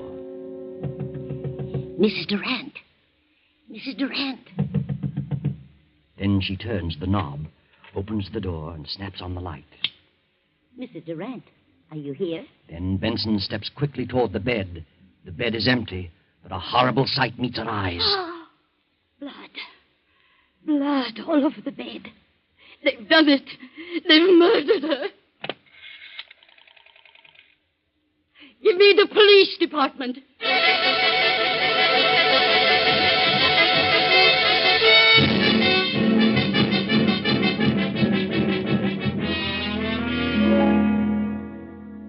All right, Mrs. Benson. What happened this evening? Well, earlier in the evening, Mr. Durant told me I could have the night off, since I'd been staying close to Mrs. Durant for some time. Mm-hmm. And then later, he said he decided to let me off until Friday. But I didn't want to go, and he insisted. Was there anyone else in the house? Yes, Mrs. Durant's half-sister, Beverly. Did you leave the house? Yes, but I went up and told Mrs. Durant I'd be back about midnight. If you had till Friday, why did you come back at midnight? Because we were both frightened. Of what? Well, Mrs. Durant had been having premonitions that someone was trying to kill her. Who was trying to kill her? She didn't know, but she was terribly frightened. Is that all? No. Her husband tried to get her to take some medicine he had brought home. She refused, and he got angry. How do you know he was angry? I heard him talking about it to Beverly. They were in the library. And he told Beverly that Lucia was very stubborn. And Beverly said that he'd have to think of some other way. Did Mrs. Durant suspect her husband and Beverly of trying to do away with her? Yes, she did. She was convinced that Mr. Durant and Beverly were in love and wanted her out of the way. So you came back tonight because you anticipated that something was going to happen? Yes. The house was dark, so I came up the back stairs, knocked on her door, and when I got no answer, I came in, turned on the lights, saw she was gone, and then I saw the bed all covered with blood. She wouldn't take the poison, so they did it another way. That's what they planned in the library. Where are they now? Any idea? Well, they didn't expect me back tonight, so they've probably gone to dispose of the body, intending to come back here and clean the place up later. I see. Anybody else know about Mrs. Durant's fears? Yes. She talked to Dr. Hanby. I called him right after phoning the police and told him about it. He knows. Dr. Hanby, Captain Rick. What in the world is the meaning of this? From all indications, Mrs. Durant has been murdered and the body disposed of. Doctor, I understand Mrs. Durant told you that she was afraid that something was going to happen to her, that she was going to die. What? Who told you that? Mrs. Benson here. I see. Well, she did call me in this morning. She'd been having strange dreams, premonitions, she called them. I called them hallucinations. Who did she think it was? Well, she couldn't tell whether it was a man or a woman, but someone was always approaching her bed with outstretched arms, trying to choke her. Do you think it was more than a dream? Well, she was a sort of hypochondriac. I asked her to come into town where I could give her a thorough examination. I didn't take her story too seriously, but, well, this certainly puts a different slant on the entire picture. Yes, we haven't found the body. I have men out searching now. We'll find it. Well, here's Mr. Durant and his sister-in-law. They found him about a half mile down the beach. How are you, Durant? What in the world goes on here? Oh, what's wrong, Doctor? Take a look at that bed. Good Lord, what's happened? Lucia, where is she?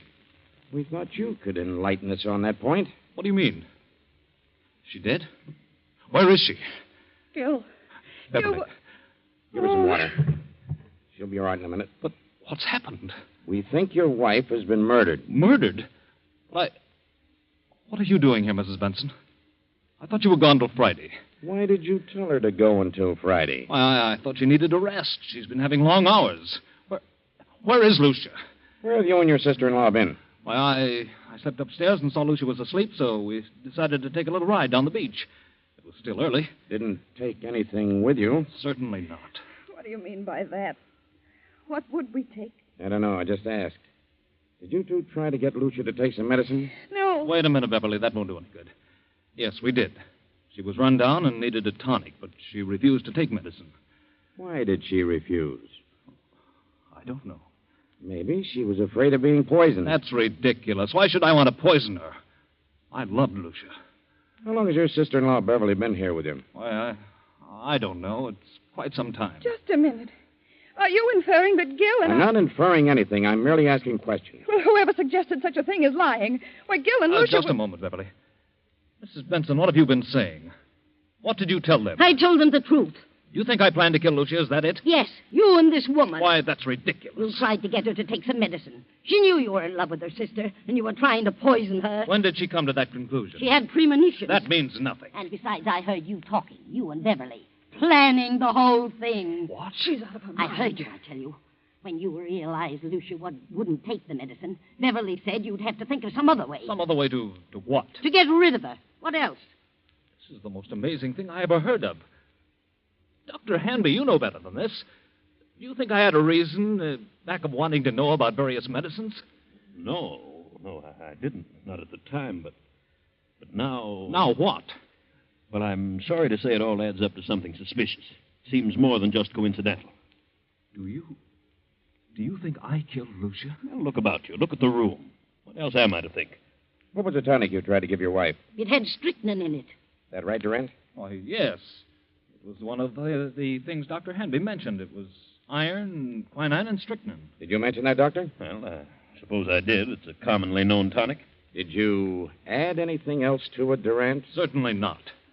How about it, Sergeant? What's the report? Why, the bottle contained iron, quinine, and strychnine, and a heavy content of arsenic. Arsenic?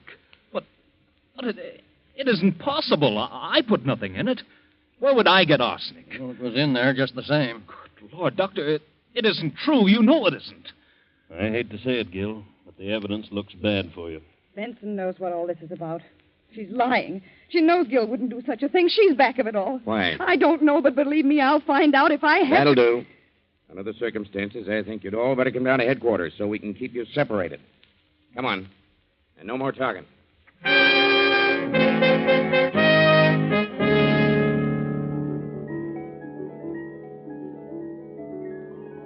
48 hours pass, hours of relentless grilling, endless questioning.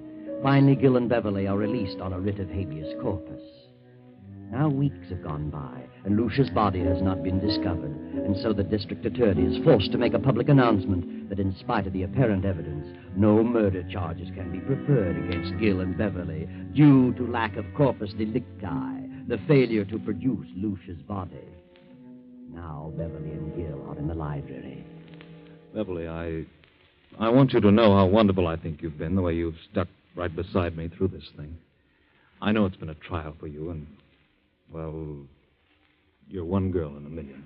Thanks, Gil, but it isn't over yet. They won't stop their search for Lucia's body, and if they find it, we haven't a chance. I know, but what can we do about it? Well, why couldn't we leave the country? Together? Not necessarily. They'd be sure to follow us.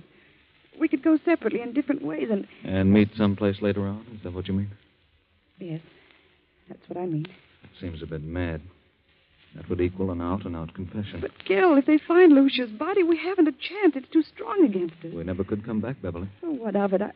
I don't want to die, Gil, and I don't want anything to happen to you. Beverly, I don't know what to say. I'm frightened, Gil. I can't stay here with such horrible fear hanging over me. I'll go mad. If you don't go, then I will. I'll leave tonight. Please, Beverly, I need you more than ever now. Please don't go. Don't worry, Gilbert. She won't leave you. Lucia. Good Lord. I won't let her leave you. I'll see that you both go together. And stay together for a long, long time. Lucia, what does this mean? We thought you were dead. Disappointed, are you? Where have you been? What happened to you? Coming to that. You thought I was dead. Well, I'm not. I'm live enough to pull this trigger. I've been behind those drapes, and I heard every word you said. Now I know you're in love with each other. Now I know you wanted to do away with me. In love? With Beverly? From the day she came here. She took you away from me. I did not. We never thought of such a thing, never. It never entered my mind. Why do you lie about it? You do love her. Why don't you admit it? I love Beverly? Yes. You certainly have a vicious mind, Lucia. For the first time, I see you for what you really are. I never even thought of such a thing. But now that you mention it, I realize the truth. Yes, I do love Beverly. Gil, don't. Why shouldn't I? And it's Lucia's fault. She's the cause of it. A suspicious-minded devil. She let her imagination run away with her. She built this thing up, and now it's boomeranged on her. Oh, what a mess you've made of things, Lucia. You mean you and Beverly, you didn't plan? Certainly not. You must have been out of your mind. Oh, Gil. Gil. I thought... I was sure.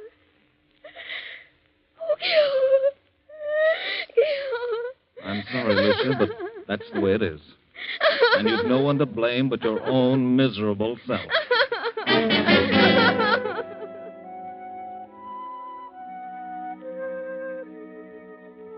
No one to blame but her own miserable, jealous, suspicious-minded self. Lucia planned the whole thing from the beginning. She thought they were in love, thought they were planning to kill her. Lucia never had a dream, never had a premonition. She planted that in the housekeeper's mind and in the doctor's. She put the rat poison in the tonic. She put the bedroom in disorder, cut herself of smeared blood on the bed, and then disappeared. But when she read that they couldn't bring a murder charge without the body, she came back to kill Gil and Beverly herself. You see, Lucia didn't know about that little article in the law called Corpus Delicti.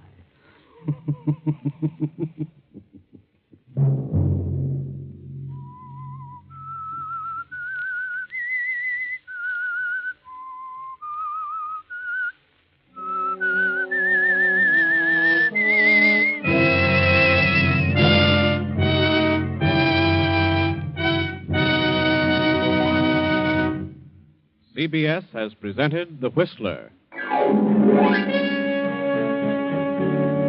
Original music for this production was composed and conducted by Wilbur Hatch. The Whistler is written by and directed by J. Donald Wilson and originates from Columbia Square in Hollywood. Next Sunday, 9:15, I, the Whistler, will return to tell you the eerie tale of Back from Beyond.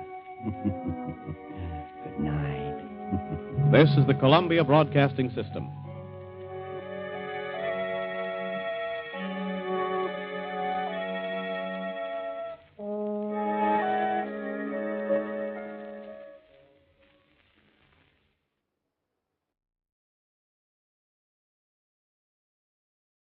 Wait a minute. Have you heard the strange tales of the Whistler?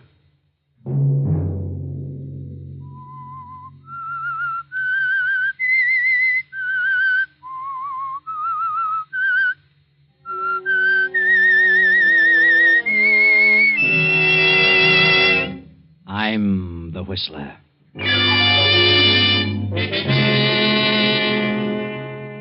I get a terrible feeling of depression. And then this awful urge comes upon me. The urge to hurt someone. The urge to inflict pain. The urge to kill. Another Sunday night, and again CBS presents The Whistler. I, the Whistler, know many things, for I walk by night. I know many strange tales. Many secrets hidden in the hearts of men and women who have stepped into the shadows. I know the nameless terrors of which they dare not speak. And so I tell you tonight the unusual tale, the urge to kill. Henry Drake sits in his big office staring out over the smoking stacks of his busy factory.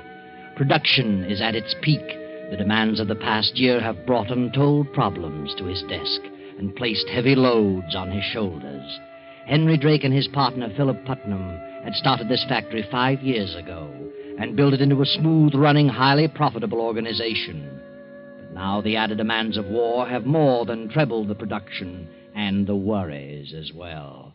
Phil had put up most of the money and Henry the brains. It was Henry who always had to make the decisions. But now something is happening to Henry. He is beginning to slip. His memory is playing tricks on him. Good morning, Mr. Drake. Oh. Morning, Ethel. Mr. Putnam wanted to know if you studied those contracts last night. Contracts? What contracts? Why, the ones he gave you last night. You said you'd take them home. They must be signed by noon. Contracts? Why, I don't know what you're talking about. When did Phil give me any contracts? What? Just before you left last evening. Well, that's funny. Don't you remember? What? Remember? Well, yes. Yes, I do remember now. Yes, of course. Well, may I have them? Well, let me see. What on earth did I do with them? Oh, tell Mr. Putnam to step in here. Yes, Mr. Drake. Mr. Drake would like to see you, Mr. Putnam. I'll be right in. I'll ring if I need you, Ethel. All right. Good morning, Henry. What's up? Why, about those contracts you gave me yesterday evening. Just what were they about? What? What do you mean? Haven't you read them?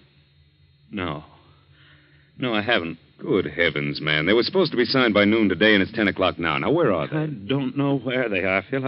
I can't find them. I'm sure I didn't take them home. Oh, you must have. Strange. I can't remember a thing about them. Well, what did you do after you left here? Where'd you go? Why, I went home. That is, I think I did. Think you did? What's the matter with you, Henry? I don't know, Phil. I can't seem to recall a thing I did last evening. Are you kidding? Certainly not. Why should I kid about such a thing? Well, don't get sore about it. It's certainly ridiculous. This is a serious situation. I know, Phil. I know that better than you do. Well, call your home. They've got to be there. Have Rita send them over by special messenger. Yes, sir? Get Mrs. Drake on the phone. You don't look very well, Henry. You're as pale as a ghost. Look at the perspiration. What's wrong with you, man? I don't know. I really don't know. I feel terrible, and my eyes are bothering me.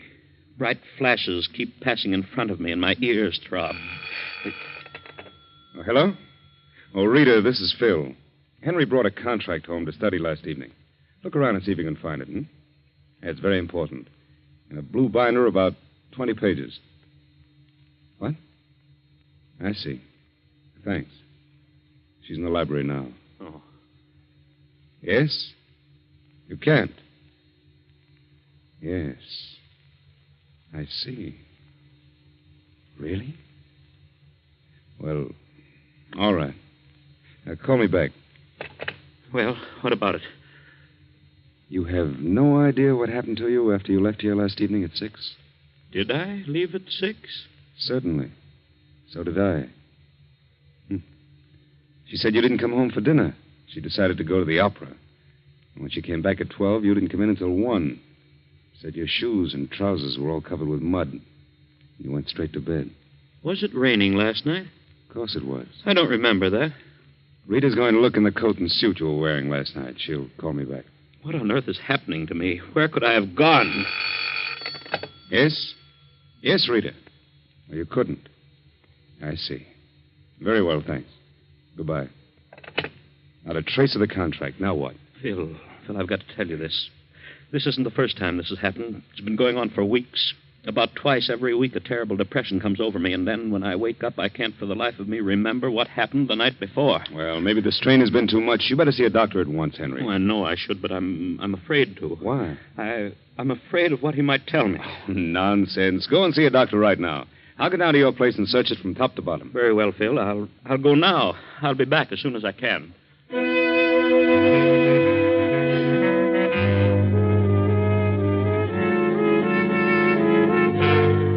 Henry stumbles in a daze from his office and walks about the city for an hour trying to make up his mind to see a doctor. He doesn't have the courage to tell his own doctor, so he finally decides to visit a psychiatrist. Then he remembers the name of one of the most famous in the country, Dr. Schultz, the state psychiatrist. I know you're not a general practitioner, Dr. Schultz. As a state psychiatrist, I know you're a busy man, but I've read a few of your books, and I thought you'd be willing to help me. Well, ordinarily I wouldn't, Mr. Drake, but I know who you are and what you've been doing. I'll do what I can. Thank you, Doctor. You say you have lapses of memory? Yes. I wake up in the morning and can't remember what happened the night before. In the morning, I have headaches and see strange flashes before my eyes and hear throbbing noises. How often does this occur? About twice a week. But I remember everything I do during the day. Mm-hmm. Have you ever had a serious ailment? No. Ever had an accident? Anything that might have caused a concussion? Well, not that I remember. I may have had as a child. Have you been working under an exceptional mental strain? Yes, I have. The pressure's been more than doubled. For the last year, the problems have been so heavy that I've been unable to sleep. I've studied them until dawn, until finally I was unable to remember them. You don't go to sleep easily. No, not till very late. From all appearances, I wander about until 1 o'clock in the morning. Where, I don't know. You're married? Yes. What does your wife think of your strange behavior? Well, naturally, she doesn't like it. She says I walk in and go to bed without saying a word. So now she doesn't even ask where I've been. Are you and your wife incompatible? Well, somewhat. Have you ever been interested in another woman? I have not. Any children? No. Have you ever been caught in a predicament where you were forced to do something dishonest in order to escape a severe penalty? Well, what do you mean? Well, I'll put it another way. Do you fear anything or anybody? No. Do you hate anything or anybody? Yes. Lately, I dislike my work, my business, intensely. Why? I don't know why. Maybe I've had too much of it. Who is closest to you in your work? Well, I have a partner, and we have a secretary. And who are they? My partner is Philip Putnam. My secretary is Ethel Watson. Oh, you both have the same secretary? Yes. That way we keep things more orderly. Could you get along without her? Oh, I never thought of it. She's very capable, but I suppose I could get along without her. Does your partner have as much responsibility in the business as you? I do most of the mental work. You resent that? You mean, do I think he should take more responsibility? Yes, I do. But he isn't capable. He plays golf and takes days off at a time. Yes, I do resent that. I know nothing can be done about it. Is your partner married? No. For a while, I thought he and our secretary were growing fond of each other, but in the last few months, it seems to have cooled. Are your financial affairs in order? Exceptionally so, never better. Are you worried about the outcome of the war? No more than anyone else. I realize it'll keep every nose to the grindstone. And you drink? Oh, I'm temperate. Probably a little more of late. Never took narcotics? No. I've tried sleeping tablets, but they did me no good. I see. Have you anything further to add to this discussion? No. Well, then I must ask you to leave and not come back. What? Why, what do you mean, Doctor? Just that. Leave and don't come back until you decide to tell me the truth. But I've been telling you everything I know. No, you haven't. There's something you've been withholding. Good day. Wait a minute. What are you trying to say? I'm not trying to say anything. I've told you that you're holding something back, some fear that you don't want known. But if you want me to help you, you'll have to divulge everything. All right. I thought maybe you could help me without my telling, but... All right. I'll tell you what it is. That's better. It happens on these mornings when I fail to remember what has occurred the night before. It happens during these spells of flashes and noises. What happens? I get this terrible feeling of depression. And then slowly, gradually, the urge comes to me. The urge to what? The urge to hurt someone. The urge to inflict pain, inflict injury on someone. On whom? Anyone. Any person who comes into my mind. Anyone I see or think about. The waitress in the cafe, my secretary, my chauffeur, my wife, my partner, a laborer. Anyone. Have you ever killed anyone, Drake? No, I swear never, and I don't want to. And that's why I'm here. I'm afraid. Afraid of myself. I don't want to harm anyone. I'd rather die. Would you? Yes. All right. Now you know. That's my great fear. Something's got to be done about it. You've got to help me. Very well, Drake. I'm glad you finally told me. Now I know what to do, know where to start. You don't think I'm going completely to pieces? Mentally, I mean. No, I don't think so. You think it's just temporary? Let's not talk about it anymore. But what can I do? I want you to stay away from the business for a week. Don't go near it. Don't think about it. I want you to stay in bed as much as possible. Read something in a light vein. Putter about if you like. In the garden, say. Anything but business. At the end of the week, I want to see you again. But above all, rest. Rest your mind and your body. Yes, I understand. And you think you think that will bring me out of these spells? I think everything will turn out for the best. Oh, thank you, Dr. Schultz. I appreciate all this, and I'll see you in a week. Goodbye, Mr. Drake. And Miss Burton. Yes, Dr. Schultz. Did you take down that interview, Miss Burton? Yes, Doctor. I made a recording of it. Thank you.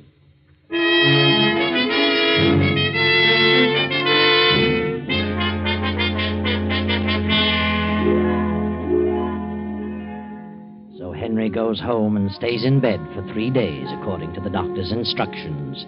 Then, toward midnight of the third evening, his wife Rita comes home and is startled to find him gone. Jackson? Oh, yes, Mrs. Drake. Jackson, where's Mr. Drake? Why, Mr. Drake is in his room. But he isn't. He's gone. Gone? But I didn't see him go out, ma'am. When did you see him last? Why, it was about 9:30. I looked in to see if there was anything he wanted before I retired. What did he say? Was he dressed? No, ma'am. He was in bed. He said he didn't want anything and that I might as well turn in. Where on earth could he have gone on a rainy night like this? Well, shall I go out and try to find him, ma'am? No. No, never mind, Jackson. You can go back to bed. Yes, ma'am. Thank you. Can't imagine why on earth he'd go out when he wasn't feeling well. Hello? Phil? This is Rita. I just came in and Henry isn't here. I don't know. The butler said he saw him at 9:30 and he was in bed. Why would he go out in a storm? What reason could he possibly have? No, I don't think so. I hope he doesn't. Yes. Good night, Phil. Yes, I'll see you tomorrow evening if possible. Good night. As Rita hangs up the receiver, she suddenly realizes the library door is closed, but a streak of light shows beneath it. She steps quickly to the door and opens it softly. Henry. Huh? What are you doing here? Oh. Hello, Rita. Why aren't you in bed? In bed? Why, I don't know. Who are you phoning? Phoning? Oh, I was just thinking about phoning the doctor. I wanted to talk to him. At this hour of the night? It's 12 o'clock. 12? Yeah, so it is. Wait till morning. Yes. Anyway, I can't remember what I wanted to say to him. Where have you been? Where have I been? I haven't been anyplace. But you must have. Look at your top coat. It's soaking wet. And look at your shoes. They're muddy. That's strange. I don't remember having gone out. I thought I'd been sitting right here all evening. But it's obvious that you haven't been here all evening. You have been out. Perhaps so. This is the second or third time you've come in with your shoes all muddy. Where do you go at this time of night? I tell you, I don't remember. I don't believe you. Whether you do or not, I don't remember where I've been. It's the silliest thing I ever heard of. A man like you, an intelligent man, walking around in his sleep. But I couldn't have been asleep. I know that much. Nonsense. Oh, don't be so impatient, Rita. I don't like this any more than you do, but I'm sure I'll be all right in a short time. Dr. Schultz will pull me out of it. Well, I hope so.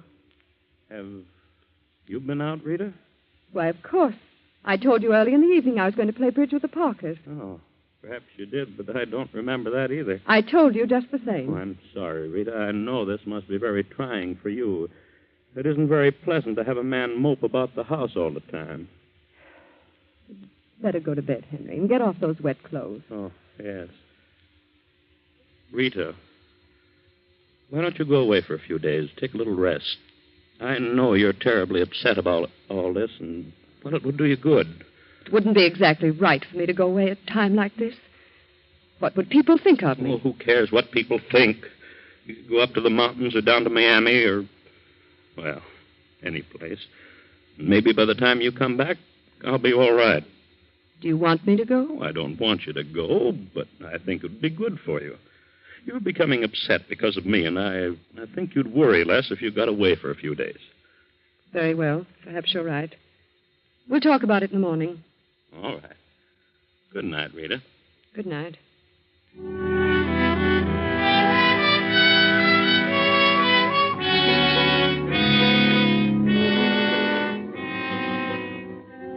Henry sits for a while staring at the telephone, then gets up slowly and shuffles up the steps to his room. He pauses for a few moments before Rita's door, then goes on to his own room and goes to bed. The storm continues in its fury, and from his kennel in the backyard, Duke, Rita's Airedale, begins to howl.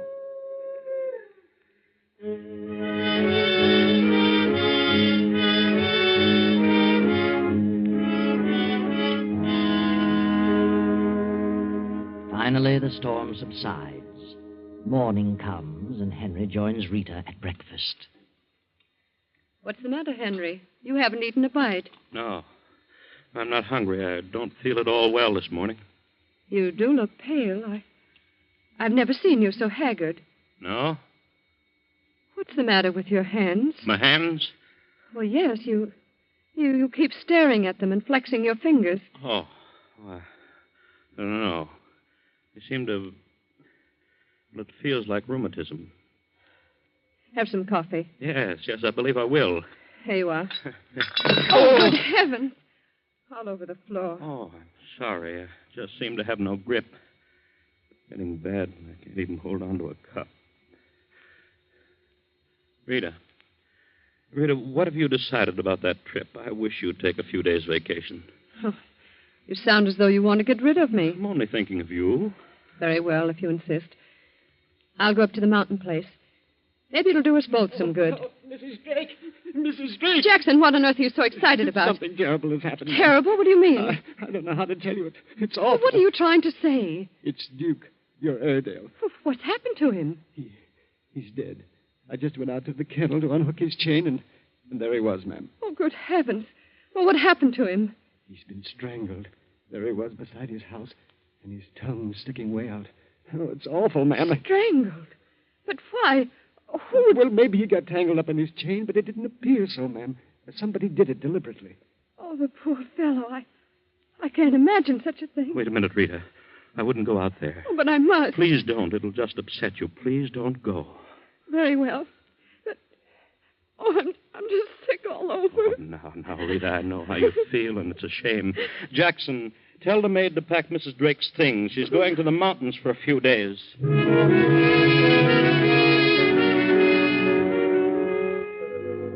Henry Drake sits staring at his hands for a few moments, opening and closing them, opening and closing them. Then suddenly he leaves the house and rushes to Dr. Schultz's office. What is wrong with you, Drake? You were to come here today after tomorrow. I had to see a doctor. Something terrible has happened. Now. Just calm down. Take it easy. Sit down, Drake. It happened in the night. What happened? Duke, my wife's dog, he was killed last night. Killed? Well, how did that happen? He was strangled, choked to death. Well, who did it? I must have done it. You? Oh, come now. What makes you think that? I can't remember a thing about it. I can remember nothing of last night, but I must have done it because of my hands. What's wrong with your hands? They hurt. The muscles are terribly sore, as though I'd been doing something strenuous. I see. And look at this mark on my thumb. It's a long cut, as though something sharp had dragged across it. You mean like a tooth? Yes. Why not? The dog's tooth. Certainly does. You really think you killed the dog? What do you think, Doctor? Well, I suppose it's possible, but there's no proof. Could be coincidental. I don't think so. I must have done it. He never disturbed the neighbors that I know of. Did you like the dog? Why, of course. I was very fond of him. Don't you see what this means? I've been afraid of something like this. Heaven knows what else I've done when I've been in these lapses. You've got to do something for me. Drake, I'm going to have to put you through all the tests. It'll take some time, but I think we can get at the root of your trouble. I'll do anything you say. We'll start right now. Miss Burton, get Dr. Fenton. I want him to assist me in a complete examination. Yes, Dr. Schultz.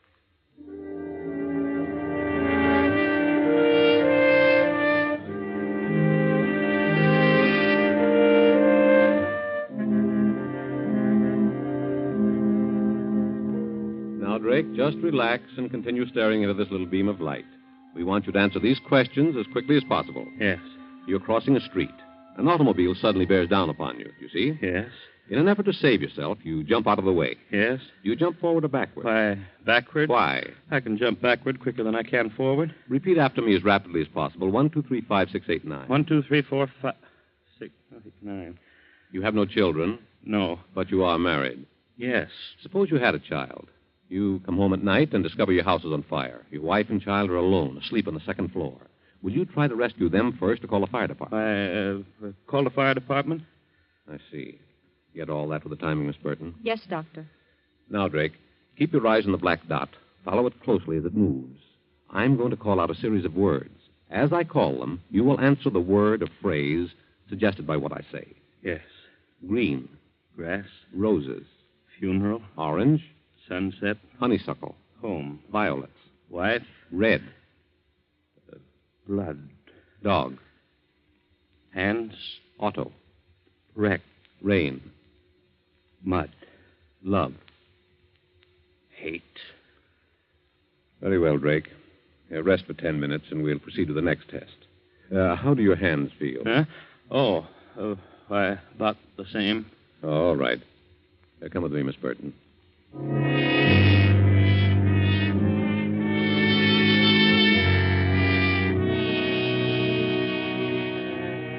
So on through the day, at various intervals, the psychiatrist continues his examination. And finally, Drake goes home completely exhausted. For an hour or two, he dozes in the library. Then about 9:30, Jackson, the butler, steps into the room. Beg pardon, sir? Huh? Oh, where have you been, Jackson? Why, no one was here, sir. I went over to visit my brother for a few hours. Where's Mrs. Drake? Why, she's going to Miami for a few days, sir. Said to tell you she thought she'd better go today. Took the 6 o'clock train this evening. Oh, I see. Anything you want, sir? No, you can turn in if you like. Yes. Thank you, sir. Good night. Good night. Henry sits staring into the dark for almost an hour. Then slowly he rises, as if in a daze, puts on his hat and coat, slips out of the house, and starts to walk about in the night. Finally, he comes to an apartment house, climbs to the top floor, and knocks on the door. Henry, what are you doing here? I want to talk to you, Phil. Oh, come in. What's the matter with you? Sit down. I don't want to sit down. Well, just as you like. What do you want to talk about? You have your bags packed. Are you going someplace? Why, yes. I'm driving down to Boston for a week on business. On business? Yes, on business. I tried to reach you today, but was unable to. What on earth's wrong with you? What are you staring at? You sure you're going to Boston? Certainly I'm sure. What are you laughing about? You aren't going to Boston. I know where you're going. I tell you, I'm going to Boston. I don't believe you. What are you talking about? Rita's gone to Miami. Why don't you go to Miami, too? Wouldn't you like that better? I think that'd be very jolly. Oh, for heaven's sake, stop this nonsense. Is Rita here? Certainly not. Why should she be here? I wonder. Couldn't you think of any reason? I think you're out of your mind. Do you? Really? You certainly act like it. Oh, but I'm not. I'm perfectly sane. Oh, crazy people think they're sane. Maybe I am crazy, but I don't feel crazy. I'm perfectly normal. You'd better go home. You're in no condition to be wandering around. Where's Rita? I don't know where Rita is. She hasn't been here? No. You're lying, Phil. She has been here. That's ridiculous. Look, here in the ashtray, one of Rita's special-made cigarettes. Why, I put that there. I thought I'd try them. Really? When did you take to using lipstick, Phil? All right. She was here, but she left to catch a train at 6 o'clock. And you'll catch the next one. Is that it? She came here to talk about you. She's terribly upset about your condition. She thinks... Well? Well? What does she think? She's become afraid of you. Oh, has she? And what caused that? Well, she... Why wouldn't she be upset? You've been acting like a lunatic. She thinks you killed her dog. Did you? I don't remember. Maybe I did. I've got to hurry. My train leaves in half an hour. There's no train for Boston for 3 hours, but the train to Miami leaves in half an hour. You'd better go home, Henry. Why don't you admit it? Why lie about it? You're meeting her in Miami. Get out of here. You and Rita are in love. I know it. I've known it for weeks and weeks. Last night I found out for sure. You're crazy. Maybe I am. But I heard you both talking on the phone. She didn't know I was listening in on the extension in the library. I heard you agree to meet at a certain time. That's what I've been waiting for. Now I know. All right. What of it? The way you've been acting is enough to make any woman dislike you. Oh, so you admit it? Yes. Now get out of here. Henry, put away that gun. All right. I'm going to leave it right here when I'm through with it. I'm going to kill you. You insane fool. You can't get away with a thing like this. You can't prove anything about Rita and me. They'll hang you. I don't think so. Don't you remember? I'm crazy. I'll fix you. Police department. Go ahead. Call them. That's fine. Hello? This is Phil Putnam, Rexley Apartments. There's a madman in my rooms. He's trying to kill me. He's crazy.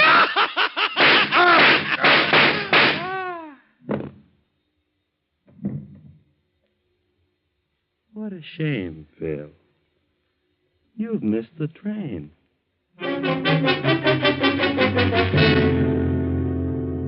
Well, it's all over, Henry. You can sit down now and wait for the police. You won't have any more mental lapses now, will you, Henry? You won't need to. A slick job, Henry, and very beautifully planned. Everyone knows about your mental lapses, your illness, your desire to harm people. Rita knows about the dog. Your secretary knows about the contracts. And most important of all, Dr. Schultz knows that you've been suffering from a mental disorder for weeks. Oh, there'll be a trial. Your plea will be insanity. You'll go away for a while, and then all of a sudden you'll be cured and walk out a free man. Now we're in the courtroom. Dr. Schultz, the psychiatrist, is speaking. Mr. Drake came to me with his troubles some weeks ago. Later, Dr. Fenton and I psychoanalyzed him thoroughly. Here is a signed statement of our findings at that time, attached to our findings as of yesterday. Henry Drake was then, and is now, absolutely sane. The whole thing was a plan to escape the death penalty for premeditated murder.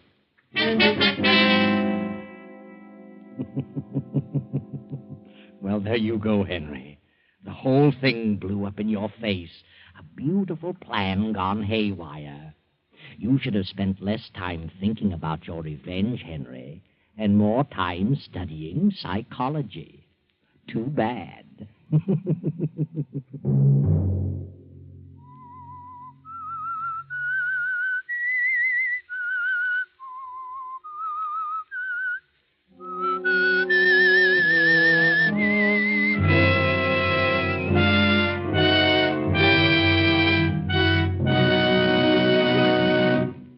CBS has presented The Whistler.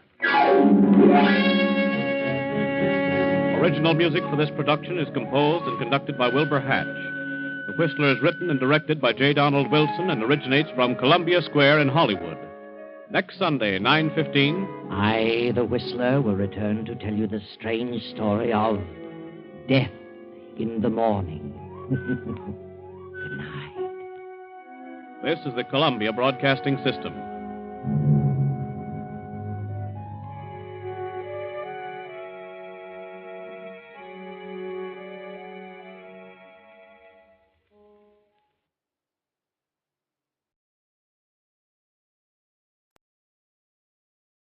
Wait a minute. Have you heard the strange tales of the Whistler?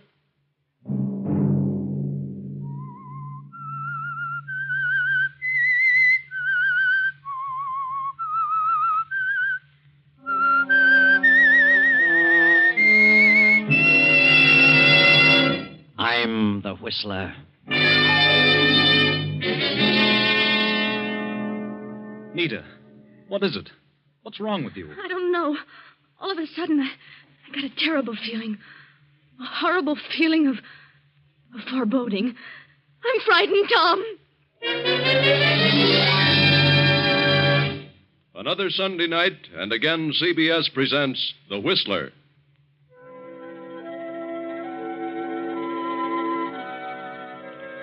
I, the Whistler, know many things, for I walk by night. I know many strange tales, many secrets hidden in the hearts of men and women who have stepped into the shadows.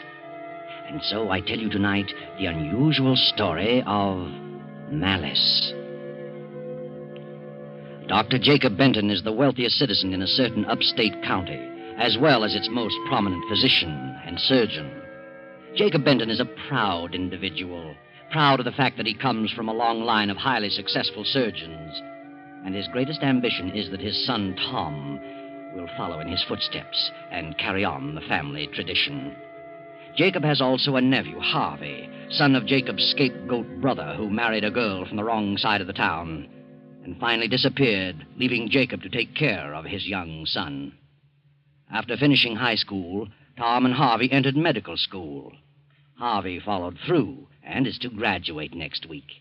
But Jacob's son, Tom, at the end of his third year, wandered over to the East Bottoms at the lower end of town and met a girl, lost interest in medicine, and refused to go back to school. Tom. Yes, Father? Come into the library. What do you want? Where have you been? It's 2 a.m. Why, I've been to a party. Where? A house party. On the other side of town? Yes. In the East Bottoms. You've seen that girl, that Nita, again, haven't you? Yes. What of it? What of it? You're a disgrace to the name of Benton. I've told you time and again that you don't belong over there. I like Nita because she's honest and genuine. She's not filled with a lot of silly ideas like Eloise. Eloise is a fine girl. She belongs to an excellent family. Oh, bosh. Eloise is a phony. Nita's a real fellow. If you become serious about this girl, you'll be ostracized. I know all about poor Uncle George. He went over to the East Bottoms and met a girl and went to the dogs. But it wasn't the girl. He was no good in the first place. He was a stubborn fool, just like you. I resent being told who and when and where. Are you in love with this girl? Yes. I'm terribly disappointed in you, Tom. I'd hoped, I'd prayed that you'd become a surgeon. I don't like medicine. You were wrapped up in your studies until you met this girl. That's what you think. I'm ashamed of you. Your cousin Harvey came from the lower end of town. I made him see the light. And then think of it. You about face and walk right into it. You quit school and he graduates next week. All right, his name's Benton, too. Let him carry on. He likes medicine. It bores me. This girl has made a fool of you. Oh, I could kill her. I think I'd better go to bed. Good night. Good night, young idiot. He's going to finish school if I have to... What's all the racket about down here? Oh, come in, Harvey. I heard voices. Yes, it was Tom. He's been to a party across town. Been out with that cheap girl again, that Nita. Are you sure? He admitted it. Says he's in love with her. Tossing his career to the winds over a woman like that. How long has he been seeing her? Several months, I suppose. That's why he wouldn't go back to school. All she's after is his money. How he ever met up with her, I'll never know. I'm afraid I'm the cause of that, Uncle Jacob. You? What do you mean? Well, when I was home last summer, I went over there one evening, several evenings, in fact. Tom insisted on going along. I wanted to see some of the kids. I went to school with Nita, and, well, I introduced them. Well, of all things, you were born over there, and if you insisted on going back, it was your own business. But Tom is my son. You knew how I felt about it. You had no right to take him over there. I realize that now. Well, something's got to be done about it, at once. Yes, but what? I'll put an end to it. Believe me, I'll find a way, and I'll stop at nothing.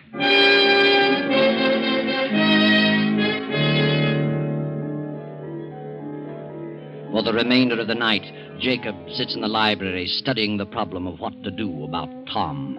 And upstairs, young Harvey paces to and fro, pondering over the same question. The next morning, Harvey goes to the lower end of town to visit Nita. Hello, Nita. Harvey. Why, I didn't know you were back in town. You didn't? I came home last night. I'm going back in a few days for graduation exercises. Have you missed me, Nita? Why, yes. Why haven't you written me in the last month or so? Well, I've been busy. Been across town lately? No, why should I? Mm-hmm. You know, it's a strange thing about this section called the East Bottoms. It means more than just a place. It's a huge barrier, an insurmountable obstacle. I was born over here, same as you. But I got an idea that I could cross over, and in time I'd be accepted as one of them. But I finally realized that I would never be accepted. I'd only be tolerated. I'd never be able to practice medicine over there. I think that's all imagination. I told you I had definitely decided to come back here and settle down. That's why I asked you to marry me. I'm not satisfied here. Since when? I've never been satisfied here. You belong here, Nita. You'll never be able to cross over. You'd be miserable. I know. Maybe. And Tom would never last over here. He'd wash up, just as my father did. What are you talking about? I know what's happened. You're throwing me over for Tom. What? You're after Tom because you think he'll take you out of this. Set you up on the other side. Well, he won't. You'll have to come over here, and he won't have a dime. You're not really in love with Tom. I am in love with him, and he loves me. me. It won't last a month. I'll make it last. Oh, don't be a fool, Nita. Tom's father thinks you're a good-for-nothing, and he'll never change. I don't care. I love Tom. And when it came to a showdown, Tom would walk out on you. I'm going to marry him. I've made up my mind. Then there's nothing more I can say. Goodbye, Nita. Goodbye.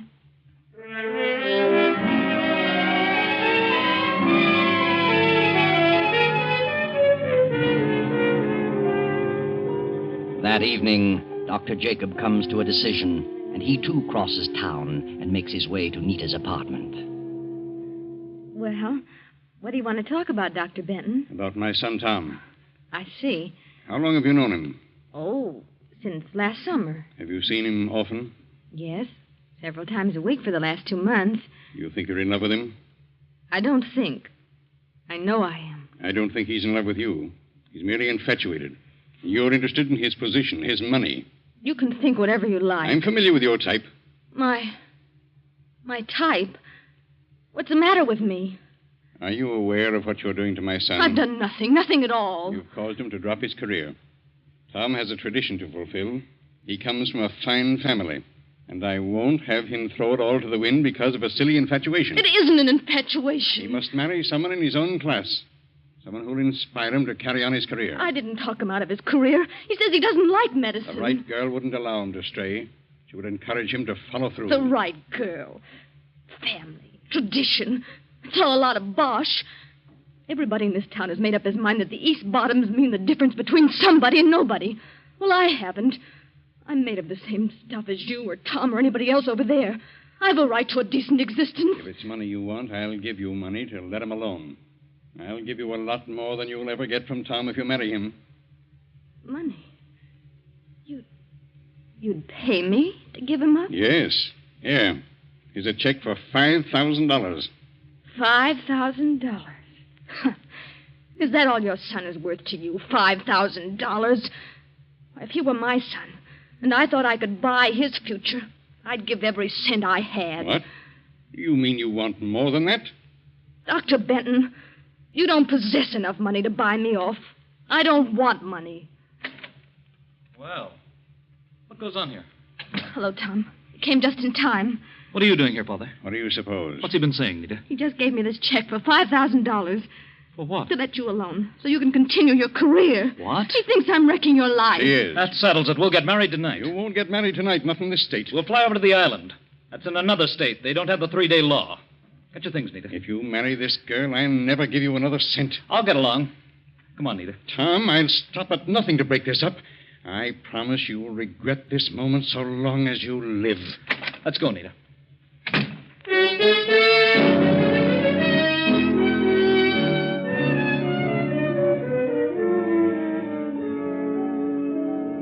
So Tom and Nita rush out of the house and drive to the airport just outside of town.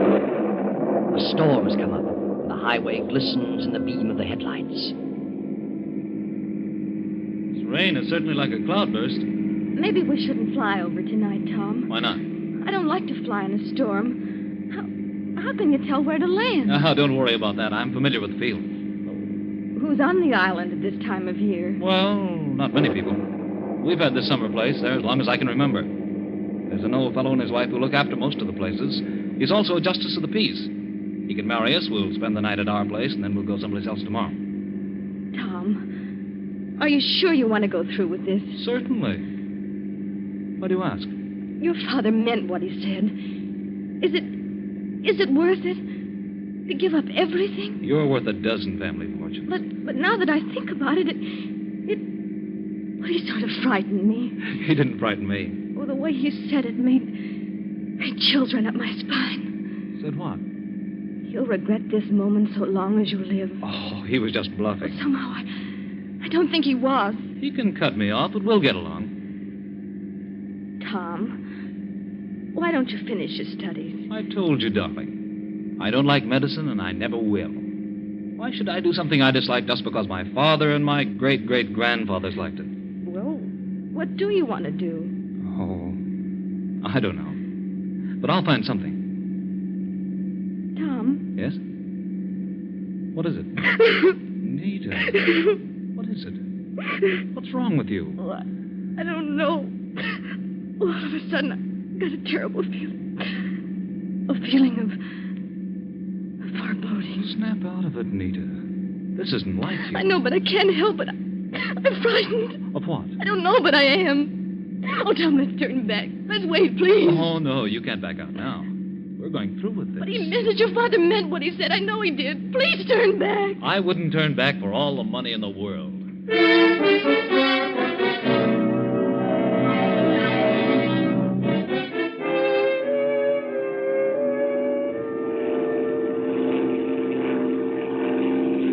Oh, Tom, I can't see a thing.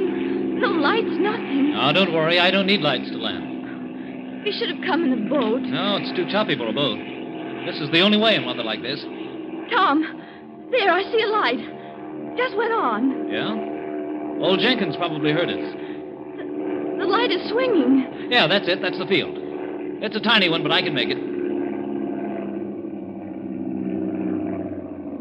There's a light. Yeah. We're all right now.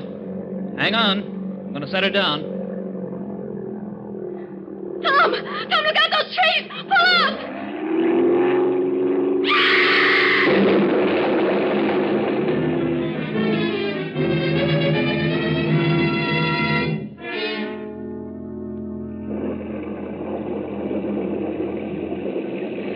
Are they dead, Pa? I don't know yet. Good thing it didn't catch fire. Oh, who are they? Don't know. Hold the lantern down here. It's a woman. Don't recognize her. Hey, this is young Tom Benton. Oh, the girl is hurt bad. Look at her legs. They must be broken. Yeah. Come along. We'll get him over to the house. Phone Doc Benton.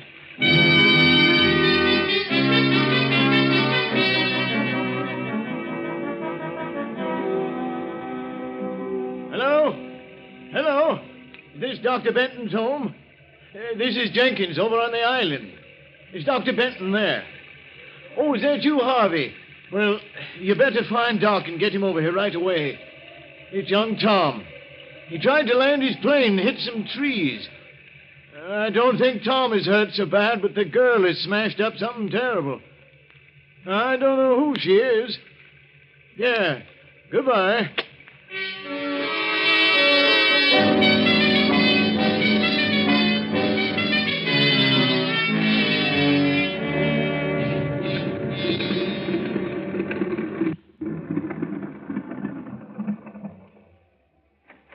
Well, it didn't take you long to get here, Harvey. We've got him over at our place.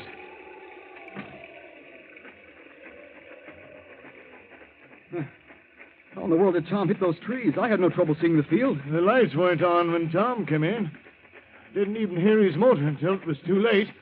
He should have phoned me. He was coming. Hey, where's Doc Benton? He was out on a case. He left his patient's house, so I left a message telling him I was going ahead and to come as quickly as possible. I brought some medical supplies. Here we are. Tom's over there on the couch. They put the girl in the bedroom. Few cuts on him. Don't think he has any broken bones. Oh, nasty bump on the head. Maybe a slight concussion. Well, I better have a look at the girl. Looks to me like both her legs are broken. Nita. Poor kid. You know who she is? Yes, I know who she is. Was I right about her legs? Yes. Both rather badly smashed up. Where were they going on a night like this? I imagine they came over here to get you to marry them. Marry him? Well, I'll be darned. Wonder why he didn't phone me first. They were in too much of a hurry, I suppose. Too bad. She's in a very critical condition. Extreme shock. Better get some hot water and plenty of blankets. Yeah, right away. Get the house as warm as possible and put more blankets on Tom. I'll be right back. Martha? Yes? How is she? Harvey says she's in bad shape. Gather up all the bedclothes and coats you can. Got to cover 'em up good. Put on plenty of water to heat. I'll build up the fire.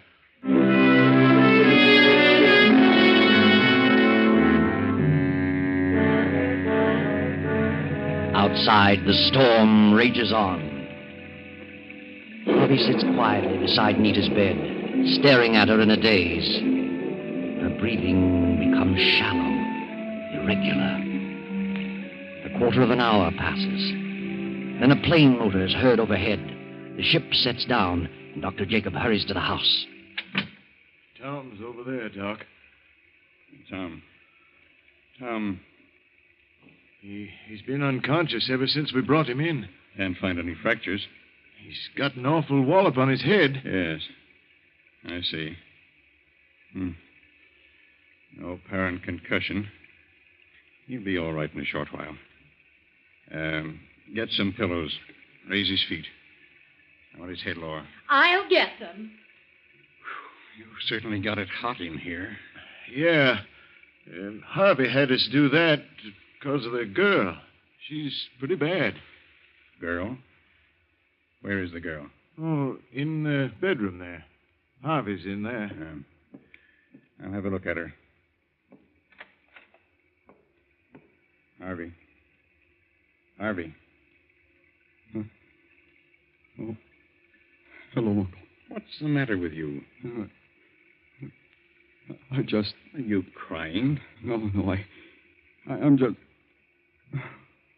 This is a miserable mess. Fine example of a doctor you are. You have to learn to be completely impersonal about these things. Oh, I know. What do you say is wrong with her? Both legs are broken. She's suffering from extreme shock. Uh-huh. Better take your bag, go out there, and give Tom a shot of adrenaline. I'll attend to the girl. Yes, sir.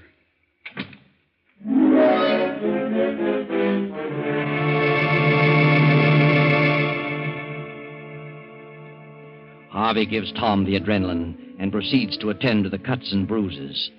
Then he moves to the fireplace and sits staring into the blaze. The storm rages on, and the minutes drag slowly along.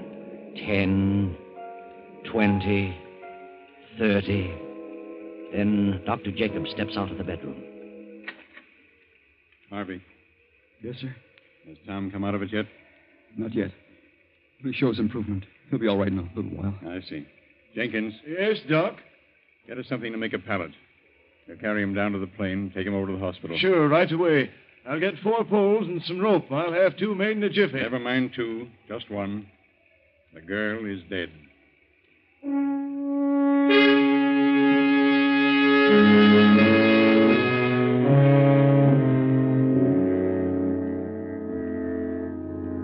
Then on the following day, Tom has fully recovered. Gradually, the events of the preceding hours begin to pass before him. The argument, the island, the plane, Nita screaming, and then the crash. And then Nita. Where is Nita? Tom sends for his father. But Jacob is already standing in the shadows of the room. How do you feel, Tom? Nita.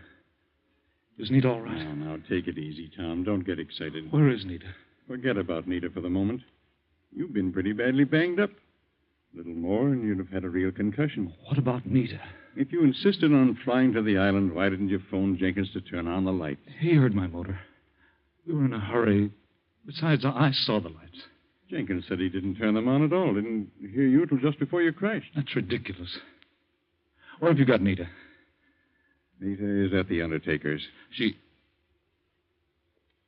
What? She's dead. Good Lord. Was she... Did it happen in the crash? No, she died about half an hour after I got there. Were you on the island? Yes, Jenkins found you and called the house. I was out on a case and got to the island too late to save her. What was the cause? Her legs were broken. She died from extreme shock. Was there nothing you could do? Nothing. Did you try? I resent that inference. You should know better than that. I'd rather have had anybody in the world there than you. Do you know what you're talking about? Yes, I do. You hated her. You didn't give her half a chance. Will you shut up and stop yelling? What did you give her? I gave her adrenaline. It was probably water. I've heard enough out of you. When you come to your senses, I'll consider talking to you. Good day.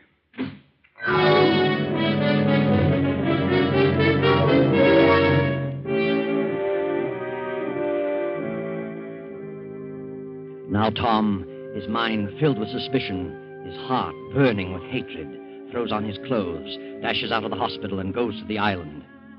He reviews the whole situation with Jenkins. Each incident from the time he first heard the plane motor to the moment they took him to the hospital. Tom returns to town, arranges for an autopsy, and is now talking to the autopsy surgeon. Well, Dr. Groberg, how about it? What's your report? Well, both legs were fractured, but there was no compound fracture.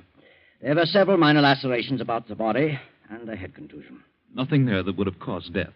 No, nothing. What else did you find? Any evidence of poison? No, none. She was suffering from shock? Oh, naturally, but not extreme shock. Then she didn't die from shock? Death from shock would have been prevented by the adrenaline administered. Then you found adrenaline present? Yes. That is what I can't understand. What do you mean? Well, one of the most difficult things to diagnose is the difference between extreme shock and internal hemorrhage. There was internal hemorrhage? Certainly. And this one was one of the easiest to diagnose I've ever seen. As you well know, adrenaline in internal hemorrhage is absolutely contraindicated. In other words, you think our death was caused by the administration of adrenaline? I do, definitely. But those things happen sometimes, regardless of how hard we try. Yes. Well, thanks, Doctor. I'll see you later.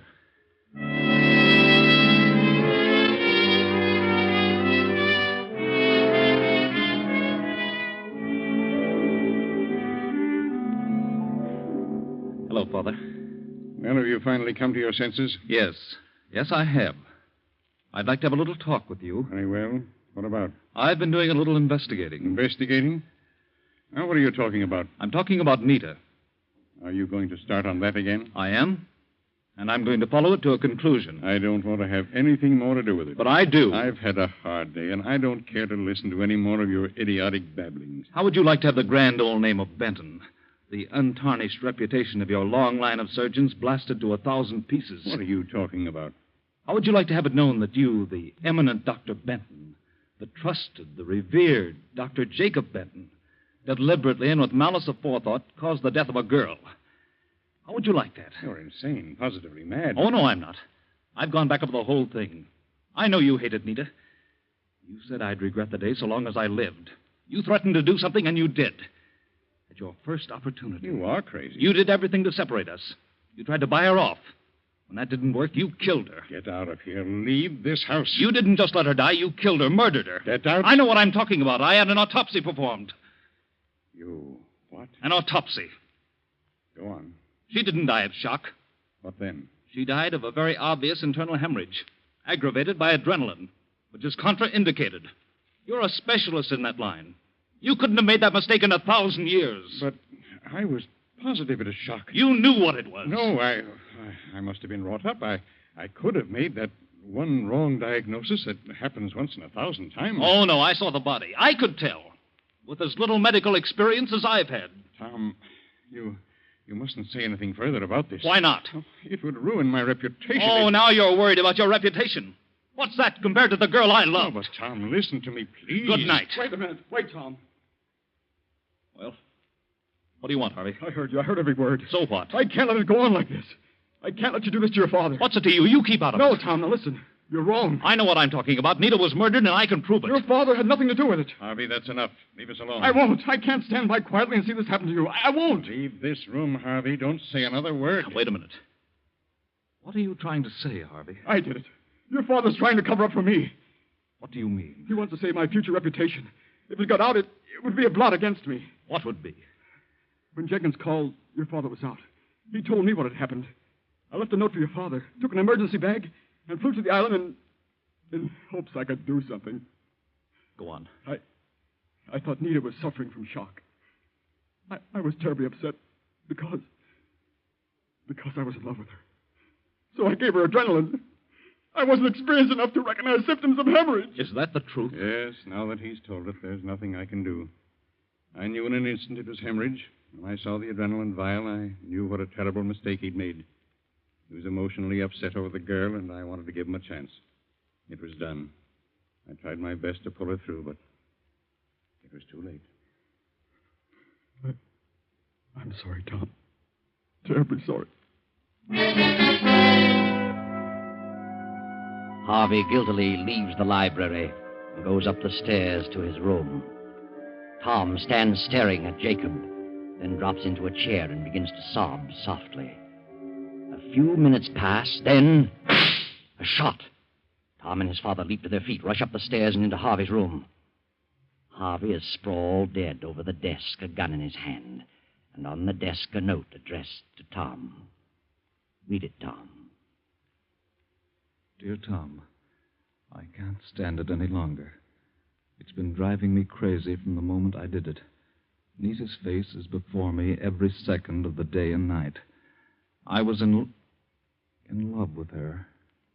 But when she ran away with you, I lost my reason. I imagined she'd be better off dead. I was filled with hatred. I knew she was suffering from hemorrhage, but I gave her the adrenaline in a bit of revenge. Now it's driving me mad. Forgive me. Harvey. Well, that's the end. Another case of jealousy. Another example of the futility of allowing oneself to become a victim of the green-eyed monster, jealousy.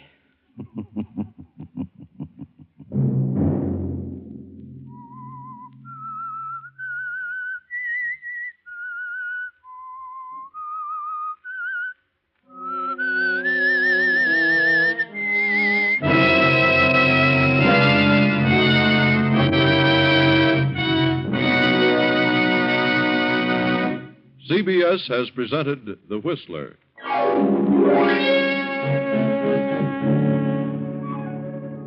Original music for this production was composed and conducted by Wilbur Hatch. The Whistler is written and directed by J. Donald Wilson and originates from Columbia Square in Hollywood. Next Sunday, 9:15. I, the Whistler, will return to tell you another unusual tale. Good night.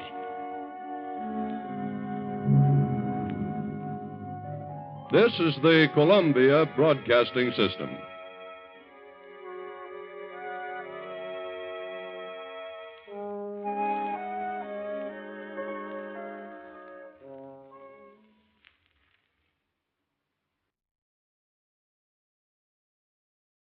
Wait a minute. Have you heard the strange tales of the Whistler?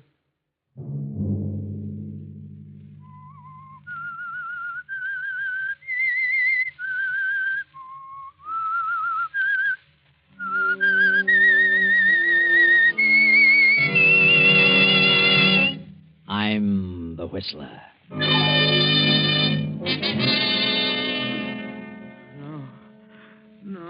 No, I don't want to die. John! Get away! John! Get away! John, wake up! Huh? Oh. Where is he? Where's who? That man. Oh, you've been having a nightmare, John. Huh? Oh, good heavens, Clara. It was awful. I dreamed there was a man in this room, and he stood right over me. And he said I was going to die. I was going to be murdered within 48 hours. Sunday night, and again CBS presents The Whistler.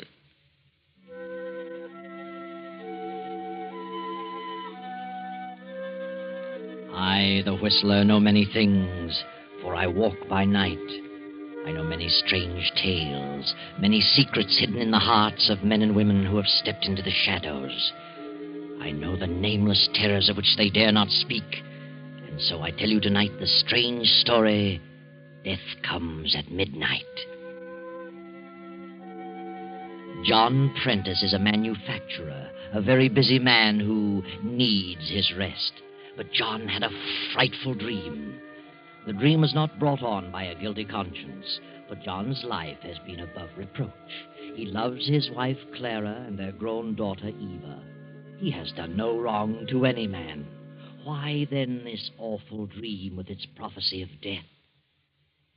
Now, the following evening, the Prentices are planning to attend a lecture, and Dwight Cooper, Eva's fiancé, is going with them.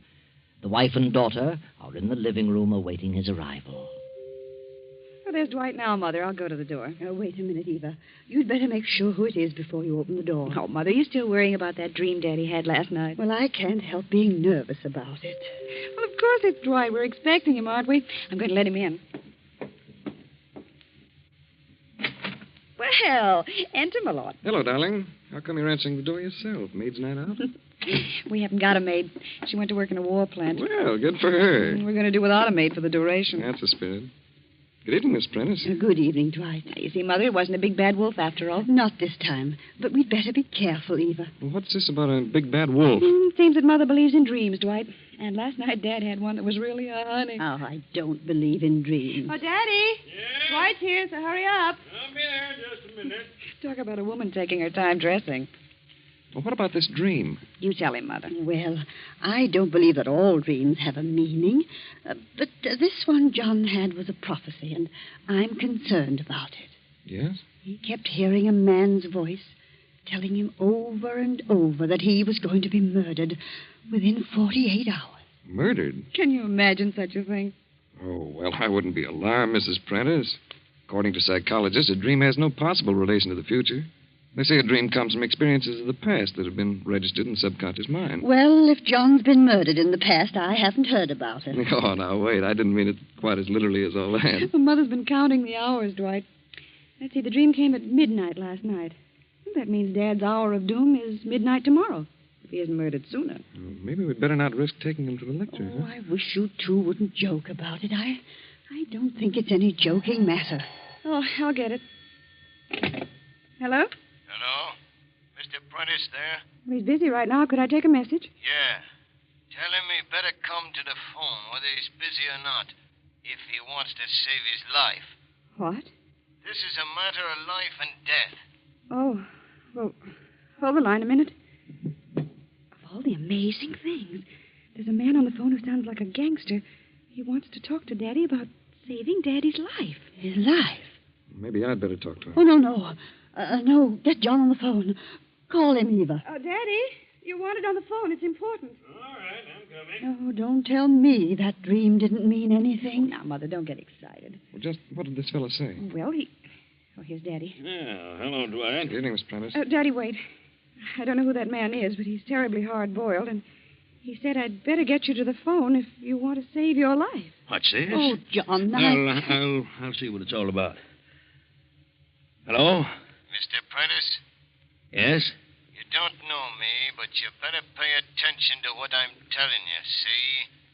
A certain man here in town, a wealthy guy, has offered me a nice piece of dough to put you out of the way. What? But I want to be reasonable, see? So I'll consider... Hey, are you listening? Yes, I'm listening. Go ahead. Well, if you want to hike the ante a little bit, say to $3,000, I'll call off my deal with this guy. What's more, I'll give you his name. I see. Now, $3,000's a small matter to you, so... Wait a minute. Suppose you come here to the house and we'll talk it over. And do I sound like a chump? You're coming to see me, and you're bringing the dough. Oh, no, I'm not. You think I'm going to walk into a trap? You mean you're turning down my proposition? I certainly am. All right, mister. You asked for it. You'll be a goner by midnight tomorrow. All right? So listen. Hello. Hello.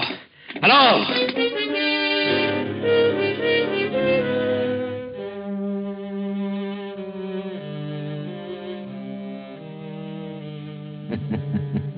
Midnight tomorrow. Now, not only in a dream, but in actual fact, John has been told that he will not live beyond that hour. John phones the police, and a few minutes later, Captain Arnold arrives at the house.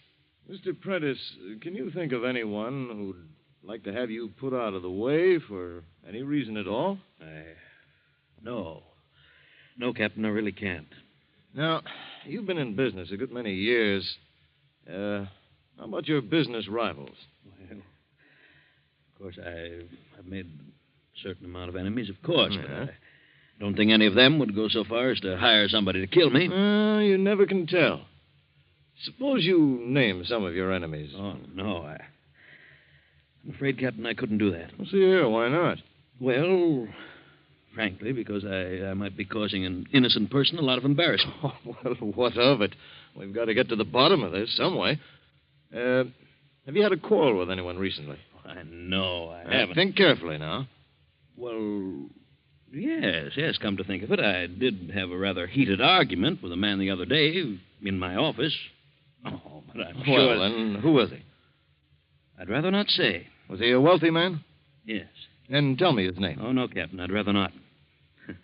If you'd go to his house and question him, I don't want... How can the police help you if you won't help yourself? Well, this is none of my business, Mr. Prentice, but if I were you... No, Dwight, there's no use arguing. Got my own ideas on the subject. Well, that's that, I guess. We'll have to conduct our investigation without your help, Mr. Prentice. Oh, by the way, Captain, I'd feel a lot safer if you'd send an officer out to watch the house tonight. Well, I brought a man with me. He's out in the car. I'll leave him here. Oh, that'll be fine. I'll leave the car, too, in case he needs it. Well, We'll do what we can, Mr. Prentice. Let us know the developments. Oh, of course, and I want to thank you, Captain. Good night. Good night. Good night, Captain.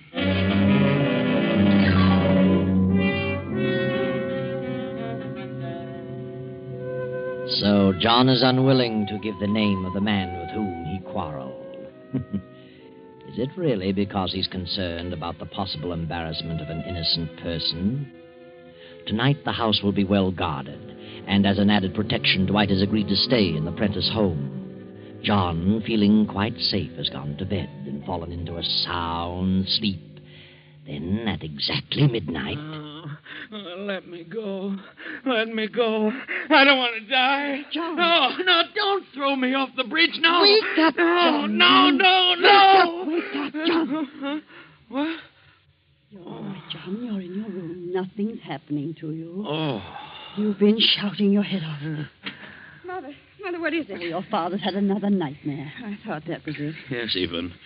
It was terrible. What kind of a dream was it? Like the other one? Oh, it was worse.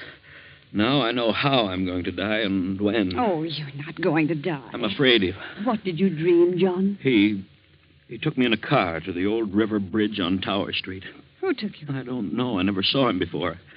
He tied my hands behind me with a rope, and when we got to the bridge, he dragged me out of the car and threw me into the river. Oh, my heavens. Mother. Just as we came to the bridge, I saw an illuminated clock.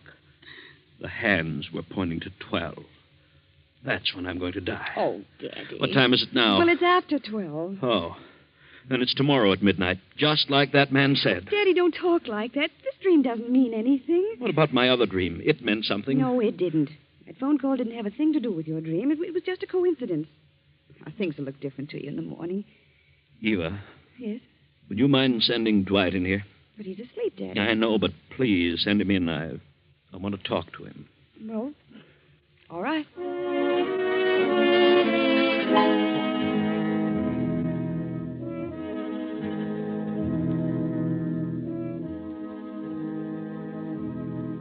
Sit down, Dwight. They told me about the dream, Mr. Prentice, but I wouldn't let it bother me if I were you. I can't help being bothered. The dream was so vivid, Dwight, and it fits in so perfectly with what's happening in real life. Yes, I'll admit that's rather strange. The reason I sent for you, well, if anything should happen to me, I want you to sort of take charge of things for Clara and Eva. How do you mean? I've made a will that takes care of my property, but there's my life insurance. It amounts to $100,000, and the money will have to be invested. I see. Who's the insurance payable to? Clara, but of course she knows nothing about investments. You advise her, will you, Dwight? I've got faith in your judgment. Yes. I'll be glad to help in any way I can. Come to think of it, I owe a payment on that policy right now. But the grace period isn't up for a couple of days yet. I'll make the payment if I'm still alive. Oh, I have an idea you'll be alive, all right. But as you say, if anything should happen, I'll be glad to advise Mrs. Prentice. Oh, I knew you would, Dwight. And thanks.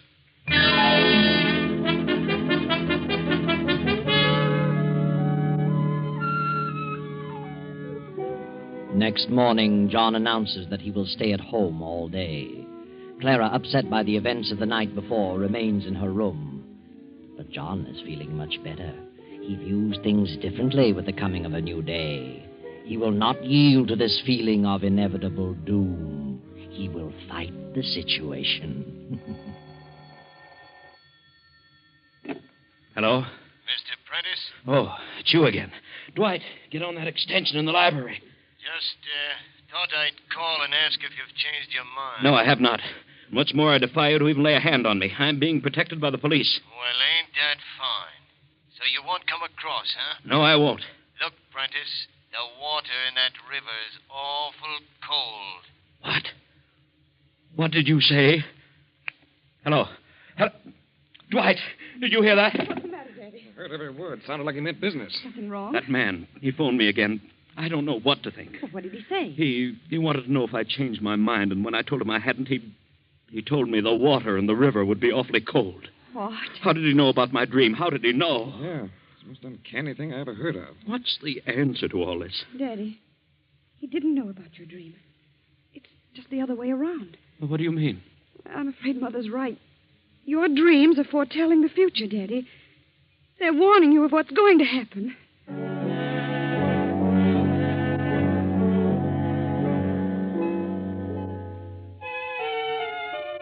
And now John's spirits are crushed again. For if the dream told the truth, then his fate is sealed in spite of anything he can do. Dwight, however, is not ready to give up. He is annoyed with Eva for admitting her belief in the dream. Darling, for your father's sake, you shouldn't have said what you did, even though you believe it yourself. I know, Dwight. Perhaps I shouldn't. I said it before I thought. But there must be something to those dreams. Yes, I know. You got me guessing. But look, let's try to do something. Do what? I've been thinking about this quarrel your father had. He won't tell us the man's name, but maybe we can find out. How? Through your father's secretary. The quarrel took place in his office, you know. Oh, yes. Miss Edwards might know about it. Well, shall we get down and see her? But look, let's not tell her what we want the information for. The less we say about this situation, the better. We'll give her some other reason. Yes. Get your coat and hat on, honey. We'll get out of my car.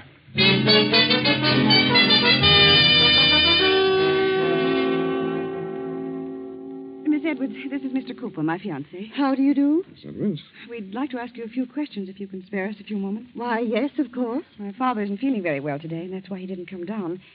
You see, we've learned that he's rather upset about a heated argument he had recently with some wealthy man here at the office. Argument? Daddy won't talk about it. He hasn't even mentioned the man's name, but it's quite necessary that we find out all we can about it. And if you'll tell us who the man was, we'll treat the matter in confidence. But, I don't know of any fuss your father had, Miss Prentice. He's quite an even-tempered man. Yes? Are you sure you don't remember? Very well. There was an argument. I couldn't hear what was being said. They were in your father's private office, but I did hear your father talking quite angrily with Mr. Reeves. Who's he? Milton Reeves. He's been in several big deals with Mr. Prentice. Oh. Couldn't you hear anything that was being said? No, just their loud voices. Mr. Reeves was angry, too, but I really couldn't make out what they said. No? Well, at any rate, we've got something to go on, Eva. Yes. I think we'd better have a talk with Mr. Reeves. Thank you, Miss Edwards. You won't tell Mr. Prentice that I said anything, will you? Or Mr. Reeves either? Oh, no. You can depend on that.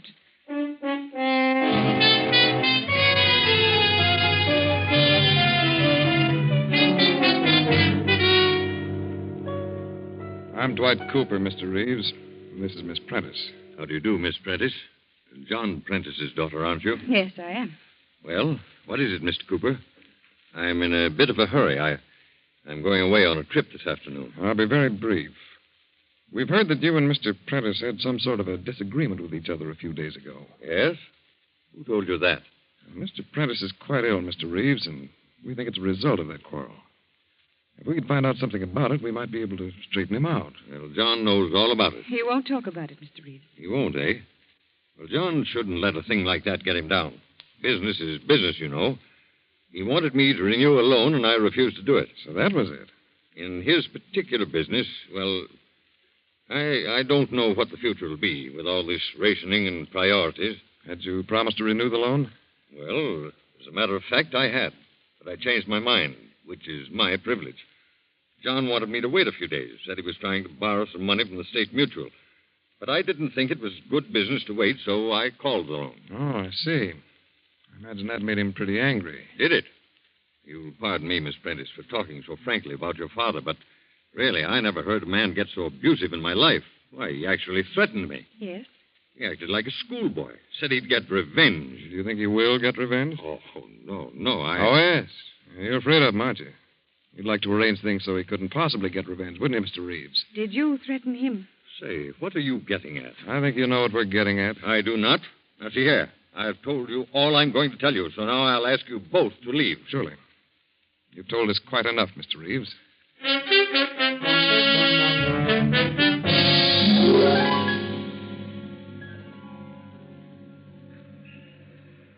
Dwight, hadn't we better go to the police station and tell Captain Arnold? No, darling, not yet. But I'm sure Reeves is the one who's hired that thug to kill your father. So am I. He said he was going on a trip. He wants to be out of the way when it happens, so he won't be suspected. Of course. Then why shouldn't we have him arrested? I'd like to get more evidence first. I want to find out more about that loan. Who do you think could tell me? Well, Mr. McAdams ought to be able to tell you. He's the treasurer of Daddy's firm. All right, I'll go see him. Look, honey, suppose you take a taxi and go on home. See how things are getting along. Oh, Dwight, Please, honey, I may have to do some running around. Look, don't tell your father about this. Oh, no. All right, Dwight. But don't be gone too long. I won't tell him.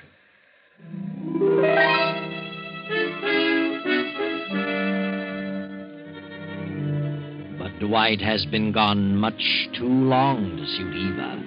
It is now 11:30 at night. Eva and her mother have become increasingly nervous as the clock ticks off the seconds, bringing the time closer and closer to midnight, John's last moment on Earth. Oh, for heaven's sakes, Dwight, where have you been? We've been worried to death. Well, one thing led to another. McAdams had gone out in the country, but I finally caught up with him. Have you told the police about Mr. Reeves? No, I haven't. Where's Mr. Prentice? In the library. Oh, he's in a terrible state of mind, Dwight. He's got the door locked. He told the policeman to stand outside his window. Listen. Someone at the door. Oh, my heavens. Oh, why didn't that policeman Now, don't stop? get panicky. I'll see who it is. Open the wicket. It's a messenger boy. It might be a trick. Looks all right. Telegram for Mr. Prentice. All right, I'll take it. Signed here. There you are. Here. Oh, thanks, mister. I wonder who'd be... Mrs. Prentice, have I your permission to open this message? For certain reasons, I'd like to see who it's from. Why, yes, Dwight. Go ahead. What is it, Dwight? It's important. Very important. I've got to show it to your father right away. Mr. Prentice, open up. It's Dwight. Mr. Prentice. It's all right, Daddy. Unlock the door. Dwight's got a telegram for you. Why doesn't he answer? I'll go outside and look through the window. The officer's out there. Come on.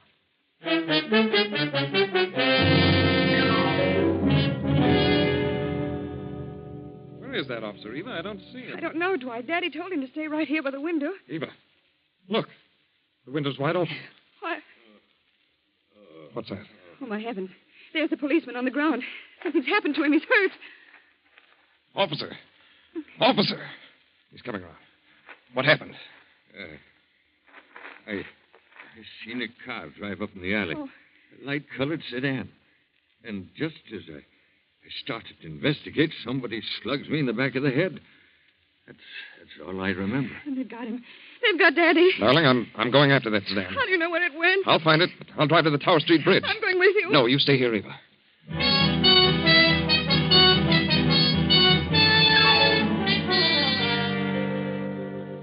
And why does Dwight think he'll find the light-colored sedan at the Tower Street Bridge? Is it because Mr. Prentice saw that bridge in his dream? Or is there another reason? A reason known only to Dwight? But Eva can't wait, and so a moment later, another car speeds toward the bridge. The policeman's car. The officer is at the wheel, and Eva and Clara are by his side. Oh, officer, can't you go faster? I'm driving as fast as I can, Miss Prentice. Say, I'd better put in a radio call to headquarters and have them send a squad car to the other side of that bridge. No telling what we'll run into there.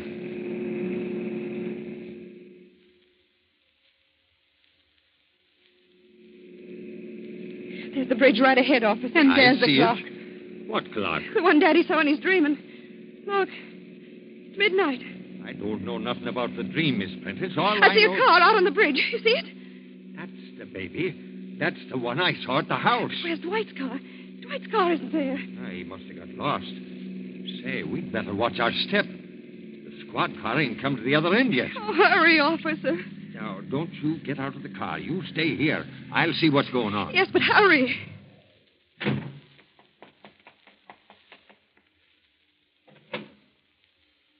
All right, Miss Prentice. You and your mother can come here. Is Daddy there? There ain't a soul here. The car's deserted. There were two ladies. He's already done it. Who's done what? Oh, can't you remember anything I told you about Daddy's dream? I'm talking about that man. He's thrown Daddy in the water. Oh. Is there something we can do? Oh, it couldn't have happened very long ago. If your father's been thrown in the river, Miss Prentice, he's a goner, but now nobody could swim in that current. Poor Daddy. What I can't figure out is why the guy left the car here. Oh, poor John. Hey, look. There's some rope in the back of the car. And a knife. He tied Daddy's hands. Hey, here comes the squad car now. They're coming in from the other end of the bridge. Oh, officer, who's this car registered to? Wait a minute. Well, by golly, there's no registration slip in it. I know who it belongs to. Milton Reeves. I'll take the number and we'll check on it later. What's up, Jack? It looks like there's some dirty work been going on here. Yeah? Well, maybe this guy knows something about it. Quit shoving me, will you? Where'd you pick him up? He was running away from the bridge. Oh, he was, huh? All right, buddy. What do you know about this sedan? Not a thing. I wasn't on the bridge. Now, that's him. That's the man who threatened Daddy over the phone. I can tell by his voice. Well, now we're getting someplace. All right, you. Give. Where's Mr. Prentice? I don't know what you're talking about. You threw him into the river, didn't you? No. You're a liar. Come on, talk. I don't know nothing. We'll get you to talk at headquarters.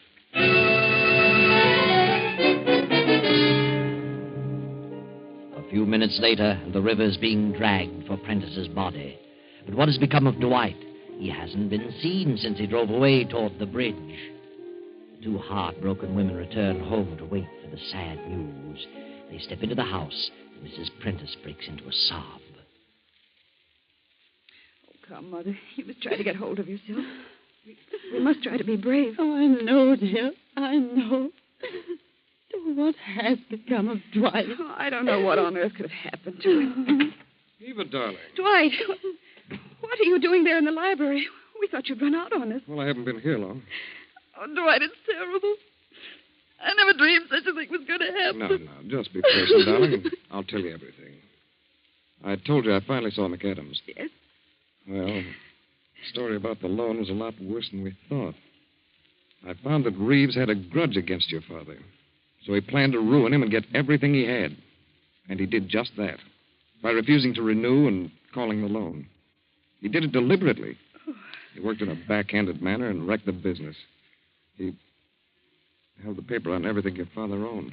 Father's broke. Yes. Reeves broke your father. Absolutely penniless. Reeves has the business, this house, everything. He pulled it so fast that your father hadn't a chance to get on his feet. When I found that out, I suspected the truth, but I wasn't sure till I got to that bridge. The truth? When you did go to the bridge? I did. I got there just in time to prevent the tragedy. I pulled your father into my car by force, turned around on the bridge, and came back here. What do you say? He isn't dead. No, he's here, in the library. Oh, Kevin. John. No, just a minute, please. I'll bring him in. Come in, Miss Prentice. Oh, Father, thank heaven you're safe. John, what happened? I know how you feel, Mr. Prentice, but you'd better tell him. Yes, Dwight, I will. You see, my dears, I just couldn't bear the thought of my wife and daughter suffering poverty. The only thing I had left was that insurance policy, and it would have lapsed in another day. I had to think fast. John, you don't If mean... I'd commit suicide while the policy was in effect, you'd get $100,000. But I wanted to spare you the disgrace of a suicide, so I decided to kill myself and make it appear as though I'd been murdered. Then, as I developed the plan, I got an inspiration. Why not hang the murder on Reeves, the man who had deliberately ruined me? That would be my revenge. Well, now you know the whole story. Now you understand the nightmares. But the telephone call. I hired the man to make the calls and steal Reeves's car and drive me to the bridge and then give me the motor, as though it had stalled. All so that my murder could be traced directly to Reeves, who really had a motive to kill me. What motive? Well, my secretary knew all about it. When I discovered it was Reeves who was back of my failure, I threatened to divulge something I knew about him. He flew into a rage. The secretary heard him, and that was just what I wanted. But I knew I couldn't raise the money quickly enough, and my insurance policy was up tomorrow at noon. Well, that's the story. And it's all a miserable mess. Yes, John, it's all a very, very sad situation. Oh, but wait a minute. What about that telegram the boy delivered earlier? Where does that fit in? Was that part of your plan, John? Telegram? What telegram? Let me see it, Dwight. Why, it's from the State Mutual. They've granted the loan I requested. Yes, John, they've granted the loan. Now you can straighten things out. Now you can get back on your feet again. But think, John, what a sad tale this would have been if you'd followed through with your plan and Dwight hadn't caught you on the bridge at midnight.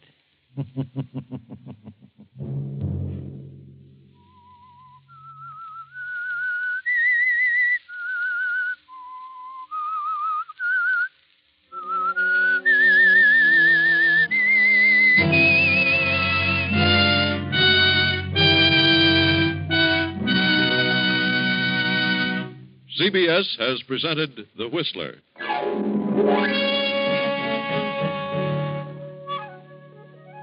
Original music for this production was composed and conducted by Wilbur Hatch. Tonight's Whistler story was written by Herbert Connor, directed by J. Donald Wilson, and came to you from Columbia Square in Hollywood. Next Sunday, 9:15. I, the Whistler, will return to tell you another unusual tale. Good night.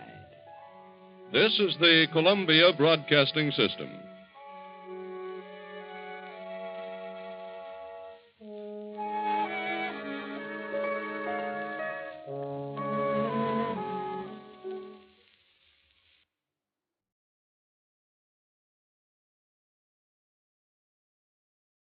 Wait a minute. Have you heard the strange tales of the Whistler?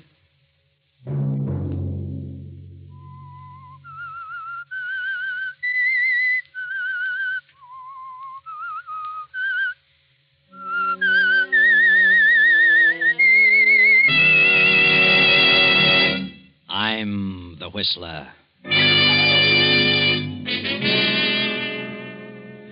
I've come to the end of my rope. I've tried my best for 20 years to please Agatha. I gave up my painting and tried business after business and failed in every venture. Now I can't go on any longer. I'm through. Another Sunday night, and again CBS presents The Whistler.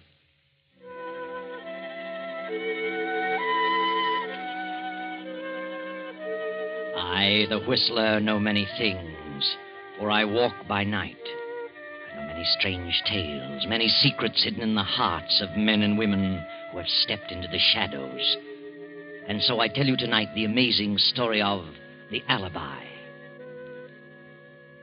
Poor Henry Farrington paces the library floor. Through his mind run the events of the past 20 years, from the day when he married the wealthy young widow Agatha Durant. Henry hadn't $1 of his own then, nothing but charm. He still hasn't $1 of his own, and now very little charm. Henry was a struggling artist, but Agatha was a businesswoman and was determined to make Henry a businessman. And Henry had tried hard.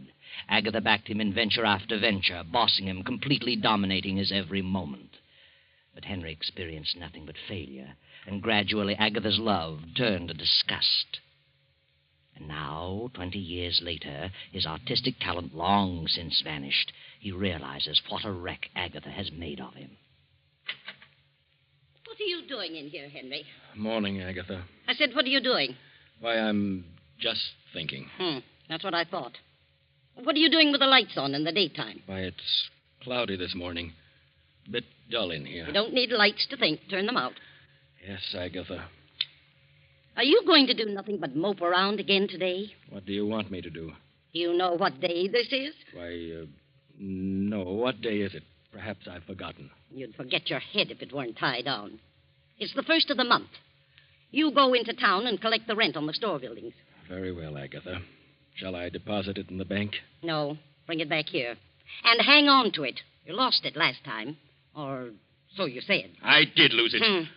You need a nursemaid to follow your every move. You've done a pretty good job of it.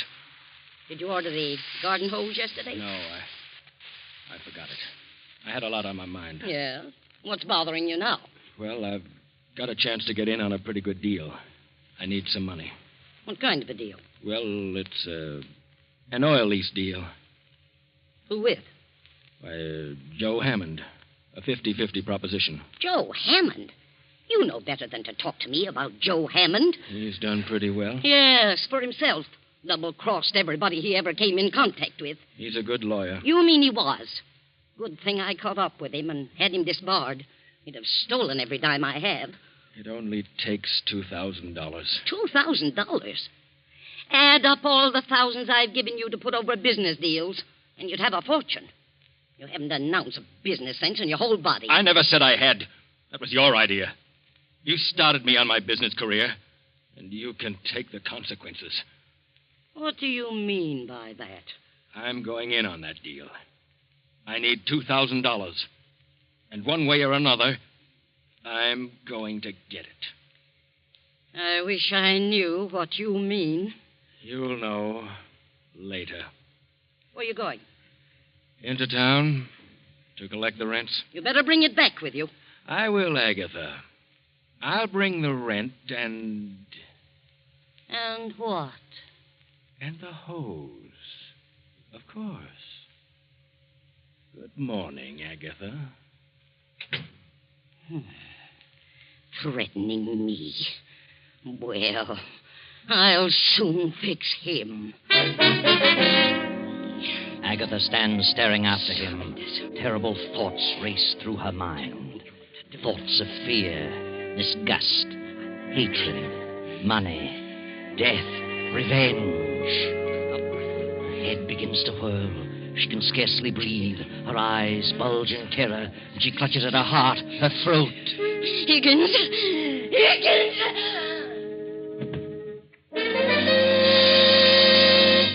Higgins, the butler, rushes in, realizes at once that Agatha has had another of her heart attacks, carries her to the Davenport, gives her a dose of her stimulant, and calls Dr. Johnson.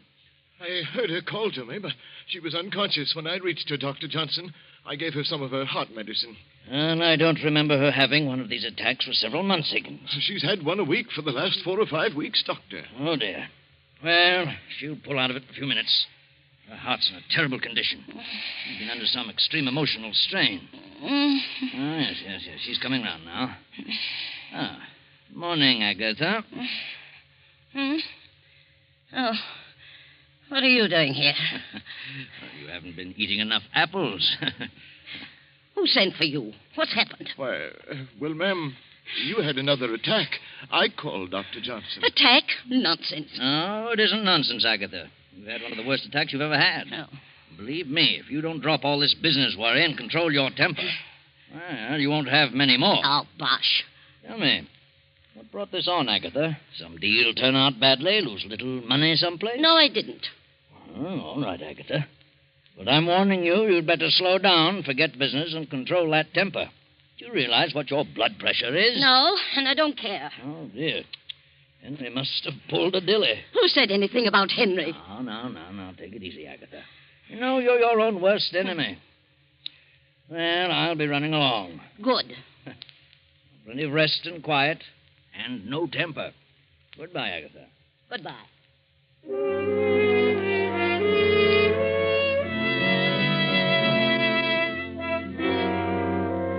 Poor Henry walks around town for a half hour and finally gets up sufficient courage to see Joe Hammond, the ex-lawyer. Well, Henry, have you got the 2,000? Well, no, that is not exactly, Joe. When will you have it?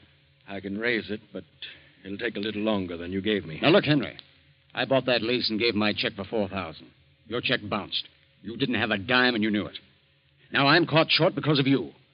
And you'd better dig up the 2,000, or I'm turning it over to the county attorney. I'll get it, Joe. How will you get it? I'll figure it out. Did you ask your wife? Yes. But she refused when I told her it was a deal with you. Oh, you're a sap, Henry. You know she hates me. I've told her she was all wrong about you. I couldn't stand to be around a woman like that. Sometimes I can hardly stand it myself. I'd kill her. What did you say? I said I'd feed her ground glass. She's done enough to me. And if I had to put up with her as you have, well, I'd do something about it.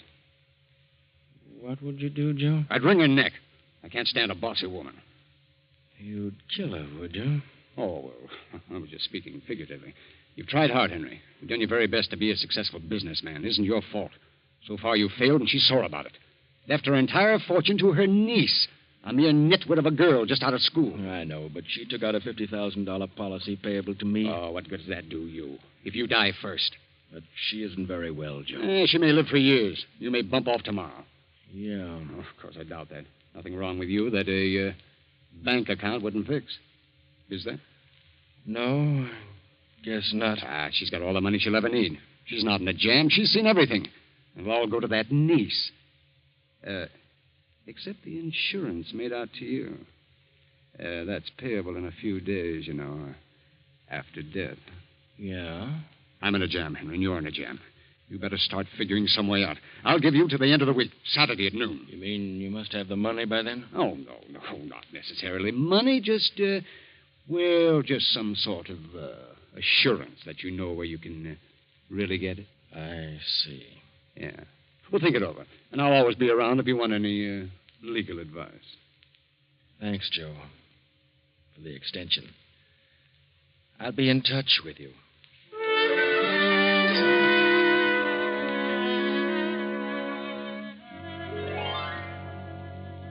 Agatha is in her room now, sleeping. Her niece has come home from college, having graduated, and brings with her a young man. The two young people are waiting for the aunt to wake up. Believe me, Janet, this is certainly a swell place. I had no idea it was like this. I thought you'd like it, Grant. I've never lived in a house with more than 6 rooms. This place must have at least 15. More than that, darling. Mm-hmm. Your Aunt Agatha certainly must have a lot of money to be able to keep a place like this. She has. She has more than she knows what to do with. What'd the butler say happened to her? Oh, she had another attack. It's her heart. She has a terrible temper and pays no attention to the doctor's warnings about getting excited. According to Higgins, the doctor said he doubted if she could stand another like the one today. Must be in pretty bad shape. Do you think she'll like me, Janet? Why shouldn't she? I do. Oh, I warn you, she's a sour face and grouchy. But don't let her upset you. She'll get used to you. I love you very much, Grant. That's all that really matters. I love you, Janet. More than anything in the world. Your aunt will see you now, Miss Janet. Thanks. Come along, Grant. All right. You wait outside the door. I want to talk to her first. I'll try to get her in a good humor. Boy, this is a tense moment. I feel like I'm going before a judge. Hello, Aunt Agatha. How do you feel? I feel all right. How long have you been here? Oh, about half an hour. Sorry to hear you had another attack today. You should take things more calmly. That's easier said than done. How's Uncle Henry? He's in town. Good-for-nothing man. Oh, I wouldn't say that. What do you know about it? Nothing. Oh, I think I know Uncle Henry rather well. All men are the same. I wouldn't trust one around the street. Well, that's a matter of opinion. Aunt Agatha, Well, what's on your mind? What are you trying to say? I have a surprise for you. Surprise? What do you mean? I brought a guest home with me. A guest? Least you could do was warn me. Who is she? It isn't a girl. Who, then? Just a minute. Come in, Grant. Aunt Agatha, this is Grant. Grant? Grant who? Grant Collins. I'm very happy to meet you, Mrs. Farrington. What's he doing here? He's going to stay here for a while. Why? Well, because I asked him to. Well, I didn't ask him. But, Aunt Agatha, you don't understand. I understand, all right. And I don't need any explanations. Is this an example of what you've been doing at college, running around with men? Well, this is different. Grant is more than just a friend. I have enough trouble around here now without taking on any more. You'll have to leave at once. What? You don't know what you're saying. I certainly do. Perhaps I can explain You it. keep out of this. This doesn't concern you. I'm afraid it does concern him, Aunt Agatha. Well, who is he? Where'd you meet him? What does he do? Well, I'm just an ordinary person. I haven't come from any great family, if that's what you mean. And I haven't any money. What's your business? Well, I haven't any regular line. I've done a lot of things. But I'll hit on something. Another one. Just like Henry. You ought to have more sense than that, Janet. But I love Grant. Nonsense. And I love Janet. Young man, you better leave this house before I lose my temper. I'm not going to have my niece throwing herself away on a nobody. Now get out. Just a minute, Aunt Agatha. This is my home, too. Grant is here at my request. Is that so? Your home, eh? It's your home only so long as I choose to make it so. You're my heir, but if you dare to defy me, I'll change that quicker than you can bat an eye. Oh, you're jumping to conclusions. After you get to know me better, I think you'll like me, Aunt Agatha. Aunt Agatha? What do you mean by Aunt Agatha? I'm your nephew. Did you say nephew? Yes, he did. Grant and I are married. Married? We were married today. How dare you? How dare you do such a thing without consulting now, please, me? Aunt Agatha, don't let yourself get excited. Get out of here. Get out. But please, Mrs. Farrington, give me a chance to explain. This marriage will be annulled immediately, Janet, or I'm through with you. Do you hear? I'll change the will and leave you nothing. It's final. Now get out. Get out, both of you, and leave me alone. Get out. Come on, Grant. Let's leave her alone before she has another attack. What do you think we should? I'm all right now. Leave me alone. Say, I never expected anything like this. Neither did I. She certainly is in a bad way. Yes. I didn't realize it was quite this serious. She's in a terrible mental state. Well, This is a pretty situation for us. Oh, I don't want you to leave, darling. You'd better wait a few days until she's better. There must be some way to win her over. I hope you're right. I'll have a talk with Uncle Henry. Something's happened to cause all this. I'll find out as soon as he comes in. Now, don't worry, darling. Everything will be all right. I hope so. I'll just keep out of her way for a few days and see what develops.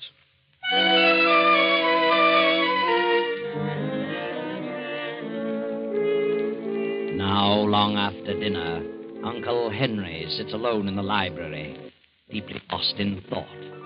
On the desk before him is a small calibered revolver. His fingers toy with the weapon. And as the door opens, he slips the gun into his desk drawer. Janet closes the door and steps into the room. Uncle Henry, Oh, come in, Janet. I wanted to talk with you alone. Talk with me? Very well. What is your opinion of Grant? Why, I like him. Fine boy. Do you suppose it would do any good if you talked to Aunt Agatha? Aye. You know as well as I do how she feels about me. And in her eyes, Grant is an exact counterpart of me. She thinks it's the same situation over again. And she's determined that you won't have to put up with a failure as she did with me. But how does she know he'll be a failure? I'm her yardstick for all men without means. What happened today to cause the heart attack? Her violent temper. But there must have been a reason. Yes, Janet, there was. I had a deal on, and I needed $2,000. She flew into a rage and had the attack after I left the house. What on earth are we going to do about her? I don't know, Janet. As for me, well, I've come to the end of my rope. I've tried my best for 20 years to please her. Now, well, I just can't go on any longer.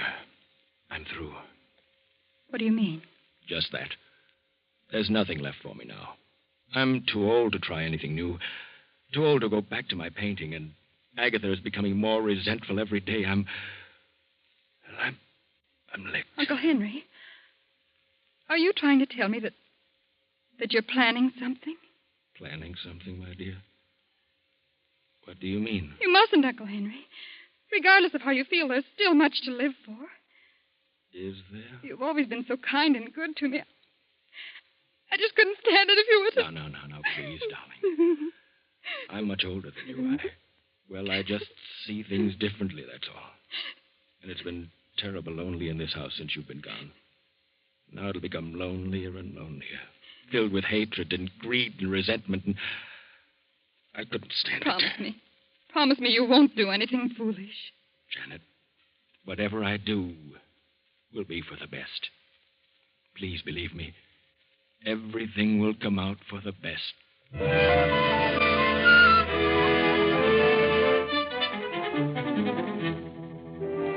Around 12 o'clock that night, Janet, Grant, and Henry go to their rooms. The big house settles down to sleep. Then, 2 hours after midnight, Agatha stirs uneasily in her bed. An eerie figure in white stands beside her. She opens her eyes. What? Who's there? I want you, Agatha Barrington.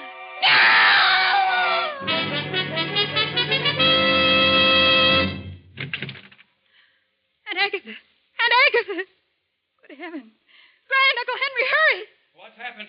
I heard a scream. Janet, what was it? There's the medicine. Give her a dose. I'll rub her wrists. Oh, she's as cold as ice. What on earth could have happened? A nightmare? She's had quite a shock. Well, her pulse is fairly strong. She's coming to. Oh. What happened? Oh, you screamed. You had fainted when we got here. Yes. There was someone in this room. I saw it. Saw what? I don't know what it was. It was a figure in white. Auntie, you must have had a nightmare. Maybe so. It could have been a nightmare, but it seemed so real. Look. The window to the balcony is open. Did you open it, Aunt Agatha?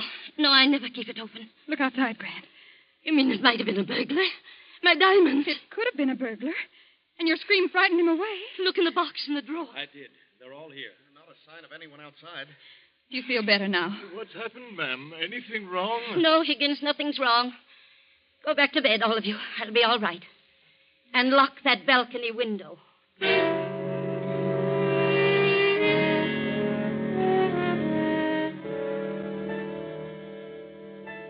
Now it is the next night. Uncle Henry is sitting alone at the desk in the library, lost again in a deep study. Grant and Janet are in the living room. You really think it might have been a prowler last night, Grant? Well, I don't know. The window was open. It could have been. I'm inclined to think it was nothing more than a nightmare. She's been so upset lately. Well, if it was a burglary, he didn't get anything. Well, that's true. And he might try it again. If he does, he's liable to get a good scare. What do you mean? This. Grant, where did you get that revolver? Out of my trunk. Oh, please, Grant, I don't like guns. Let them take what they want. If you start shooting, they're liable to shoot back. Besides, jewels can be replaced. Now, don't worry, darling. I couldn't shoot anyone if I tried. Anyway, there are no bullets in it. Then what good is it? Well, it's a little .32 I use in school for a starting gun. It has nothing but blanks in it. Yeah, see? It won't hurt anyone, but it'll give them a good scare. Well, blanks or no blanks, I don't like guns around. Now, don't worry, darling. Oh, good heavens, it's 7:30. I'd better get dressed or we'll be late for the Morrison's party. Oh, yeah, you better hurry. I'm all ready. I want to see about the car.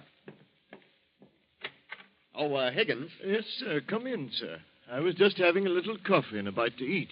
Would you care for anything, sir? No, thanks. Did Rollins check my tires and gas? I did, sir. Rollins and the others are all off tonight. I put your car in front. Oh, thanks. Excuse me, sir. The Farrington residence? Yes? Oh, yes, Mr. Hammond. He's dozing in the library. I'll get him. What? Oh, I see. Yes, I'll tell him. Goodbye. Joe Hammond wants Mr. Farrington to come over to his place this evening. I'll tell him. Excuse me, sir. Anything else I can do for you? Oh, no. I'll be running along in a few minutes. By the way, since Mr. Farrington's going out, you'd better look in on Mrs. Farrington once in a while. Oh, I will, sir.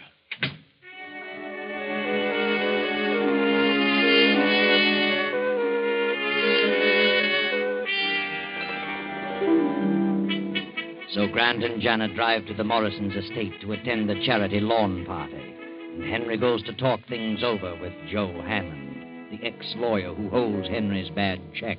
Then toward midnight, the lawn party breaks up and Grant and Janet return home. Well, that was a wonderful party, Grant. I never saw so many people. Friends I haven't seen for 4 years. I was thrilled to death. Yes, it was quite an affair. I wonder how much they raised. Good many thousands, I imagine. And did that red-headed gal sell war bonds? I'll run up and see how Aunt Agatha is. I'll be right down. Right. I think I'll have a nightcap. Want one? No, thanks. Hello, Grant. Oh, hello. Party over already? Yeah, big affair. Had a great time. I got to talking business with Joe Hammond, and first thing I knew, it was almost midnight. Grant, call Dr. Johnson. What? Janet, what is it? Aunt Agatha.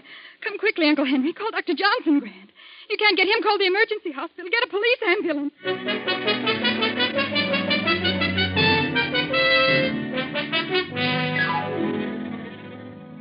I'm still trying to get Dr. Johnson, Janet. Never mind, Grant. The police surgeon says we won't need Dr. Johnson. Did he pull her out of the attack? No. He couldn't do a thing for her. She was dead when they got here.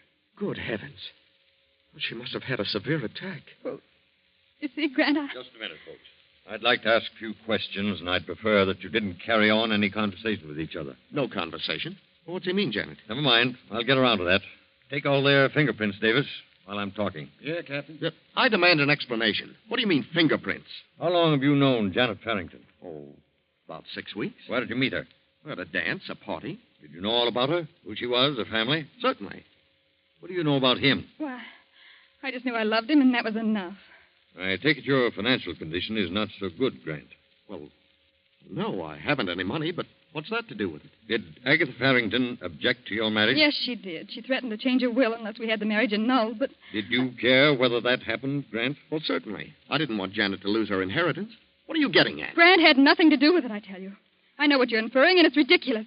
Grant didn't marry me for my money. What's this about prowlers around the house? Well, we aren't sure there were prowlers. Agatha claimed someone was in her room last night. The window was wide open, but we aren't sure about it. It was a nightmare. Well, she did keep some jewelry in her room, and from the looks of the room, someone certainly went through it thoroughly. Who knew about where she kept the jewelry? Why, all three of us knew. And Higgins, the butler, knew about it. Where's Higgins? Why, I never thought of that. Probably in his room. I'll look. Higgins! He's unconscious. Yeah. He's been blackjacked. Higgins! Mr. Farrington, what's wrong? Who slugged you? Slugged me? Why, I've been asleep. That's what you think. Feel the bump on your head. Good heavens. Did you hear any shots tonight? Shots? No, I was in my room. I must have dozed off in the chair. Then it must have been a burglar. What goes on here? Anyone would think you were trying to cook up a murder. No, Grant. The murder's already been done. What? Yes. Mrs. Farrington was shot in the chest. Twice. Shot? But that's not possible. Shot? Here you are, Captain. We found this gun in the young fellow's room. It's been fired twice. Oh, this is silly. That's a starting gun. Nothing but blanks in it. Who fired it? What? I haven't the slightest idea. All right, Davis. Take the gun and the bullets from Mrs. Farrington's body and have ballistics check on them.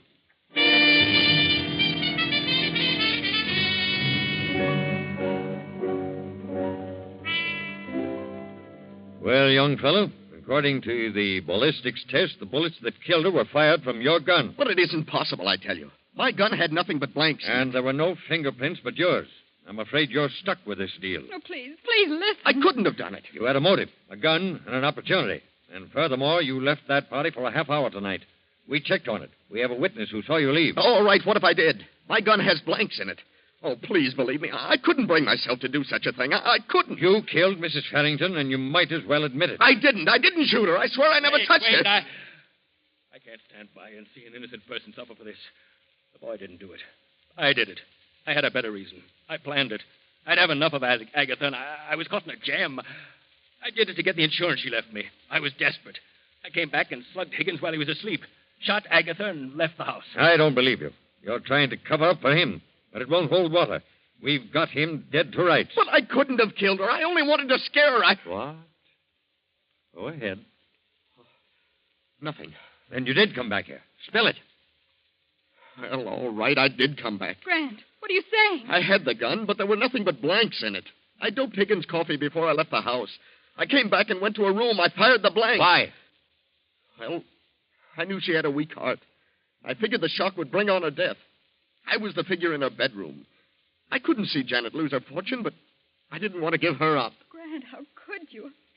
I can't believe it. I tell you, I came back and shot her. If he fired blanks, then I must have fired the bullets that actually killed her. Look at his gun. Real bullets in it. What? Why, they are bullets. Where's your gun, Farrington? Here. Open it. Great Scott. Why, they're blanks. That settles it. Come on, young fella. We've had enough talk about this. The evidence is all against you. Yes, Grant. The evidence is all against you. And nothing can save you now. Try as he might, Henry can never convince anyone that he planned to kill Agatha. Although it is true he did come back and fire at her, just as you did, Grant.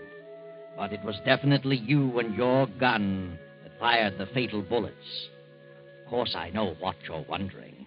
How did the real bullets get in your revolver? You know, don't you, Janet? Tell us what happened. I saw Uncle Henry put a revolver in his desk as I stepped into the library that night. I was afraid he was going to kill himself. When Grant showed me his gun with the blanks, I switched the shells in their guns to keep Uncle from committing suicide.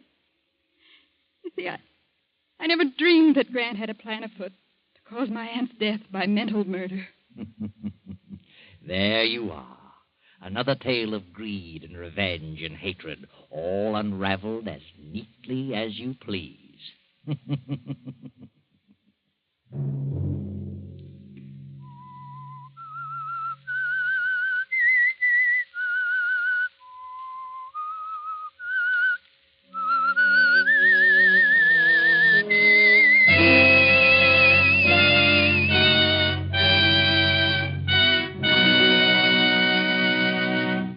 CBS has presented The Whistler.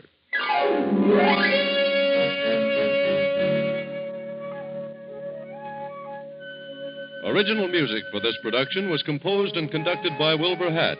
The Whistler is written and directed by J. Donald Wilson and comes to you from Columbia Square in Hollywood. Next Sunday, same time, I, the Whistler, will return to tell you another unusual tale. Good night.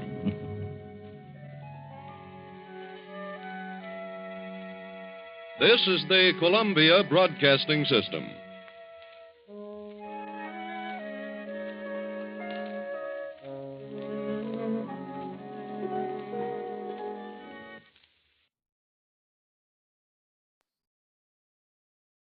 Wait a minute. Have you heard the strange tales of the Whistler?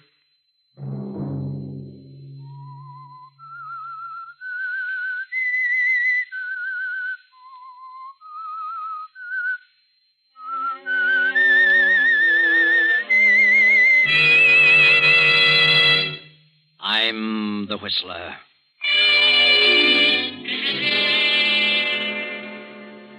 John was here in this room. I saw him and talked to him.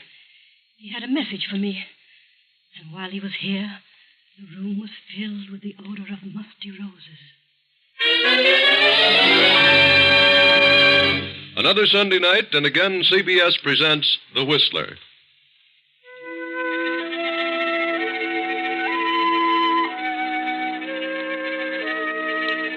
I, the Whistler, know many things, for I walk by night. I know many strange tales, many secrets hidden in the hearts of men and women who have stepped into the shadows. And so I tell you tonight the unusual story of apparition. In the midst of a circle of tall, moaning pines spreads an old mansion.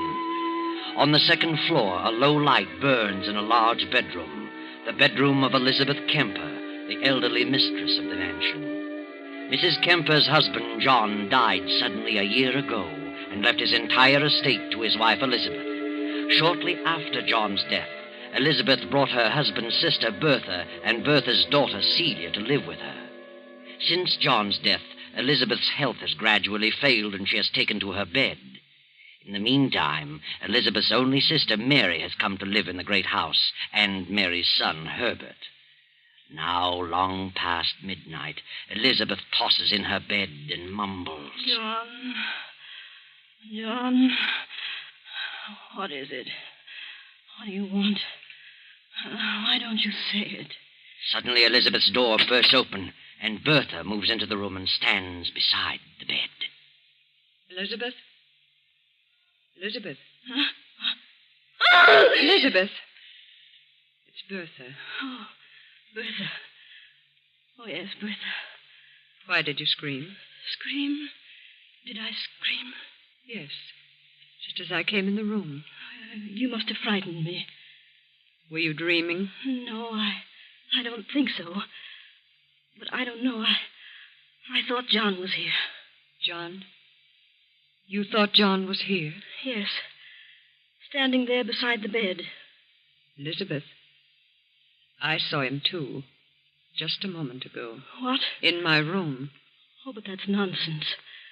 Why should he always appear to you? I'm his sister. Yes. Yes, of course. John was trying to tell me something. Something about you. What? He was trying to tell me that you should listen to him. Listen to him? Something about the property. What about the property? He says he made a mistake. Mistake? He says he wasn't killed accidentally. He did it deliberately. He committed suicide. Suicide? Why should he have done that? He hasn't explained that. But he says now he knows the truth about everything. He knows that his reason for hating me and cutting me off in his will was unfounded, and he's sorry. He's been trying to reach you, but you aren't receptive. You claim you've seen John every night since the day he died. I have, Elizabeth. I swear I have. I've seen him many times in my dreams. But why doesn't he tell me what he wants? Some night, Elizabeth, John will reach you in your waking moments. Then you'll believe me. I can't understand it. He didn't like you, and he told me so. Why should he change now? Perhaps it would be best if Celia and I left you. Why should you want to leave all of a sudden? You have your own sister and her son, Herbert. You won't be alone. If I only knew what John was trying to say to me. I've told you what he's been saying to me. Mother, is anything wrong? We heard someone scream. At least I thought I did. No, nothing's wrong. Go back to bed. Elizabeth, what is it? What's what, Mary? Oh, dear me, I heard someone scream. What was it? Oh, you're all right. Yes, Mary, I had a nightmare, that's all. Oh. Well, I was worried. Better go back to bed, all of you. I'll be all right. Yes. Yes, come along, everybody. I'll see you in the morning. Good night.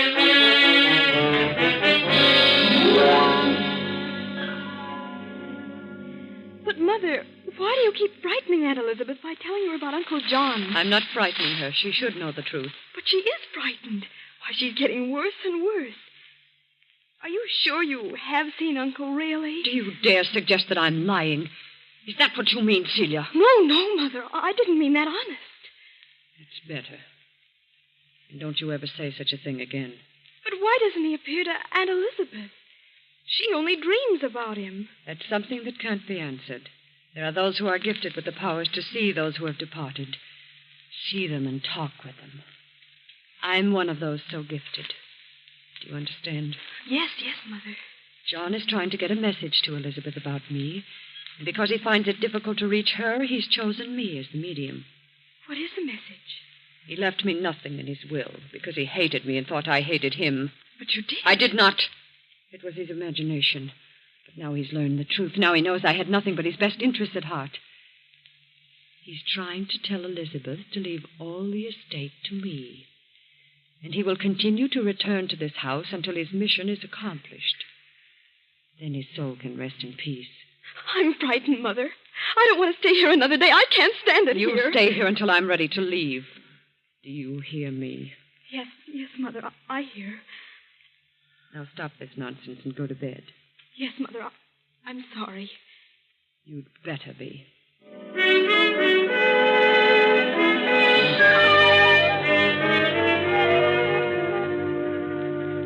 In another part of the great house, Herbert is talking with his mother, Mary, Elizabeth's own sister. Now, Mother, get hold of yourself. Oh, I'm terribly frightened, Herbert. Why should you be frightened? Nothing can harm you. What have you to be afraid of? Oh, there's something awful in this house. I can feel it. I don't want to stay here any longer. We must leave before it's too late. I'll admit that strange things are going on, but I'm not ready to leave here. Not just yet. We don't belong here, Elizabeth Herbert. is your own sister. I don't think John wants us here. You really believe that John's spirit is walking around this place every night? Well, what else? Then why doesn't he say what he's trying to say and get it over Well, with? I can't stay here much longer. I'll lose my mind. I can imagine John's not wanting Bertha here, since he stipulated in his will that Aunt Elizabeth must never give Bertha $1 of the estate. But what's he got against you? Nothing. Oh. He didn't say that Elizabeth couldn't leave you a part of it. Well, all I want to do is to get out of this house. But I don't feel that way about it. Why should you walk out and leave everything to Bertha? Well, that's why John's staying around here. He doesn't want anyone here. Well, ghost or no ghost, I'm not walking out at a time like this. Then I will. I'm leaving here tomorrow. Oh, no. No, you're not leaving. We're both staying until Aunt Elizabeth makes her will. You're staying here whether you like it or not. You hear? Yes, Herbert. But nothing good will come of it. I'm convinced of that. No? Well, we'll see about that. Good night, Mother.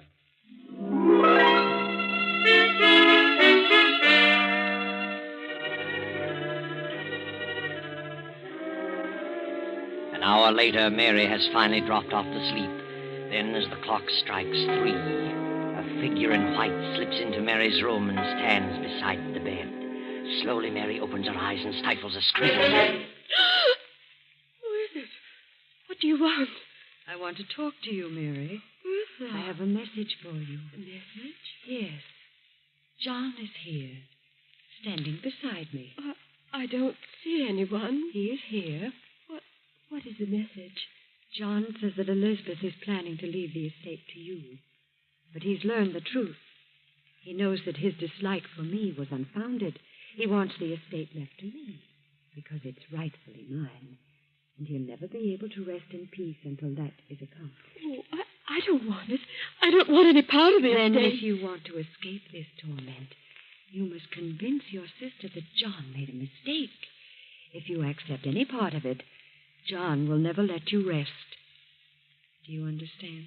Yes, I understand. Very well, we'll leave you now. Good night.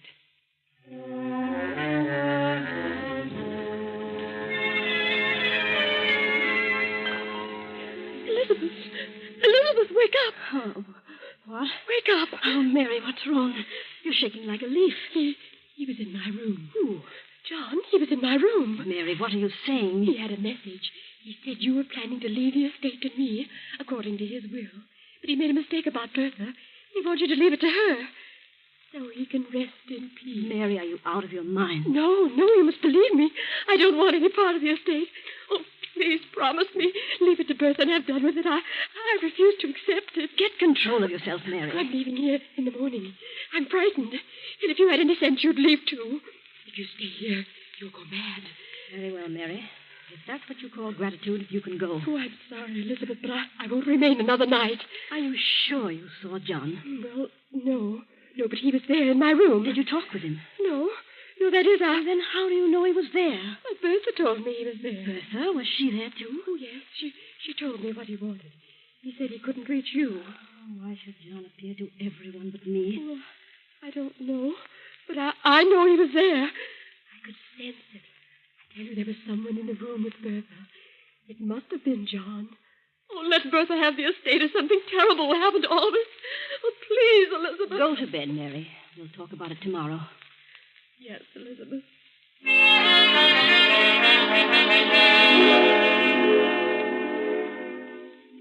The next day, Herbert goes into town and pays a visit to Henry Wentworth, Elizabeth's attorney. Wentworth was also John's attorney for many years and was familiar with the family for 2 decades. Mr. Wentworth, you drew John Kemper's will. Yes, I did. Have you any idea why he cut his sister Bertha off without $1? No, but in the last 5 years, John turned against Bertha. Turned against her violently. Why?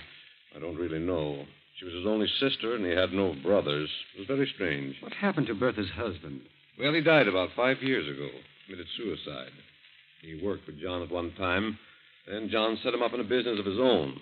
But he went to the wall, and the crash of 29 lost every penny. Just couldn't take it, so he killed himself. He left nothing? Nothing but an insurance policy to his wife, Bertha. Didn't amount to much. $5,000, I think. Were John and Bertha's husband on good terms? Apparently the best of friends. How did Bertha's husband die? Took poison. Overdose of sleeping tablets. Oh, I see. But from the day Bertha's husband died, John, her brother, seemed to turn against Bertha. And shortly changed his will, cutting Bertha off. I was the only one who knew about it until the will was read. Have you any idea why he changed the will? No, none whatever. It was none of my business. Yes. Well, thank you, Mr. Wentworth. I appreciate your telling me this. Good day.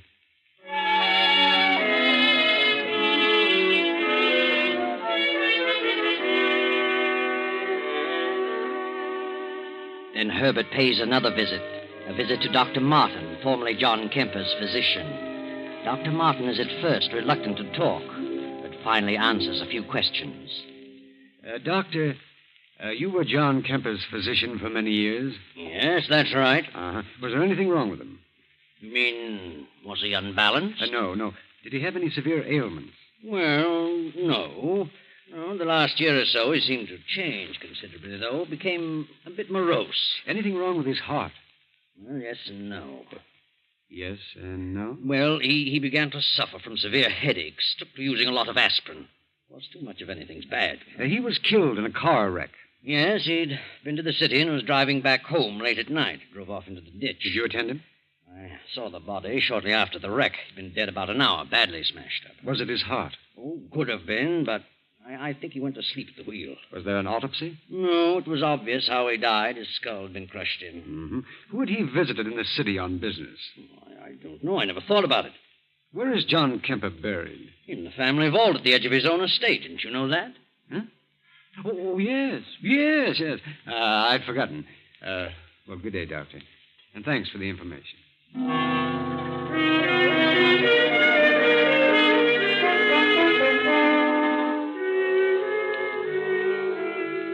Then later that night, the household prepares to settle down to sleep. One by one, the lights go out in the various rooms. And now only that in Elizabeth's room remains.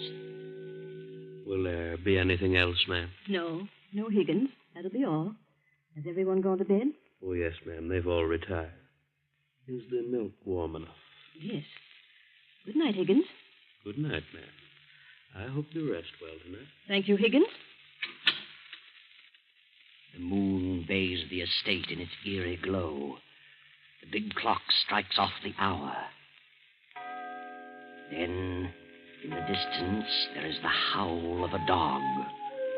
A mournful howl of impending doom. John's dog crying in its loneliness. Across the lawn from the family vault walks a haggard figure in the moonlight. A figure with long white hair walking toward the house. Then a few moments later, the weird figure appears in Mary's room, stands in the shadows, and points at Mary. What do you want? Who are you? I am John. John? Oh, good heavens. I've come back to talk to you. You must hear me. I hear you. I made a great mistake in life. I hated my sister, but I know all things now. Bertha's a good woman. I'm doomed to walk this place without rest until I've made amends. Do you understand? Yes. Yes, I understand. If Elizabeth refuses to listen to my pleas and leaves this estate to you, you will never rest a moment under this roof. For I can never leave.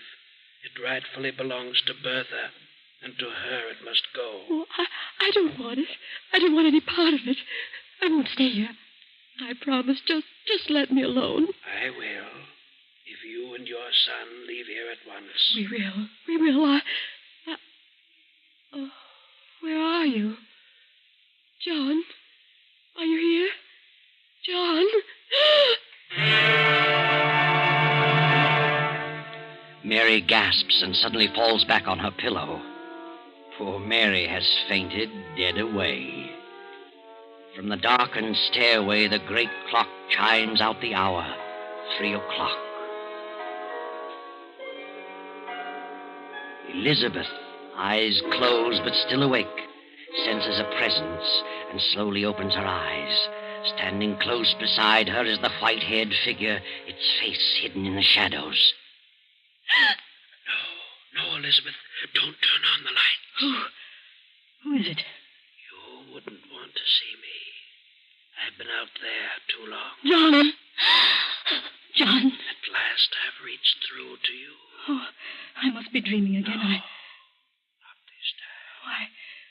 Why are you whispering, John? I'm not whispering, Elizabeth. Can't you hear me? Yes, I can hear you. What is that odor? Odor? Yes, a strange odor. Like the smell of flowers. A musty odor of roses. Why, I've just come from the vault, Elizabeth. John, what is it? What do you want? You're going to make your will tomorrow. Yes. Only you can right the wrong I've done. Wrong? My father left this estate to me with the understanding that I should leave it to Bertha. Yes, I know. I suspected her of wrongdoing and cut her off, and instructed you to do so. Yes. But now I know that I was wrong. You must leave the estate to her. You must right my wrongs so that I can go on to my rest. Yes, John. If you fail to do this, I shall be doomed to walk this place throughout eternity. And all those who come here shall not know a moment's peace. Yes, I understand, John. If you fail me, you too shall suffer my torment with me forever. Yes, I'll do it. I'll do as you say, only... John... Your heart, Elizabeth? Yes, You haven't much time, Elizabeth. You will be joining me soon. I know. John, where are you? I promise, John. I promise. Elizabeth clutches at her heart, gasping for breath. A few moments pass, and she revives sufficiently to reach for the stimulant on the nightstand. She pours a dose, and as she swallows it, she glances out the window over the moonlit grounds. Across the lawn moves the white-haired figure, gliding toward the family vault at the edge of the estate. John! Elizabeth drops the glass and falls to the floor. A few seconds later, Bertha hurries into the room. Elizabeth. Mary. Herbert. What happened, Mother? Hurry. Good heavens. Is she all right? Elizabeth. Oh. She's dead. Miss Green. Must have been Elizabeth. Had another attack. Why, she's still breathing. Put her on the bed. There's her medicine. I'll get another glass. You stay here, Mary. I'll get the glass from the bathroom. What are you suppose happened to her? Maybe it was Was what? I don't know. What's wrong with you, Mother? You're white as a sheet. Am I? What are you trying to say? I saw it, too. Saw what? What did you Well, see? I saw him. John. He was in my room a while ago. I talked to him. You talked to him? Yes, and he talked to me. I heard him and I saw him. What did he say? Stop whimpering and tell us. He said... Mother, stop it, stop it. Oh, I won't stay. I won't. Come back here. Grab her, Celia. Elizabeth's coming, too. Aunt Elizabeth. Aunt Elizabeth. Oh, Herbert, You're all right now. Just take it easy. Yes. Yes, I'm all right. What's wrong with Mary? She says she saw John and talked to him. What? I think she's imagining things. No. She isn't imagining things. I know. I saw him do. He was here. He talked to me. Oh, now look, Aunt Elizabeth. The whole thing is... No. He was here. It was no dream. I saw him walk through the garden toward the vault. When? It can't be very long ago. There was a strange, sickly odor in the room all the while he was here. It smelled like musty roses. Be quiet, Mother. Now maybe you believe what I've been telling you. What did he say? It was about his will and my will. And he talked about Bertha. About me? Yes. He said he was wrong about you. Wants to make things right through me. He knew I intended to make my will tomorrow. And he told me just what to do. Yes, that's what he said to me, too. You? Yes. Why, this is the strangest thing I've ever encountered. Why should he talk to you? Well, he did, I tell you. And Elizabeth must do what he wants. Otherwise, something will happen. What will happen? Well, I don't know. I want you to call Mr. Wentworth, the lawyer, and have him here first thing in the morning. I want to draw my will, as John tells me. Very well. I think I'll have a look around the grounds. Never go back to sleep now, anyway. So, good night, Aunt Elizabeth.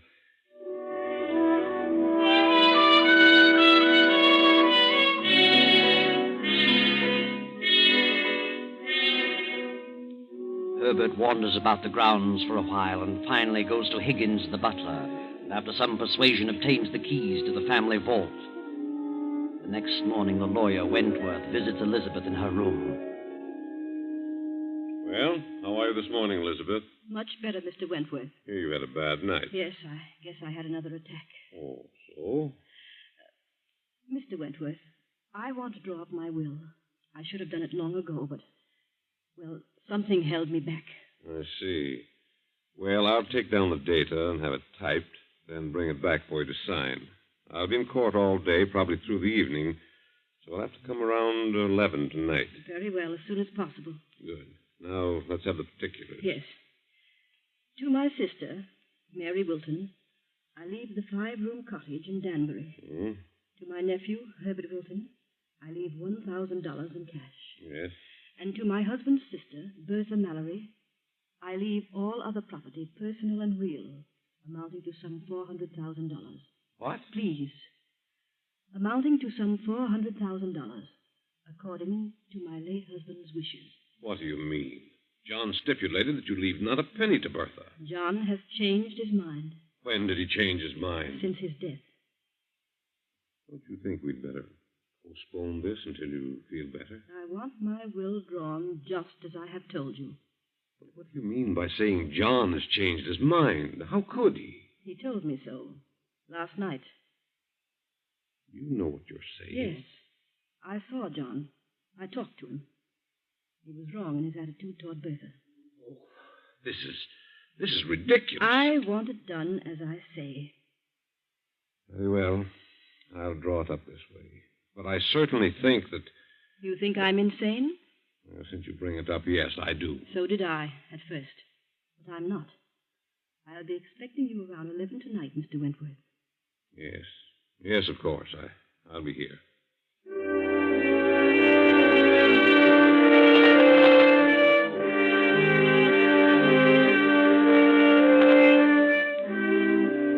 Now it is shortly after 11 the same night.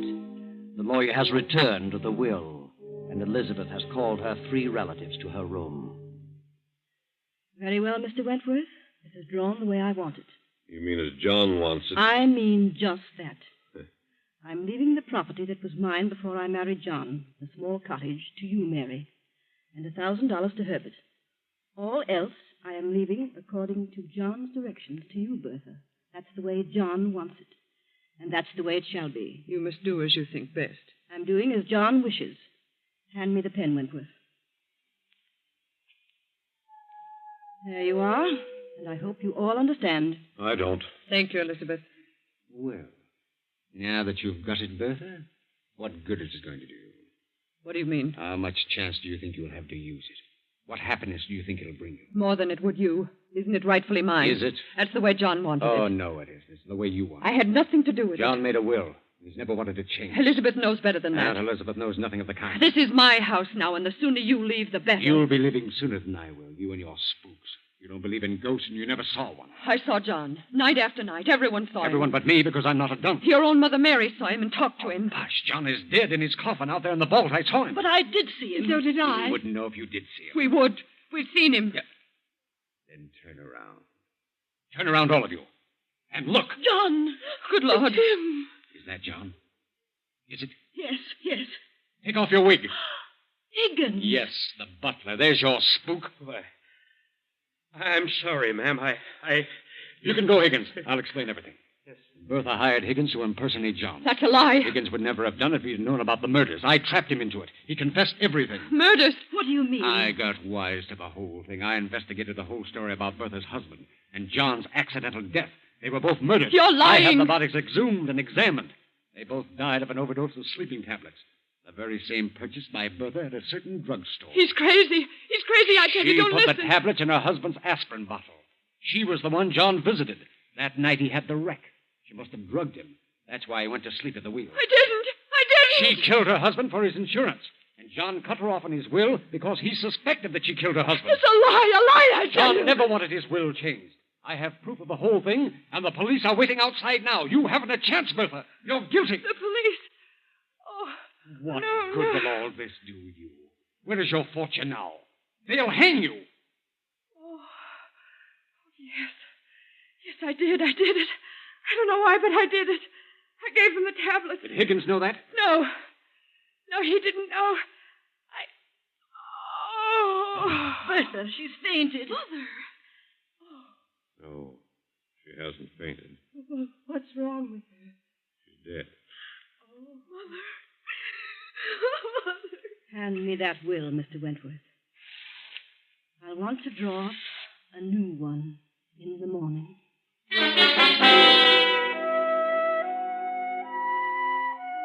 Well, there you are. That's the story. John never wanted his will changed, and for good reason. He really knew the truth. But wait a minute. How did you figure this one out, Herbert? You didn't really have those bodies exhumed, did you? I didn't have them exhumed. And if I had, there would have been no traces of sleeping tablets left. And there were no police waiting outside.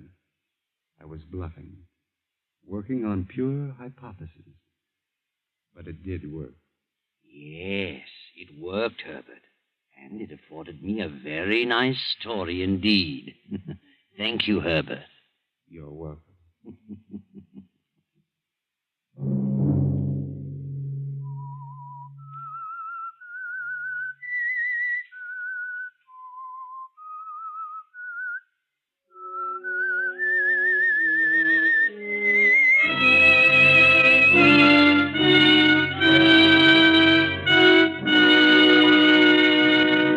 CBS has presented The Whistler.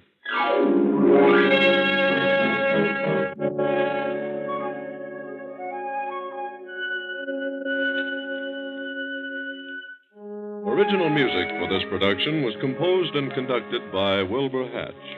The Whistler is written and directed by J. Donald Wilson and originates from Columbia Square in Hollywood.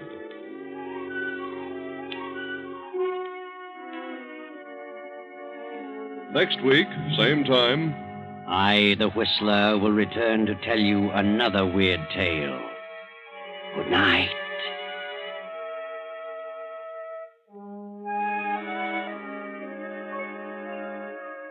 This is the Columbia Broadcasting System.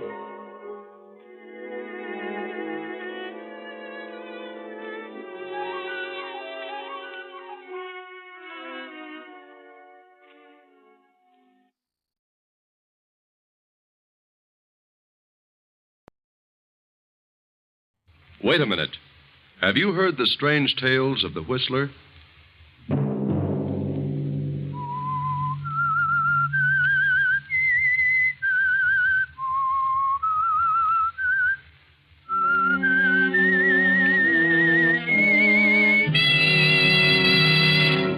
I'm the Whistler.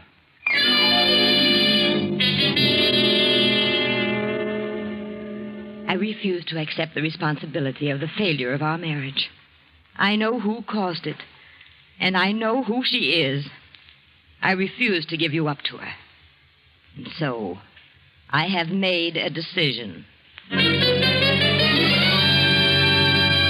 Another Sunday night, and again, CBS presents The Whistler.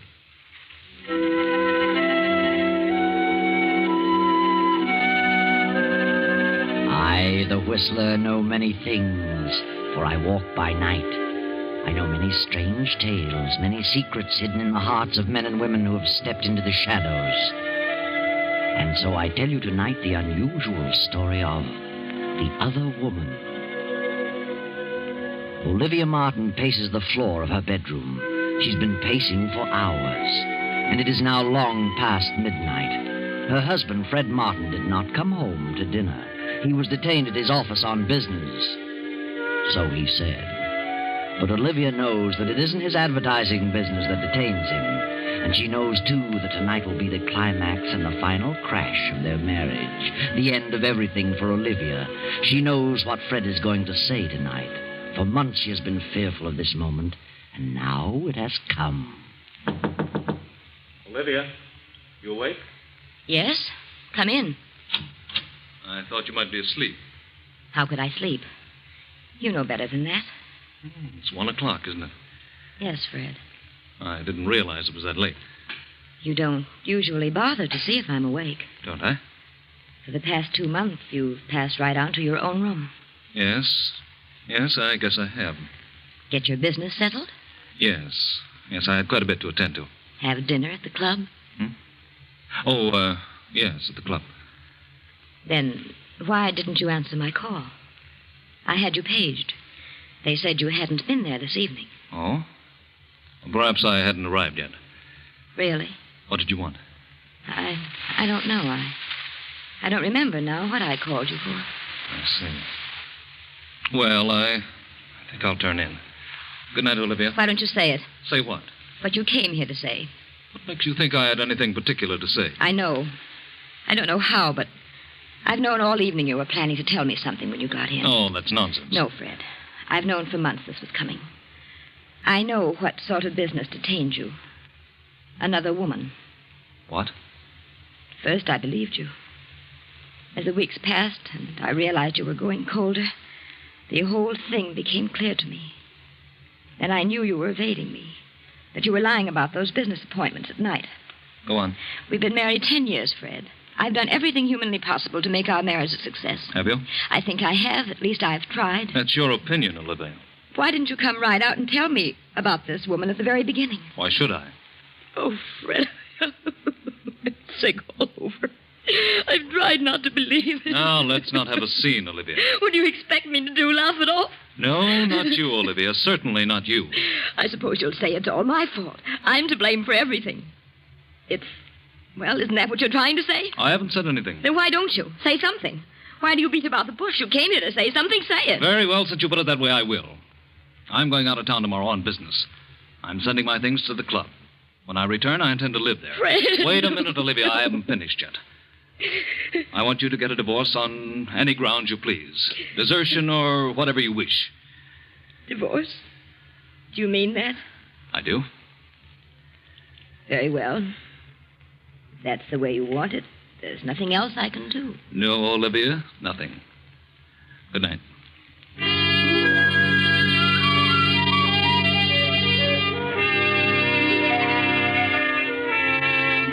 So Olivia sobs herself to sleep. And when morning comes, she finds Fred gone and his things already sent to the club. All day she wanders aimlessly about the house like a lost soul. Then as night falls and her loneliness increases, she is seized with a horrible feeling of hopelessness. A strange depression comes over her, and she sits down at the desk and writes a note. Fred, the very thought of losing you, the thought of divorce, the thought of giving you up for another woman is more than I can bear. The shame, the disgrace, the scandal of it all would, I know, drive me insane.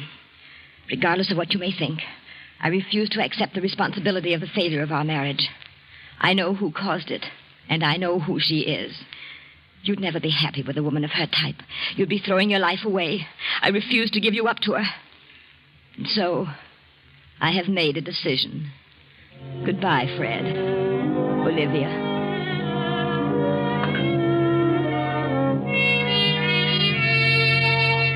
Olivia addresses the note to Fred at his club, steps out and drops it in the nearest mailbox.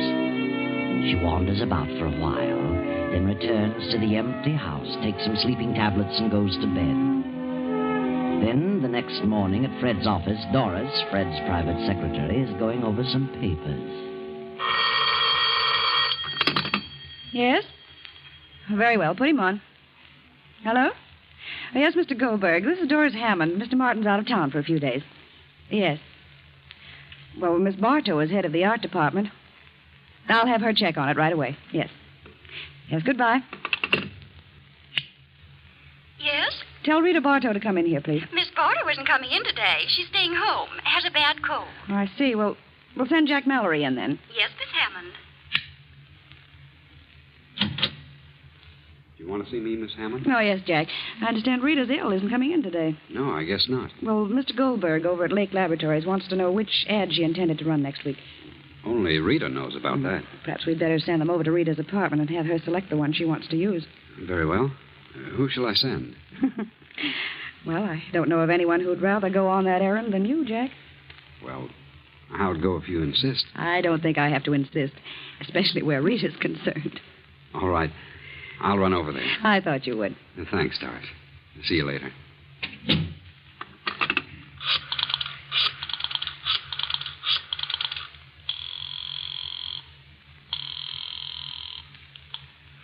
Hello? Rita, this is Doris Hammond. Yes, Doris. How do you feel? Oh, fair. Good. Mr. Goldberg wants to know which ad you selected for next week.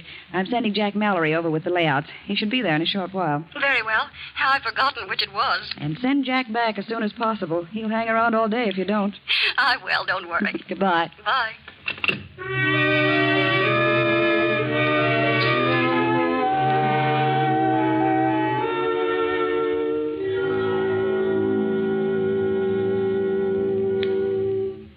Hello, Rita. How do you feel? Oh, all right. Just didn't feel like coming to the office today. I thought you had a bad cold. No, not too bad. I'll be all right tomorrow. Mr. Goldberg wants you to select the layout for next week. Here they are. Which do you want? Well, I'd planned on this one. But I think you should make this section in red. Oh, I see. That's easy. I'll fix it up in a jiffy. Stands out better this way. We'll use this one for the week following. Okay. You look mighty lovely, Rita. Thanks. Where were you going, all dressed up? Well, I've got to go out of town this afternoon on that Henderson deal. I wanted to put it off until next week, but Mr. Martin insisted that I get it settled as soon as possible. I'll be back on the afternoon plane tomorrow. You shouldn't be running around too much, darling. Well, I don't really have a cold. It's that sinus. You've had a lot of trouble with that in the past year or so. Yes. There's nothing much can be done about it, I guess. Thank heavens it only strikes me in winter. Why don't you try a change of climate, Rita? Change of climate. I should think you'd like California. I've always wanted to go there. I've had an idea that I could do very well. Some nice jobs in the movie art departments. I'm not interested in movies. I thought about going out there and settling down, buying a nice little home and really enjoying life. Why should a bachelor do all that? You have ideas about getting married, Jack? Yes. Yes, I have, Rita. Good. I'm glad to hear it. What time's your plane leave? At 2. How about a little lunch while you're waiting? Something warm. Very well. Well, leave your bag here. We'll pick it up later. All right. I've got something important to talk to you about, Rita. Important? Yeah. I got a nice raise this week. That's fine, Jack. I want to ask you a question about you and me. Yes? Go ahead. No, not now. Come on, we'll talk about it during lunch.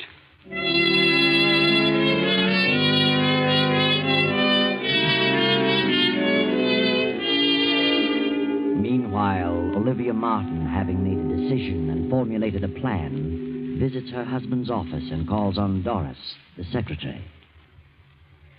Good afternoon, Miss Hammond. Oh, how do you do, Mrs. Martin? I was just going out to lunch. Would you join me? I'm sorry, Miss Hammond. I'm afraid I haven't time. I'm in rather a hurry. I've a number of things to do this afternoon. Oh, can I help you? I suppose you're quite busy yourself. Oh, yes, my work is always doubled when Fred leaves town. Fred? Yes, Mr. Martin. Oh, my husband. I suppose it does seem strange for an employee to call him Fred. But for some reason I've gotten into the habit and can't seem to break it. He doesn't seem to mind, however. That's so. I can imagine he wouldn't. After all, you're like one of the family, aren't you, Miss Hammond? Yes, I've been here for 2 years. You've been Fred's private secretary for how long now? Almost a year. It doesn't seem that long. Pleasant work, isn't it? Most interesting. You've no idea how absorbing this business can be, Mrs. Martin. But I realize it must have a certain amount of extremely interesting moments. You should come around more often, Mrs. Martin. Oh, how right you are. Things might have been different. Different? Yes. I mean, if I had taken an active interest in the business, well, at times it gets rather dull waiting at home, especially on long evenings when your husband has to stay in town on business. Oh, I suppose it is rather dull under those conditions. Yes. But I mustn't take up your time with personal problems. I want you to have a check drawn for me for $500. Very well, I'll attend to it at once. Have you heard from Fred since he left? No, I haven't. He phoned me this morning. He did? Yes. He left an important paper at home, and he knew I was flying to Detroit tonight to visit my relatives, so he wants me to drop it off for him at Buffalo. Buffalo? I thought he was in Boston. Well, yes, he was. But he had to rush over to Buffalo. Some unexpected business came up, and he says he needs you very badly. He wants me to come to Buffalo? Yes, I told him I'd notify you and bring you with me. I'll be leaving the airport about 5:30. Can you meet me there, or shall I pick you up here? Well, I'll meet you at the airport. I'll have to run home for a few minutes. Is there anything in particular he wants me to bring? No, nothing but the paper he left at home. Very well, I'll be at the airport around 5. Do you mind flying, Miss Hammond? No, not at all. That's good. My plane is a small cabin job. Might be a little bumpy, but I'm rather a good pilot. I'll see you at 5.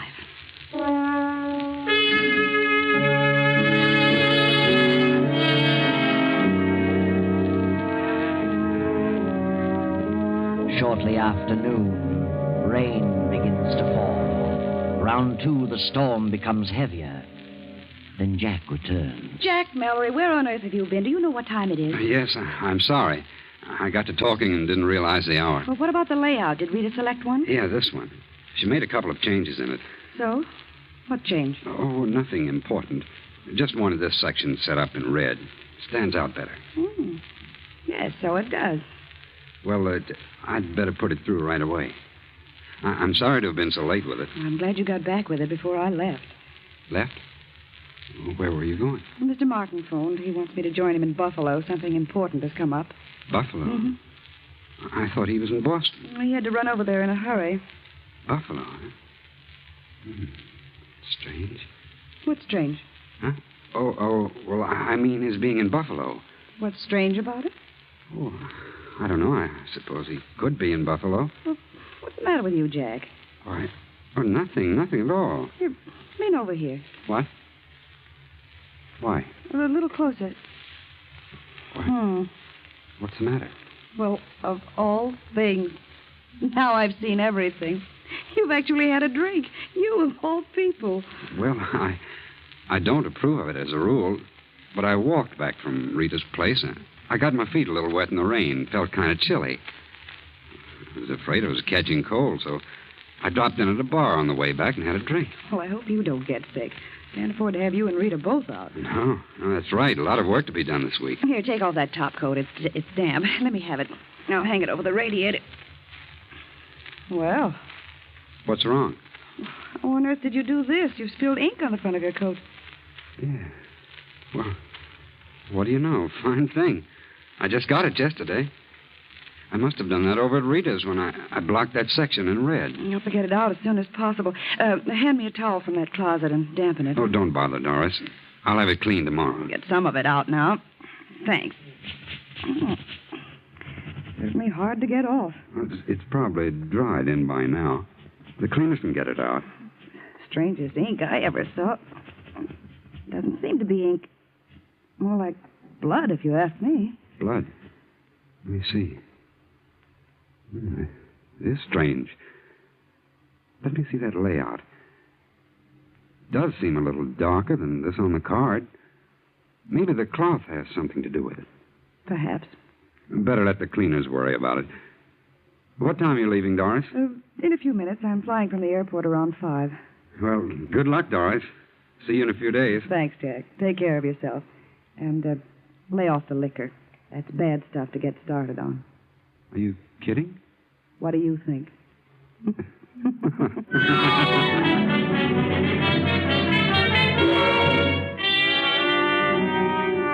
For a few brief moments, Doris stands staring after Jack as he passes through the door to the outer office.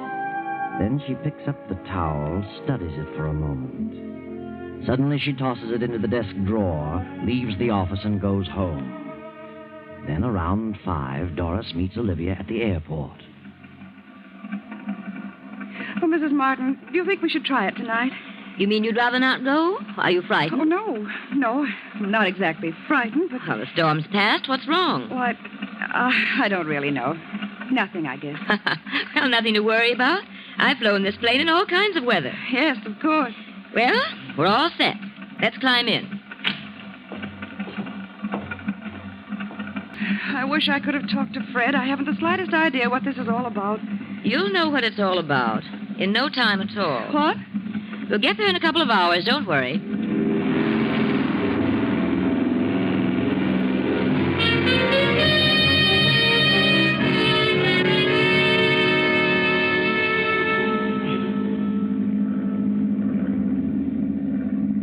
How far have we come now? Oh, I don't know. About 75 miles, I should say. Where are we? I can't see a thing. We're not far from Monticello. How can you tell? Can you see that down there? No, not too well. I'm flying by instruments. I hope we don't run into a storm. Frankly, I don't like to be in a plane during a storm. Well, I don't know of anyone who really does. We could have taken a train. We could have, but on this particular trip, I was in somewhat of a hurry to get to my destination. Tell me, Doris. May I call you Doris? Well, of course. Aren't you just a bit upset over this trip? What do you mean? Just that. Do I seem upset? Yes, you do. Something preying on your mind? Yes. Yes, there is something bothering me. So? What is it? I'd rather not say. A guilty conscience? Guilty conscience? Isn't that what it is? What are you talking about? Are you looking forward to a nice visit in Buffalo? Why, I don't know. I don't consider it a visit. It's part of my job. And a very pleasant job, too. I'm sure you'll miss the job and its attendant interests. Working late at night, several nights a week with Fred. What do you mean by that? Why should I lose my job? Your job isn't all you're going to lose. Do you know what you're saying? Yes, and you know what I'm talking about. You're crazy. Fred isn't in Buffalo. Where is he? I don't know. But wherever he is, you'll never see him again, you little cheat. Put this plane down and let me out. You're mad. I'm going to put it down, straight down on its nose. What? Fred won't think you're so attractive next time he sees you. No. No, you're out of your mind. You can't do this. You can't. You can't. Put that key back in the switch. I won't. You hear me? I won't. You must listen. Give me that key. Pull up. Those trees. Pull up. Ah!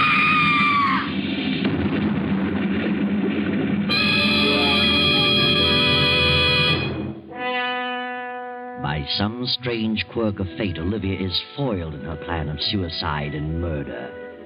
A farmer rushes to the crash, finds Olivia thrown clear and still alive. Now, an hour later, in the farmhouse.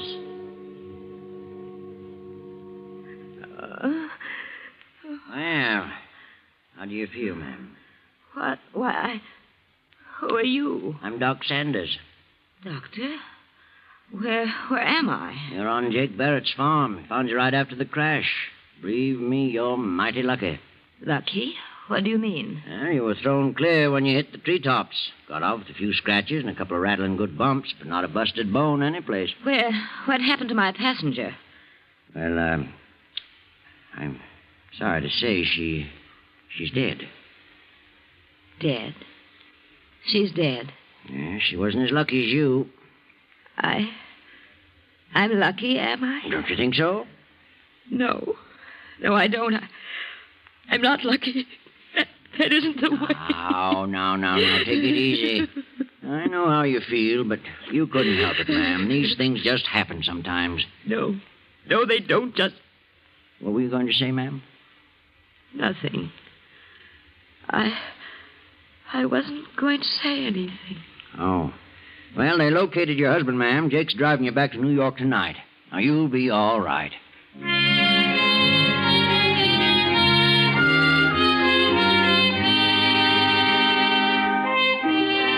Well, Olivia, now you are on the spot. Your vicious plan was only partly successful. Now you've got to face Fred. And how are you going to explain the situation? How are you going to explain Doris's presence in your plane? Fred arrives in town, spends a few hours at his club. Then in the morning he visits Olivia. Hello, Olivia. Oh, Fred, it was terrible. Yes, I know. I'm very sorry, Olivia. I don't know what happened, but all of a sudden the motor cut off. I couldn't find a clear spot any place. I thought I saw a clearing, but it was more trees. And with no motor, I couldn't pull up. You were very fortunate. Yes, I suppose so. Where were you going? Why, well, after you left, I got to thinking things over, and I just couldn't remain another night in this house alone. So I decided to go to my sister's in Detroit for a while. Mm-hmm. Why did you fly? I don't know. I just wanted to get away as fast as possible. Wasn't it a rather bad night for flying? No, I've flown in worse weather. Storm had cleared. I see. I was never so shocked in my life. Oh, Fred, I'm so sorry. So terribly sorry. No. Get hold of yourself. You couldn't help it. It was just one of those things. I know how you feel. Doris was she was a lovely girl. It's a shame. Yes. She was young. Had everything to live for. I know how you must feel, Fred. Yes, I'll certainly miss her. Can you ever forgive me, Fred? Of course, Olivia. I never want to fly a plane again. Never. Tell me, how did Doris happen to be with you? Where was she going? Well, she said she wanted to visit some friend in Buffalo. Asked me if I'd drop her off there. How did she know you were flying that way? Well, you see, I went to your office and told her I was going to Detroit and asked her to draw some money for me. Told her I'd be glad to put her down in Buffalo. That's all. I can't imagine why she'd leave the office in the middle of the week to visit friends out of town. That wasn't like Doris. Maybe she had some business to attend to on the side. Maybe. Well, I can't imagine what it might be. Maybe it was personal business. Possibly. Olivia, are you telling me the truth? Why? What do you mean? Have you told me the real reason you wanted to leave town? Well, certainly. Weren't you, running from something? Well, what would I be running from? You were carrying out a plan, weren't you? Plan? What plan? Didn't you have a definite idea in mind when you wrote that note to me? Note? It seems you've forgotten the note. Why don't you tell me the truth, Olivia? Yes, I did make up my mind to do something terrible. I was going to kill her and myself. I couldn't stand it any longer. But after I mailed it to you, I seemed to come to my senses. I saw things clearly and realized how awful such a thing would be. I just couldn't go through with it. So you decided to forget the idea and go on to Detroit? Yes. I swear I changed my mind about killing her. I couldn't be a murderer. You really expect me to believe that? Fred, you must believe me. You must, please. I know what you think, the note and everything that's happened. That note is certainly definite evidence against you. Note? Yes. Oh, Fred, I swear I didn't. That's easy to say, but the note is too convincing. Where is the note? You must destroy it. Don't tell anyone about it, please, Fred. What time was it when you visited my office? Oh, I don't know. About noon, I think. And you mailed the note the night before? Yes. And you'd made up your mind to leave town. You went to the office, told Doris about it, and left at 5. Yes, that's right. And what did you do in the meantime? Oh, I can't remember. I'm so confused. I went shopping for a while. Are you sure? I don't know. I don't know, but I swear I changed my plan by the time morning came. You're going to have a hard time proving all that. It's the truth. Why shouldn't they believe the truth? The circumstances all tie in too well. We had separated the day before. I moved to the club. Several people knew about that. And in the note, you said you knew who the other woman was and stated clearly what you intended to do about it. I know. Then how else can the police look at it? Police? What do they know about it? They've been putting two and two together. But the note. How do they know what's in the note? They were waiting for me when I got back from Boston. They had already found the note. They showed it to me. That's where you made your big mistake, Olivia. Fred, they really think I killed her, murdered her? They do. What are they going to do? The detectives are here now. They want to talk with you. Detectives? Yes. Yes, I'll be calm. Very well.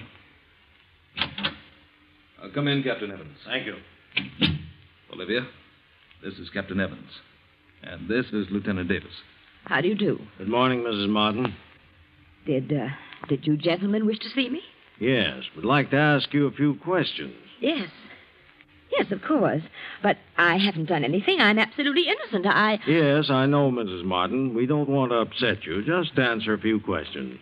Very well. Is it true that your husband left you a few days ago with the idea that you were to get a divorce? Yes. He took up residence at his club? Yes. You believe that your husband was in love with another woman? I did. Did you know who that woman was? I did. Did you object to his leaving you, getting a divorce? Yes. Yes, I did. Well, after he left you, did you write this note to him? Yes, I wrote it, but I... You mailed it to his club? Yes. Next day, you got some money at his office, about noon, and exactly 5 o'clock, you took off in your plane. Yes, but I'd changed my mind. I couldn't go through with it, and I didn't. I swear I didn't. Where were you, Mrs. Martin, between noon and 5 o'clock? I went about town. I did a little shopping. I don't remember what else I did.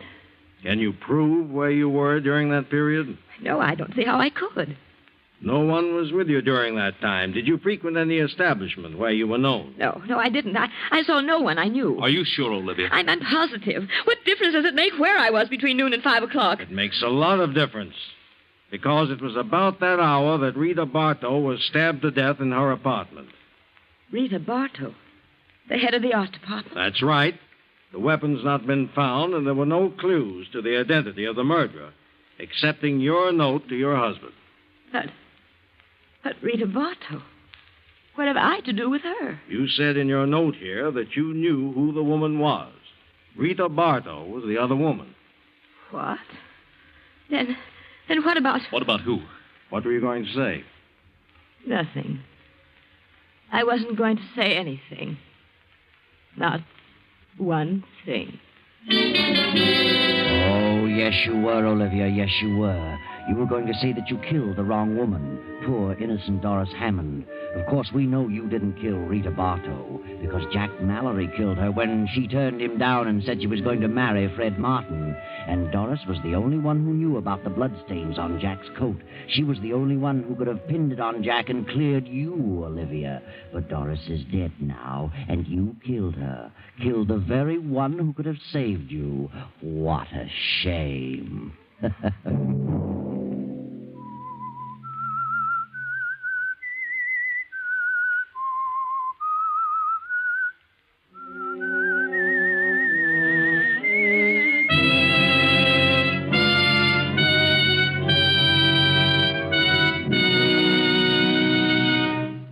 CBS has presented The Whistler.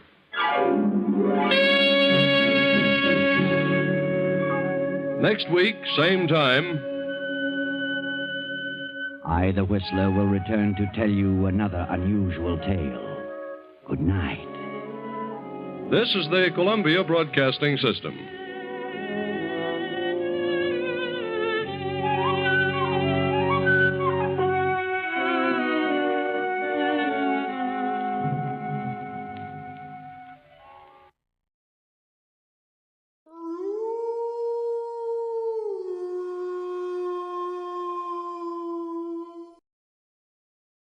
Tune in to nostalgia. Tune in to now. Golden Radio Hour.